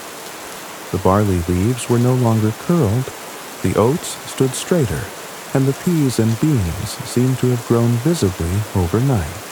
The rain continued intermittently for 3 days. Not the violent downpours that could damage crops, but the gentle, soaking rains that farmers prayed for. By the time the weather cleared, the entire growing region had received enough moisture to carry the crops through to harvest, assuming normal weather patterns for the rest of the season. The transformation in the village was remarkable. People who had been tense and worried for weeks were suddenly relaxed and optimistic.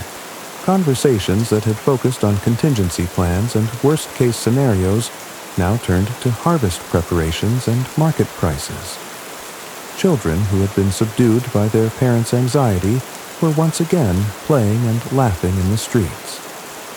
Some nights he dreamed of music, not played but remembered. Simple notes drifting like candlelight across stone walls. Perhaps his mother sang them once. Perhaps he invented them to feel less alone. Thomas walked through his field on the morning after the last rain, marveling at the resilience of the plants that had survived the drought and were now responding so vigorously to the return of adequate moisture. The barley was already showing new growth, with fresh green shoots emerging from the base of plants that had seemed nearly dead just days before. The oats were standing tall and proud, their grain heads filling out with the promise of a good harvest. But perhaps most remarkable was the change in the peas and beans. These plants, which had been struggling to produce even small pods during the drought, were suddenly bursting with new growth. Fresh flowers were appearing daily, and the existing pods were swelling with developing seeds.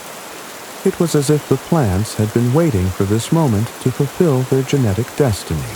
In the late hours of quiet evenings, when the village fires burned low and only embers glowed beneath the ash, Thomas would think of the turning seasons and how each one layered stories atop the last. The lesson was not lost on Thomas or his fellow farmers.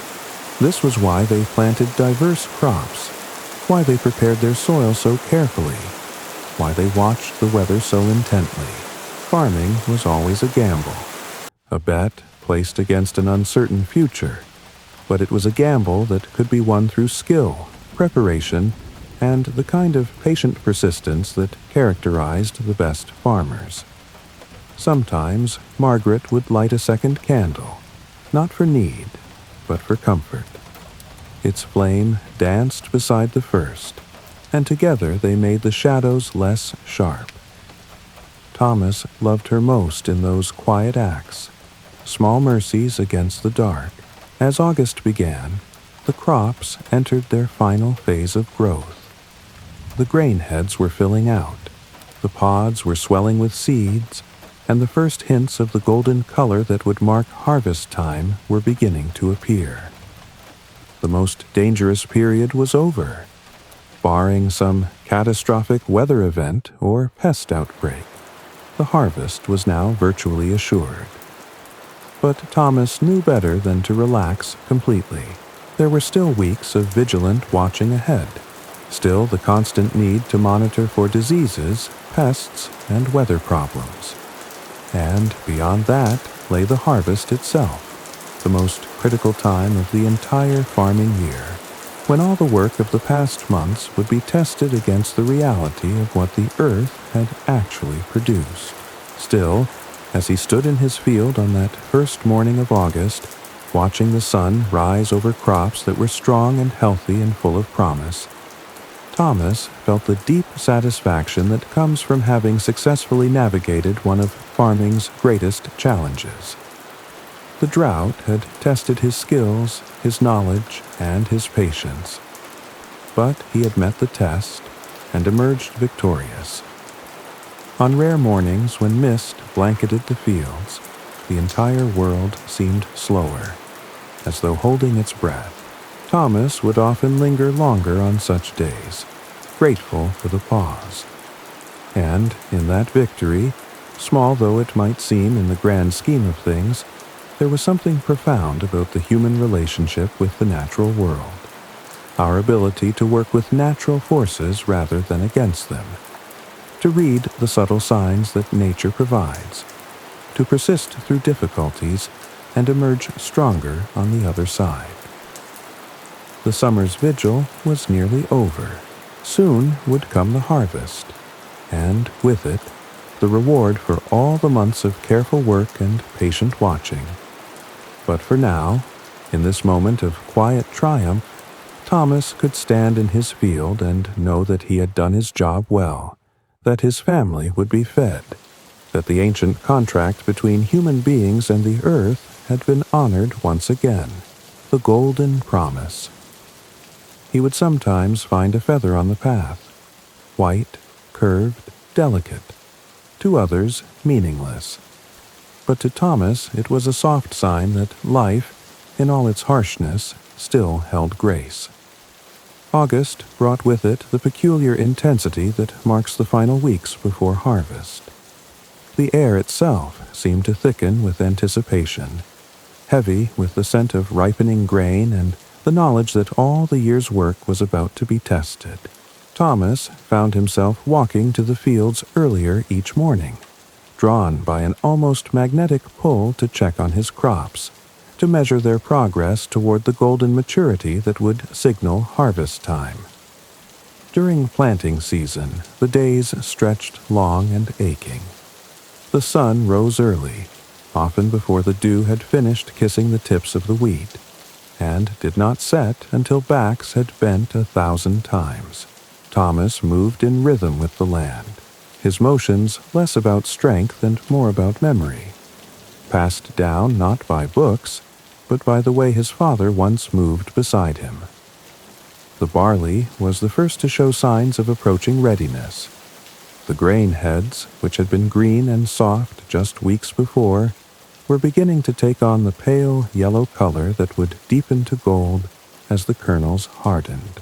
Thomas would run his thumbnail along the developing grains, feeling for the firmness that would indicate they were ready for cutting. Not yet, he would murmur to himself, feeling the slight give in the grain that meant another week or two of ripening was needed. But soon. The transformation was subtle but unmistakable to eyes trained by years of experience. Each day brought small changes, a deepening of color here, a slight stiffening of the stalks there, the gradual shift from the vibrant green of growing plants to the mellow gold of mature grain. It was like watching a slow-motion miracle, the culmination of months of careful tending and patient hope. Edmund had become Thomas's constant companion during these morning inspections, his 4-year-old curiosity perfectly matched to the wonder of watching crops ripen. He would pepper his father with questions. Why did the barley change color? How did Thomas know when it was ready? What would happen if they cut it too early or too late? At night, with the stars distant and cold above, Thomas would sometimes wonder if life had always moved like this, steady, humble, and full of meaning found in quiet places. See how the grain feels different now, Thomas would say, placing a developing kernel in his son's small palm. It's getting harder, like a little stone. When it's hard all the way through and the color is just right, then we'll know it's time. These lessons were more than just agricultural education. They were the passing down of a way of life, the transmission of knowledge that had sustained families for generations. Edmund was learning to read the subtle signs that separated successful farmers from those who struggled. The accumulated wisdom that couldn't be found in any book but had to be learned through direct experience and careful observation. Some nights he dreamed of music, not played but remembered. Simple notes, drifting like candlelight across stone walls. Perhaps his mother sang them once. Perhaps he invented them to feel less alone. Work in the fields was not just toil. It was rhythm, like breathing. Each step, each turn of the soil was part of a dance older than names.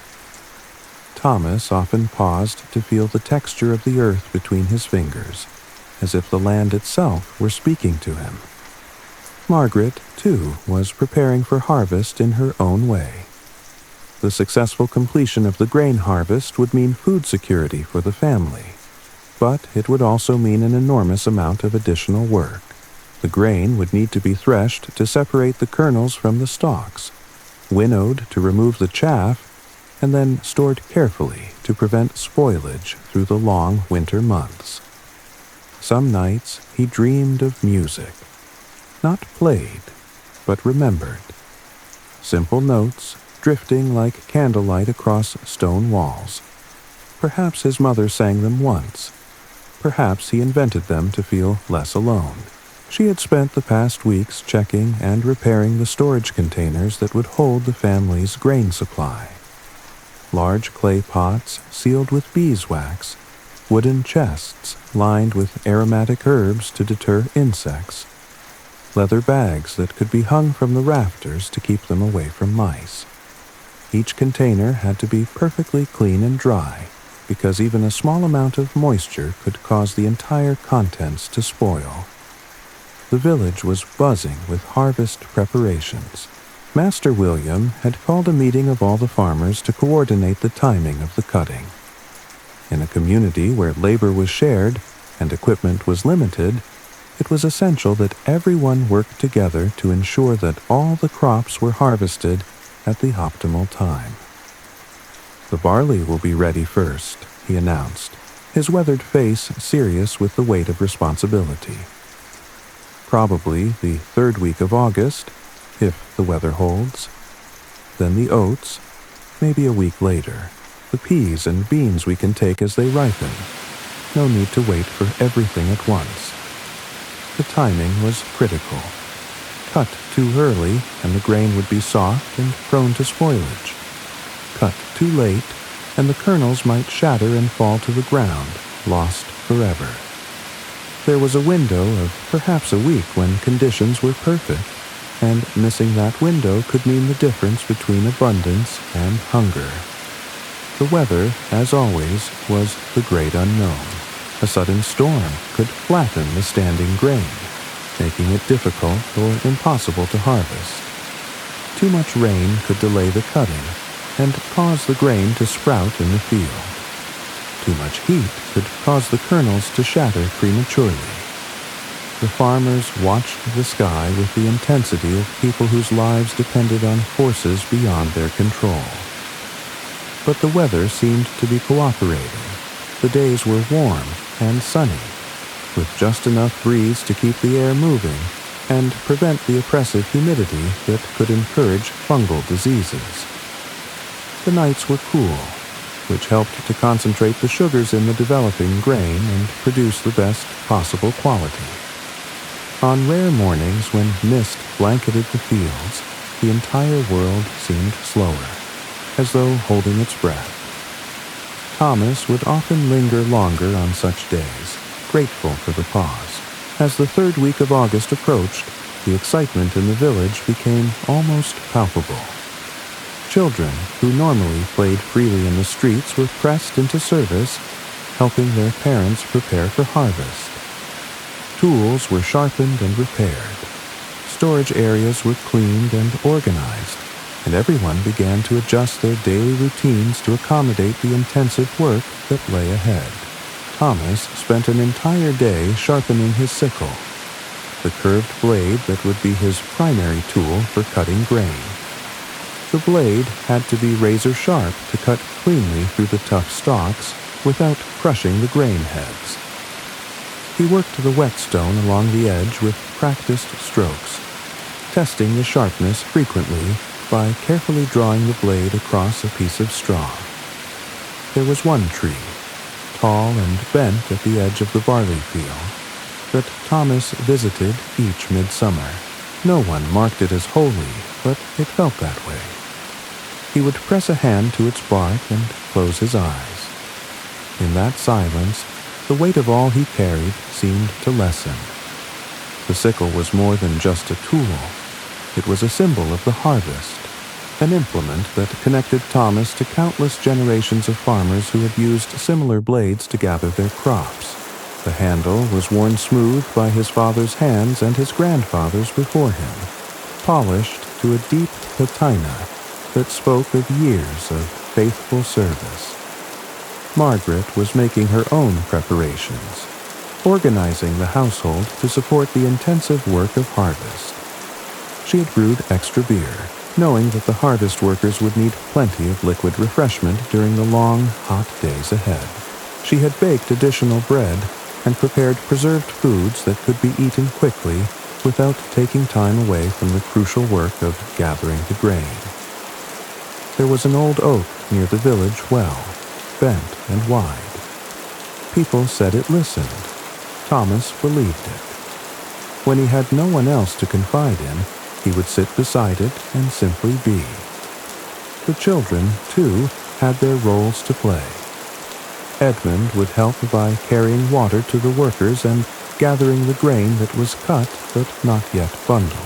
Anne, despite her lingering cough, would help with the lighter tasks, tying the cut grain into sheaves, watching for dropped kernels that could be salvaged, helping to load the harvest wagons. Even baby Mary would be part of the harvest, carried in a sling on her mother's back as Margaret moved between the fields and the cottage, coordinating the complex logistics of feeding and supporting the harvest crew. In a medieval farming community, everyone contributed according to their abilities, and even the youngest children had important roles to play. On the morning of August 20th, Master William made his final inspection of the barley crop. He walked slowly through the field, his experienced hands testing grain heads, his eyes evaluating the color and condition of the stalks. The entire village seemed to hold its breath as they waited for his verdict. Sometimes Margaret would light a second candle, not for need, but for comfort. Its flame danced beside the first, and together they made the shadows less sharp. Thomas loved her most in those quiet acts, small mercies against the dark. "Tomorrow," he announced finally. "We start cutting tomorrow at first light." There were days when the scent of distant bread mingled with the wind, and Thomas felt an inexplicable peace, as if everything he had done, no matter how small, belonged to something eternal. The word spread through the village like wildfire. Tomorrow would begin the harvest, the culmination of all the year's work, the moment when hope would be transformed into reality.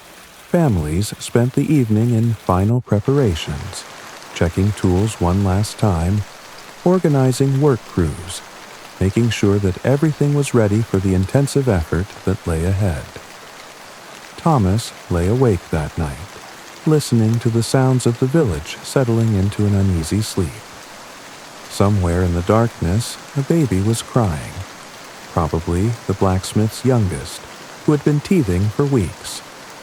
A dog barked once, then fell silent. The wind rustled through the grain heads in the field, making a sound like whispered prayers. Even the tools in the shed had stories. The scythe held grooves from his father's hands, The spade had a dent where it struck stone years before. These were not just implements, they were witnesses. Some mornings were so still that even the birds delayed their songs. On such days, Thomas moved more slowly, as if caught in a soft space between sleep and waking, a space where the world felt ancient and gentle. Margaret stirred beside him, her breathing deep and regular, but somehow different, as if even in sleep she was preparing for the challenges ahead. The children slept soundly, exhausted by the excitement and anticipation of the day, but Thomas found sleep elusive, his mind racing through all the things that could go wrong, all the preparations that might have been overlooked, all the variables that could affect the success of the harvest. But gradually, the familiar sounds of the night worked their magic, the soft breathing of his family, the gentle creaking of the cottage timbers, the distant sound of the stream that ran along the edge of the village. These sounds spoke of continuity, of the eternal rhythms that had sustained human communities for thousands of years. And in that continuity, Thomas found peace. Tomorrow would bring its own challenges, its own rewards and disappointments, but tonight his family was safe, his crops were ready, and he had done everything in his power to prepare for the crucial days ahead. The rest was in the hands of forces larger than himself. The weather, the soil, the mysterious processes that transformed seed into sustenance. As sleep finally claimed him, Thomas's last conscious thought was of the golden field that waited in the darkness, heavy with grain, ready to yield up its treasure to the hands that had tended it so carefully through the long growing season. Tomorrow would be the test of everything he had learned, everything he had worked for, everything he hoped to pass on to his children. The harvest was about to begin, and in that beginning, in that moment when potential would become reality, there was something profound about the human relationship with the natural world. Our ability to work patiently toward distant goals, to trust in processes we don't fully understand, to find meaning and purpose in the ancient cycle of planting and harvest that connects us to the deepest rhythms of life itself. The golden promise of the grain was about to be fulfilled, and with it, the promise that human skill and determination, working in harmony with the forces of nature, could create abundance from the simplest of beginnings, a handful of seeds, a plot of earth, and the patient faith that tomorrow would bring its own rewards. Each night ended not in silence, but in hush, a subtle distinction. It wasn't the absence of noise, but the presence of stillness, the kind that wraps around the bones and whispers, "You are safe, you are home," the harvest moon. There were days when the scent of distant bread mingled with the wind, and Thomas felt an inexplicable peace, as if everything he had done, no matter how small, belonged to something eternal. Dawn came early on August 21st, painting the eastern sky in shades of rose and gold that seemed to mirror the color of the ripening grain. Thomas was already awake, had been awake for an hour, listening to the sounds of the village stirring to life. Today was harvest day, the culmination of all the year's work, and the entire community would be mobilized for the crucial task of gathering the grain before weather, or time could steal away their precious crop. The air was cool and still, perfect conditions for cutting grain. Too much wind would make the stalks sway and dance, making clean cuts difficult. Too much heat would make the work exhausting and could cause the grain heads to shatter prematurely.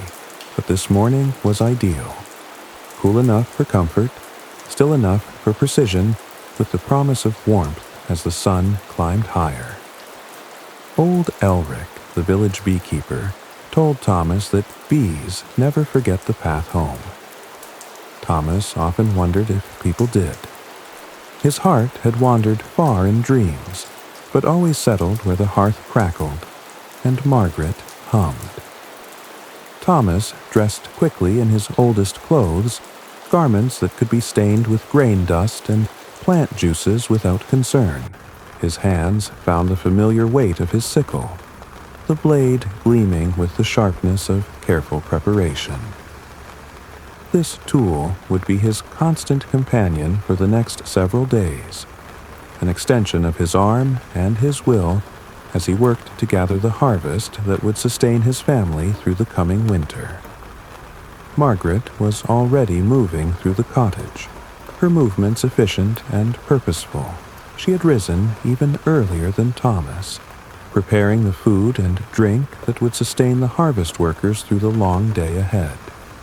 The smell of fresh bread filled the air, mingling with the aroma of small beer and the herbs she had added to the morning pottage. The children were stirring, sensing the excitement and urgency that filled the cottage. Edmund sat up in his sleeping alcove, his hair tousled and his eyes bright with anticipation.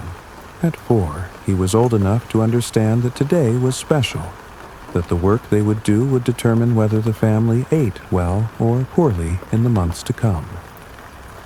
"Is it harvest day, Da?" he asked, his voice still thick with sleep but vibrating with excitement. "Aye, lad," Thomas replied, ruffling his son's hair. "Today we gather what we've sown. Today we see if all our work has paid off." Anne was already up and dressed, her pale face showing more animation than it had in weeks. Her cough had finally begun to subside, and she was eager to play her part in the family's most important work. At 7, she was old enough to help with many of the lighter tasks, and she took her responsibilities seriously. The family ate quickly, fueling their bodies for the intensive work ahead. The bread was dense and nourishing, made from last year's grain and soon to be replaced by this year's harvest. The small beer provided energy and hydration, safer than water, and more sustaining than any other beverage available to medieval peasants. As they prepared to leave the cottage, Thomas took a moment to look around at their humble home. If the harvest went well, they would return tonight tired but triumphant, secure in the knowledge that they had food for the winter. If it went poorly, but Thomas pushed such thoughts from his mind. The grain was ready, the weather was perfect, and the community was prepared. There was no reason to expect anything but success. The walk to the field was different this morning. Instead of the usual scattered groups of individuals heading to their various tasks, the entire village seemed to be moving in the same direction, drawn by the same urgent purpose. Men carried sickles and scythes, their blades glinting in the early morning light. Women carried baskets and jugs, prepared to support the workers with food and drink. Children ran ahead, their excitement barely contained, eager to begin their part in the great work. The earth was not merely something to be tilled, it was a companion.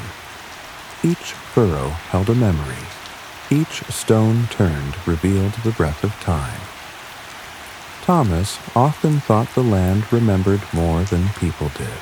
Master William was already in the field, standing at the edge of Thomas's strip with his arms crossed and his weathered face serious with concentration. At 73, he was too old for the heavy work of cutting grain, but his knowledge and experience made him invaluable as a coordinator and advisor.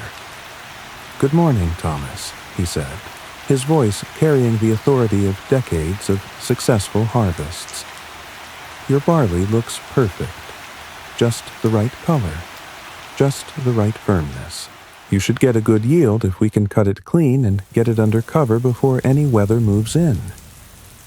Thomas nodded. feeling a surge of pride and anxiety in equal measure. The compliment from Master William was high praise indeed, but it also increased the pressure to execute the harvest perfectly. A crop this good deserved to be handled with the utmost skill and care.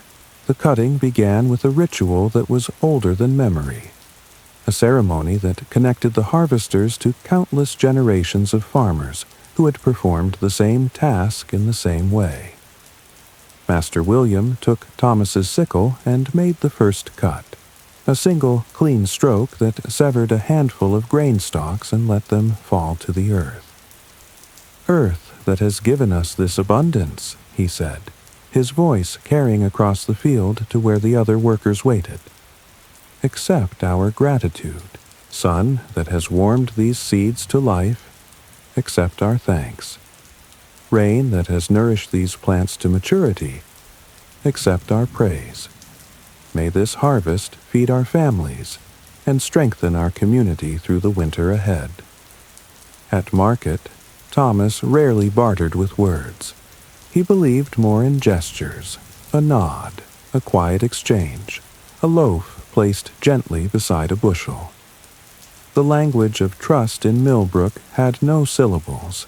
It was spoken in rhythm, in ritual, in quiet knowing. It was a prayer, a blessing, an acknowledgement of the forces beyond human control that had made the harvest possible. Then Master William handed the sickle back to Thomas, and the real work began. The technique of cutting grain with a sickle was deceptively simple but required considerable skill to execute efficiently. The harvester would grasp a handful of stalks with his free hand, then sweep the sickle through them with a smooth, curved motion that severed the stems cleanly without shattering the grain heads. The cut stalks would be laid carefully on the ground, all pointing in the same direction, ready to be gathered into sheaves. The chapel bell tolled differently in fog, softer, slower, as though even time took longer to arrive. Thomas once stood in the mist, unable to see the steeple, but still guided by the weight of the sound. Thomas had been cutting grain since he was 12 years old, when his father first allowed him to help with the harvest. His movements were smooth and rhythmic, each cut precise and efficient. Grasp, sweep, lay down. Grasp, sweep, lay down. The motion became almost hypnotic, a meditation in physical labor that engaged his entire being in the ancient task of gathering food. The sound of the harvest was unlike anything else. The whisper of sharp steel through grain stalks, the rustle of cut stems falling to the earth, the soft conversations of workers coordinating their efforts.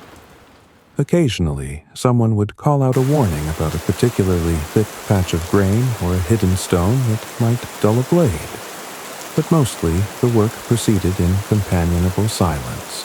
Margaret worked behind Thomas, gathering the cut stalks into neat bundles and tying them with twisted straw to form sheaves. This work required its own set of skills, knowing how much grain to include in each bundle, tying the knots tight enough to hold but not so tight as to damage the stalks, arranging the sheaves so they would dry properly without spoiling. Edmund helped by carrying water to the workers and collecting any grain heads that had broken off during cutting. His small hands were perfect for picking up the scattered kernels that would otherwise be lost, and his sharp eyes could spot grain that the adults might miss. It was important work, even if it seemed minor. In a subsistence economy, every kernel counted. Anne worked with her mother, learning the skills she would need as an adult.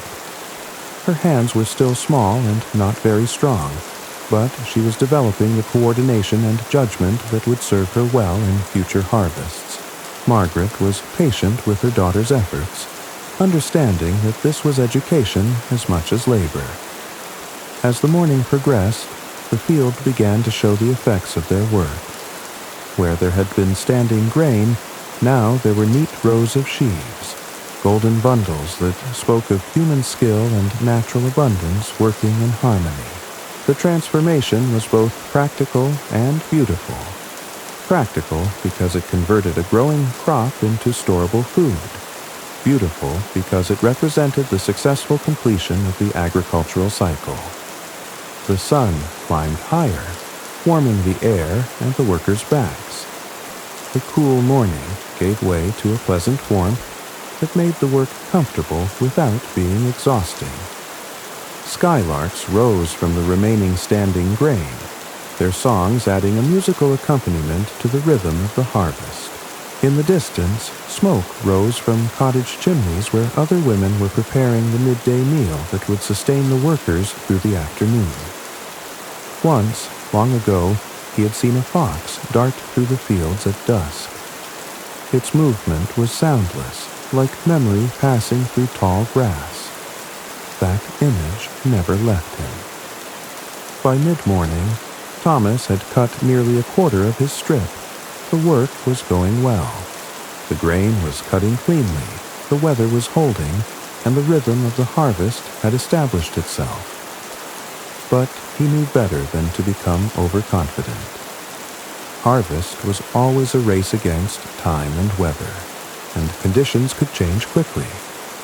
There were days when the scent of distant bread mingled with the wind, and Thomas felt an inexplicable peace, as if everything he had done, no matter how small, belonged to something eternal. The social dynamics of the harvest were complex and important. While each family was responsible for their own strip of land, the work was done communally, with neighbors helping neighbors and everyone contributing to the collective effort. When someone's sickle became dull, others would share their whetstones. When someone fell behind, others would pitch in to help them catch up. When someone found a particularly good technique or discovered a problem, the information was shared immediately with everyone else. There was an old oak near the village well, bent and wide. People said it listened. Thomas believed it. When he had no one else to confide in, he would sit beside it and simply be. This cooperation was not just a matter of goodwill. It was essential for survival. A family that fell behind in their harvest might lose part of their crop to weather or pests.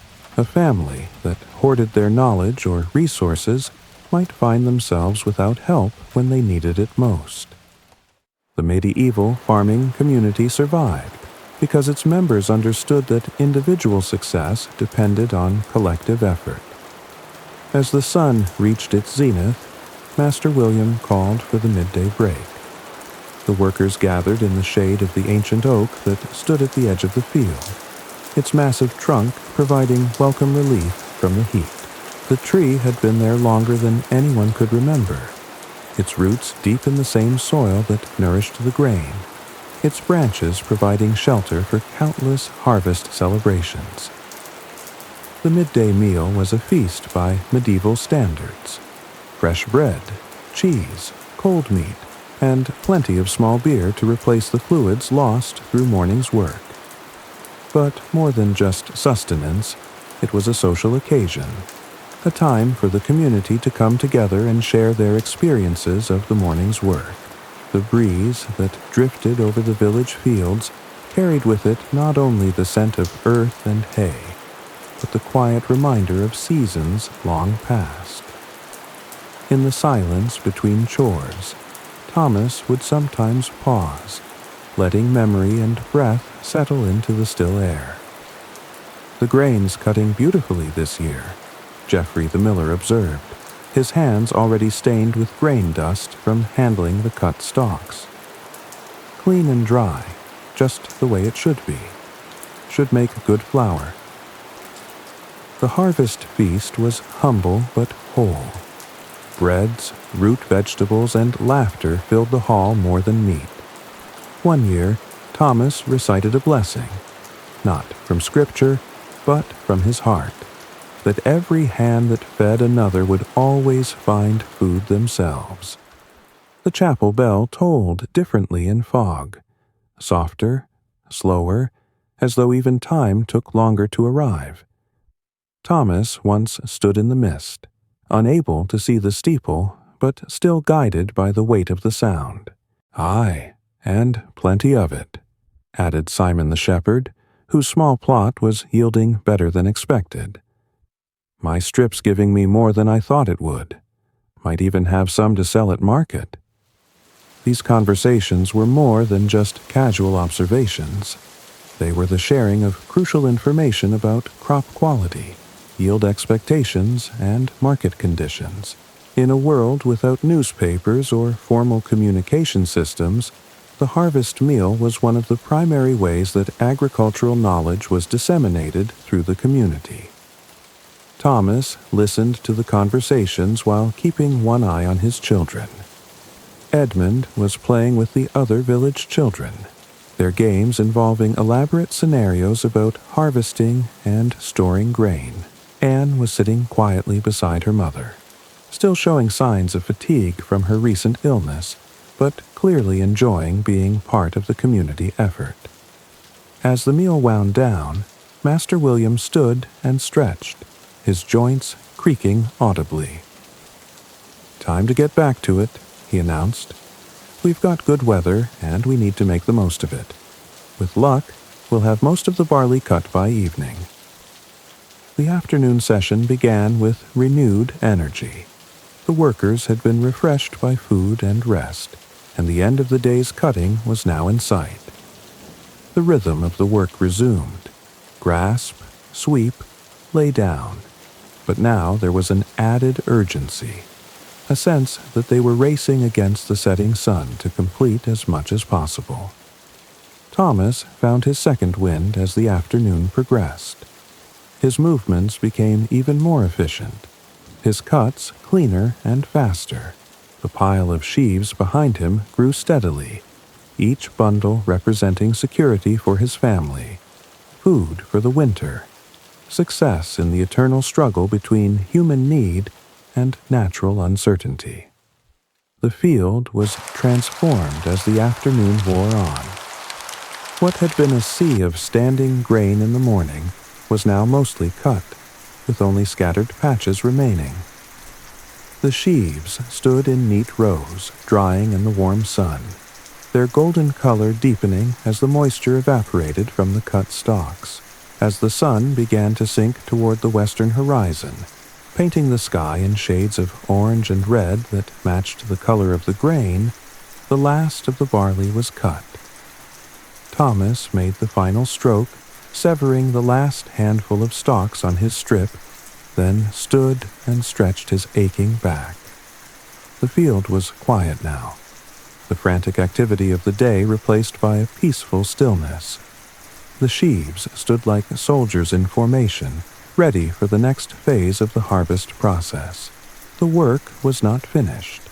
The grain still needed to be threshed and winnowed and stored, but the most critical phase was complete. The crop was safely cut and would not be lost to weather or time. Master William walked slowly through the field, inspecting the work with his critical eye. His weathered face showed satisfaction as he examined the neat rows of sheaves, the clean cutting, the careful arrangement that would allow the grain to dry properly. "Well done," he announced, his voice carrying across the field to where the tired workers were gathering their tools. "As fine a day's cutting as I've seen in many years. If the weather holds, we'll start the oats tomorrow." The walk back to the village was quiet. The workers tired, but satisfied. They had completed one of the most important tasks of the year, and done it well. The grain was safely cut, the weather had cooperated, and the community had worked together with the efficiency and cooperation that marked successful farming communities. As Thomas walked beside his family, little Edmund chattering excitedly about everything he had seen and done, Anne walking quietly beside her mother, baby Mary sleeping peacefully in Margaret's arms, He felt the deep satisfaction that comes from having done necessary work well. The barley was cut. The first step in the harvest was complete, and his family's survival through the winter was that much more secure. The evening meal was a celebration, though a quiet one. The bread tasted better for having been earned through honest labor. The small beer seemed more refreshing after a day spent working in the sun. The simple pleasure of sitting around the fire with his family, sharing the day's experiences and planning for tomorrow, was worth more than all the gold in the king's treasury. And, as the family settled into sleep, the cut field lay quiet under the stars, its golden treasure safely gathered, waiting for the next phase of the harvest process. The sheaves stood like monuments to human skill and determination, testaments to the ancient partnership between people and the land that sustained them. In that partnership, in that successful completion of one of humanity's most essential tasks, there was something profound about the human condition. Our ability to work together toward common goals, our skill in reading and responding to natural cycles, our capacity to find meaning and satisfaction in the most basic activities of survival.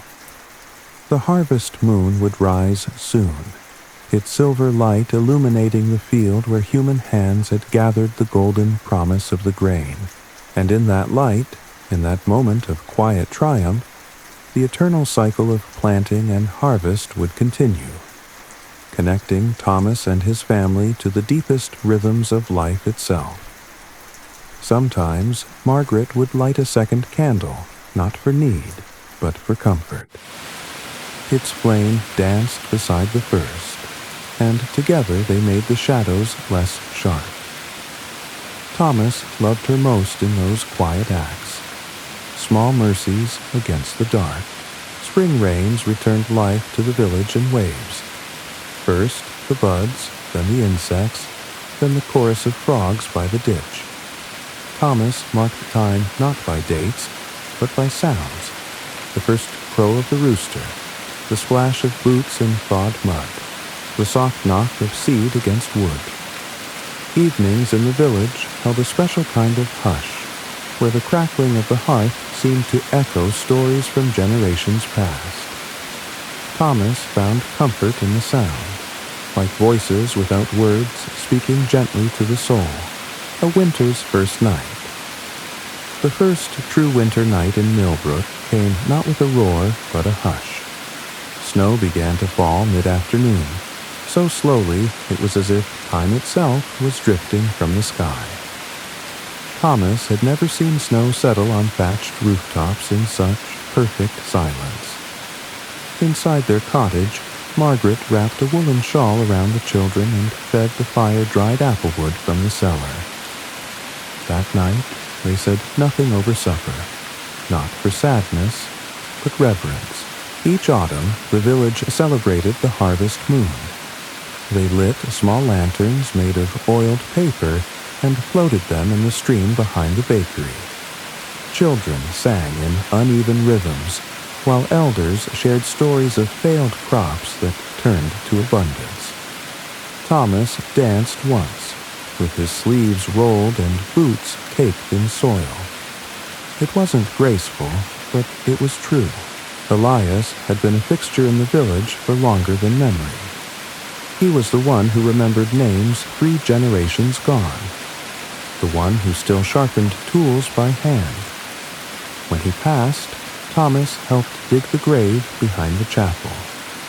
The earth was soft from early rain, and each shovel of dirt felt like a heartbeat laid to rest. Margaret left a sprig of thyme atop the grave.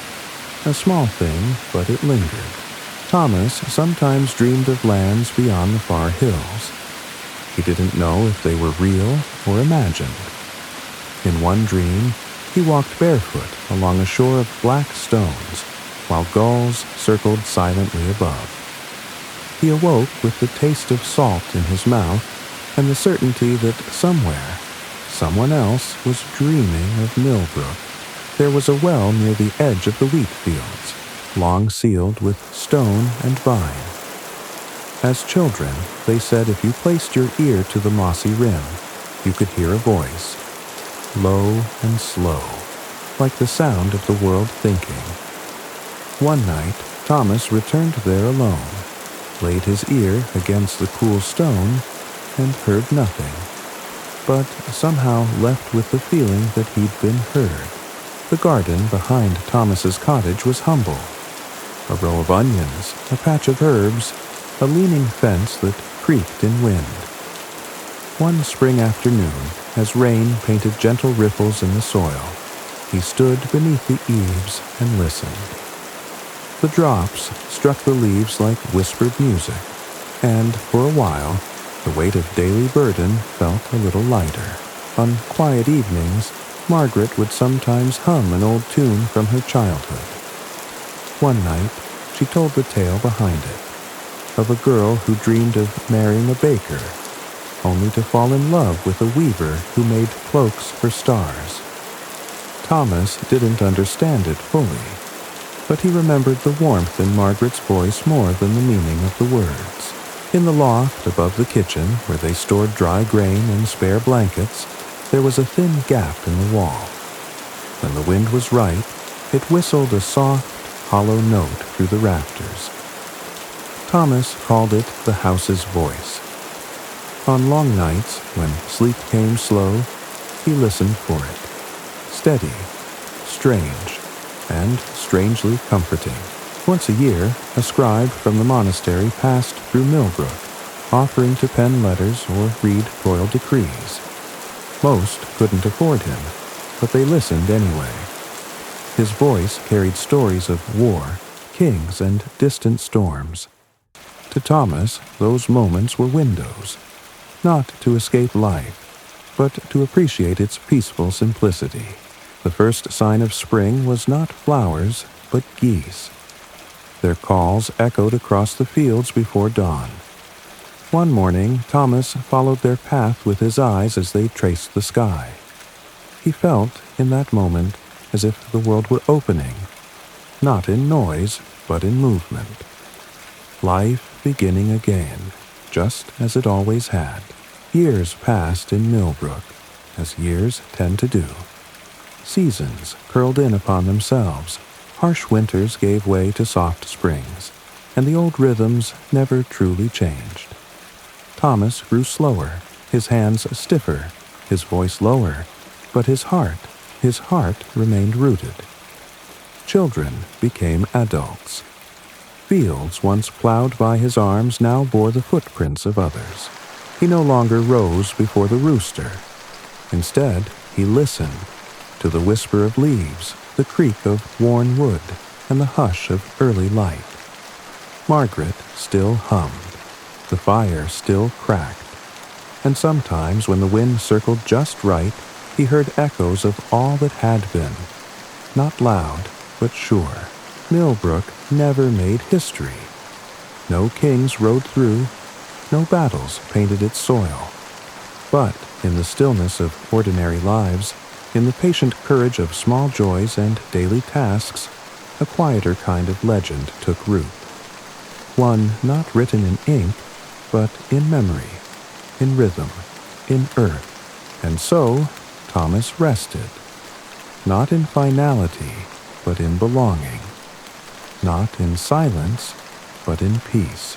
Dear listener, if you've stayed with me this long, I hope your heart is quieter now than when we began. History often shouts, with swords and speeches and stories of kings. But sometimes it whispers, through the sound of a wooden spoon in a clay bowl, the hush of snow upon thatch, the breath between two people who love without saying the word. This story was not about change, but about stillness. Not about heroes, but about presence. Thomas and Margaret may never appear in any chronicle, but in the world of those who lived beside them, they were everything. Sleep now, if you haven't already. May your dreams be warm. May your night be long. and may you wake gently, as if from a memory that loved you while you rested. Good night. Spring came not all at once, but in quiet signs. The return of geese, the scent of thawed earth, the first crocus nudging through frost.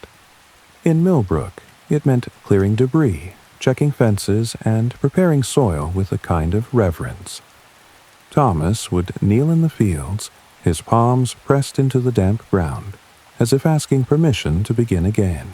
The sun stretched the days long and hot, ripening berries and tempers alike. Children ran barefoot through barley fields, their laughter like wind chimes in motion. Margaret strung herbs to dry near the kitchen window, and the cottage filled with scent, mint, sage, lavender. Thomas often rose before dawn, just to catch the cool hour where birdsong greeted the wheat. Autumn arrived with the scent of firewood and roasted roots. It was the season of storing, preserving, and giving thanks. The fields turned golden, then bare. Thomas moved with purpose, his hands steady, his mind full of lists. The harvest festival came with quiet music and shared bread. No fanfare, just fulfillment. Winter wrapped the village in silence. Snow muffled every step, and smoke curled slowly from cottage chimneys. Days were short, nights eternal. Yet inside the walls, warmth lived. Stories were passed beside flames. Thomas, older now, held his grandson near and told tales of the stars. Not their names, but their feelings. Years rolled on like the stream beyond Millbrook, changing quietly but surely. Thomas's hair silvered, his back curved, but his voice never lost its warmth. When he no longer plowed the fields, he tended the bees. When walking far became difficult, he carved wooden spoons for neighbors. His daughter took up Margaret's stitches. His son learned the weight of soil in spring. And when a new child asked why the rooster always crowed at dawn, Thomas smiled. Not with words, but with the joy of knowing life was still unfolding. He did not fear being forgotten. The village remembered in ways no book ever could. In the shape of a gate he built, in the tales passed down, in the harvests still whispered over with care. Time did not erase Thomas. It carried him forward, woven into every season yet to come. Margaret rarely raised her voice, yet her presence shaped the rhythm of the household. She mended clothes with fingers that bore no jewelry but moved with grace. She tended to herbs not for profit, but to ease the pain of others. Thomas sometimes wondered if she had her own dreams once. Dreams now folded between linens and lavender. Old Harlan, the village blacksmith, had arms like timber and a voice like thunder. But when his apprentice dropped a horseshoe for the third time, he did not shout. He knelt, lifted the iron, and whispered, "Even the fire takes its time to change the shape of things." From that day on, the boy never feared mistakes, only silence. On some nights, when the wind made the shutters shiver, villagers gathered near the baker's hearth. Stories were traded, not for truth, but for warmth. A man swore he'd once seen a stag with antlers made of ice. A child claimed her cat spoke in dreams. Thomas never told them his stories. He simply listened. And that, too, was a kind of offering. Near the riverbank lived Mira, who washed clothes for the dead. Or so they said. No one ever saw her speak, but her laundry line always held white linens, even when no one had died. Children left bread crusts by her door and ran. Thomas, once brave, asked her why she never aged. She smiled and replied, "I rinse away more than stains." In his last winter, Thomas dreamt he walked through Millbrook in spring. Everyone he loved was there, but younger, smiling, busy, alive. Even those long gone greeted him with eyes like home. When he woke, there was no sorrow, only stillness, like snow untouched. He reached for Margaret's hand, and in the silence between them, everything was understood. Elias, Thomas's grandson, remembered him not by his stories, but by his silences. The way he stirred porridge with both hands, the quiet way he nodded at a job well done. When Elias walked the same path to the field years later, he felt his grandfather's presence in the crunch of frost beneath his boots. Every village had a story.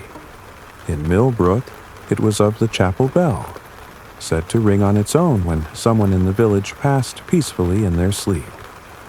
No one knew if it was true. But when old Merla was found resting with a smile, and the bell sounded at dawn, no one questioned it. Some things were better believed than explained. In the bottom drawer of a cabinet built by Thomas's own hands, Margaret once kept scraps of parchment. Not letters to anyone living, just fragments. Lines to her mother, to a sister lost in childhood, to the children before they were born. When Elias found them years later, he read them aloud beside the fire, and the words did not break. They soothed. Even as Millbrook grew quieter, the river did not forget. It ran in the same direction, over the same rocks, whispering the same names. Fishermen claimed the best catches always came near the spot where Thomas once sat. Whether true or not, a stone still marked the place, smooth, worn, and warm in sunlight.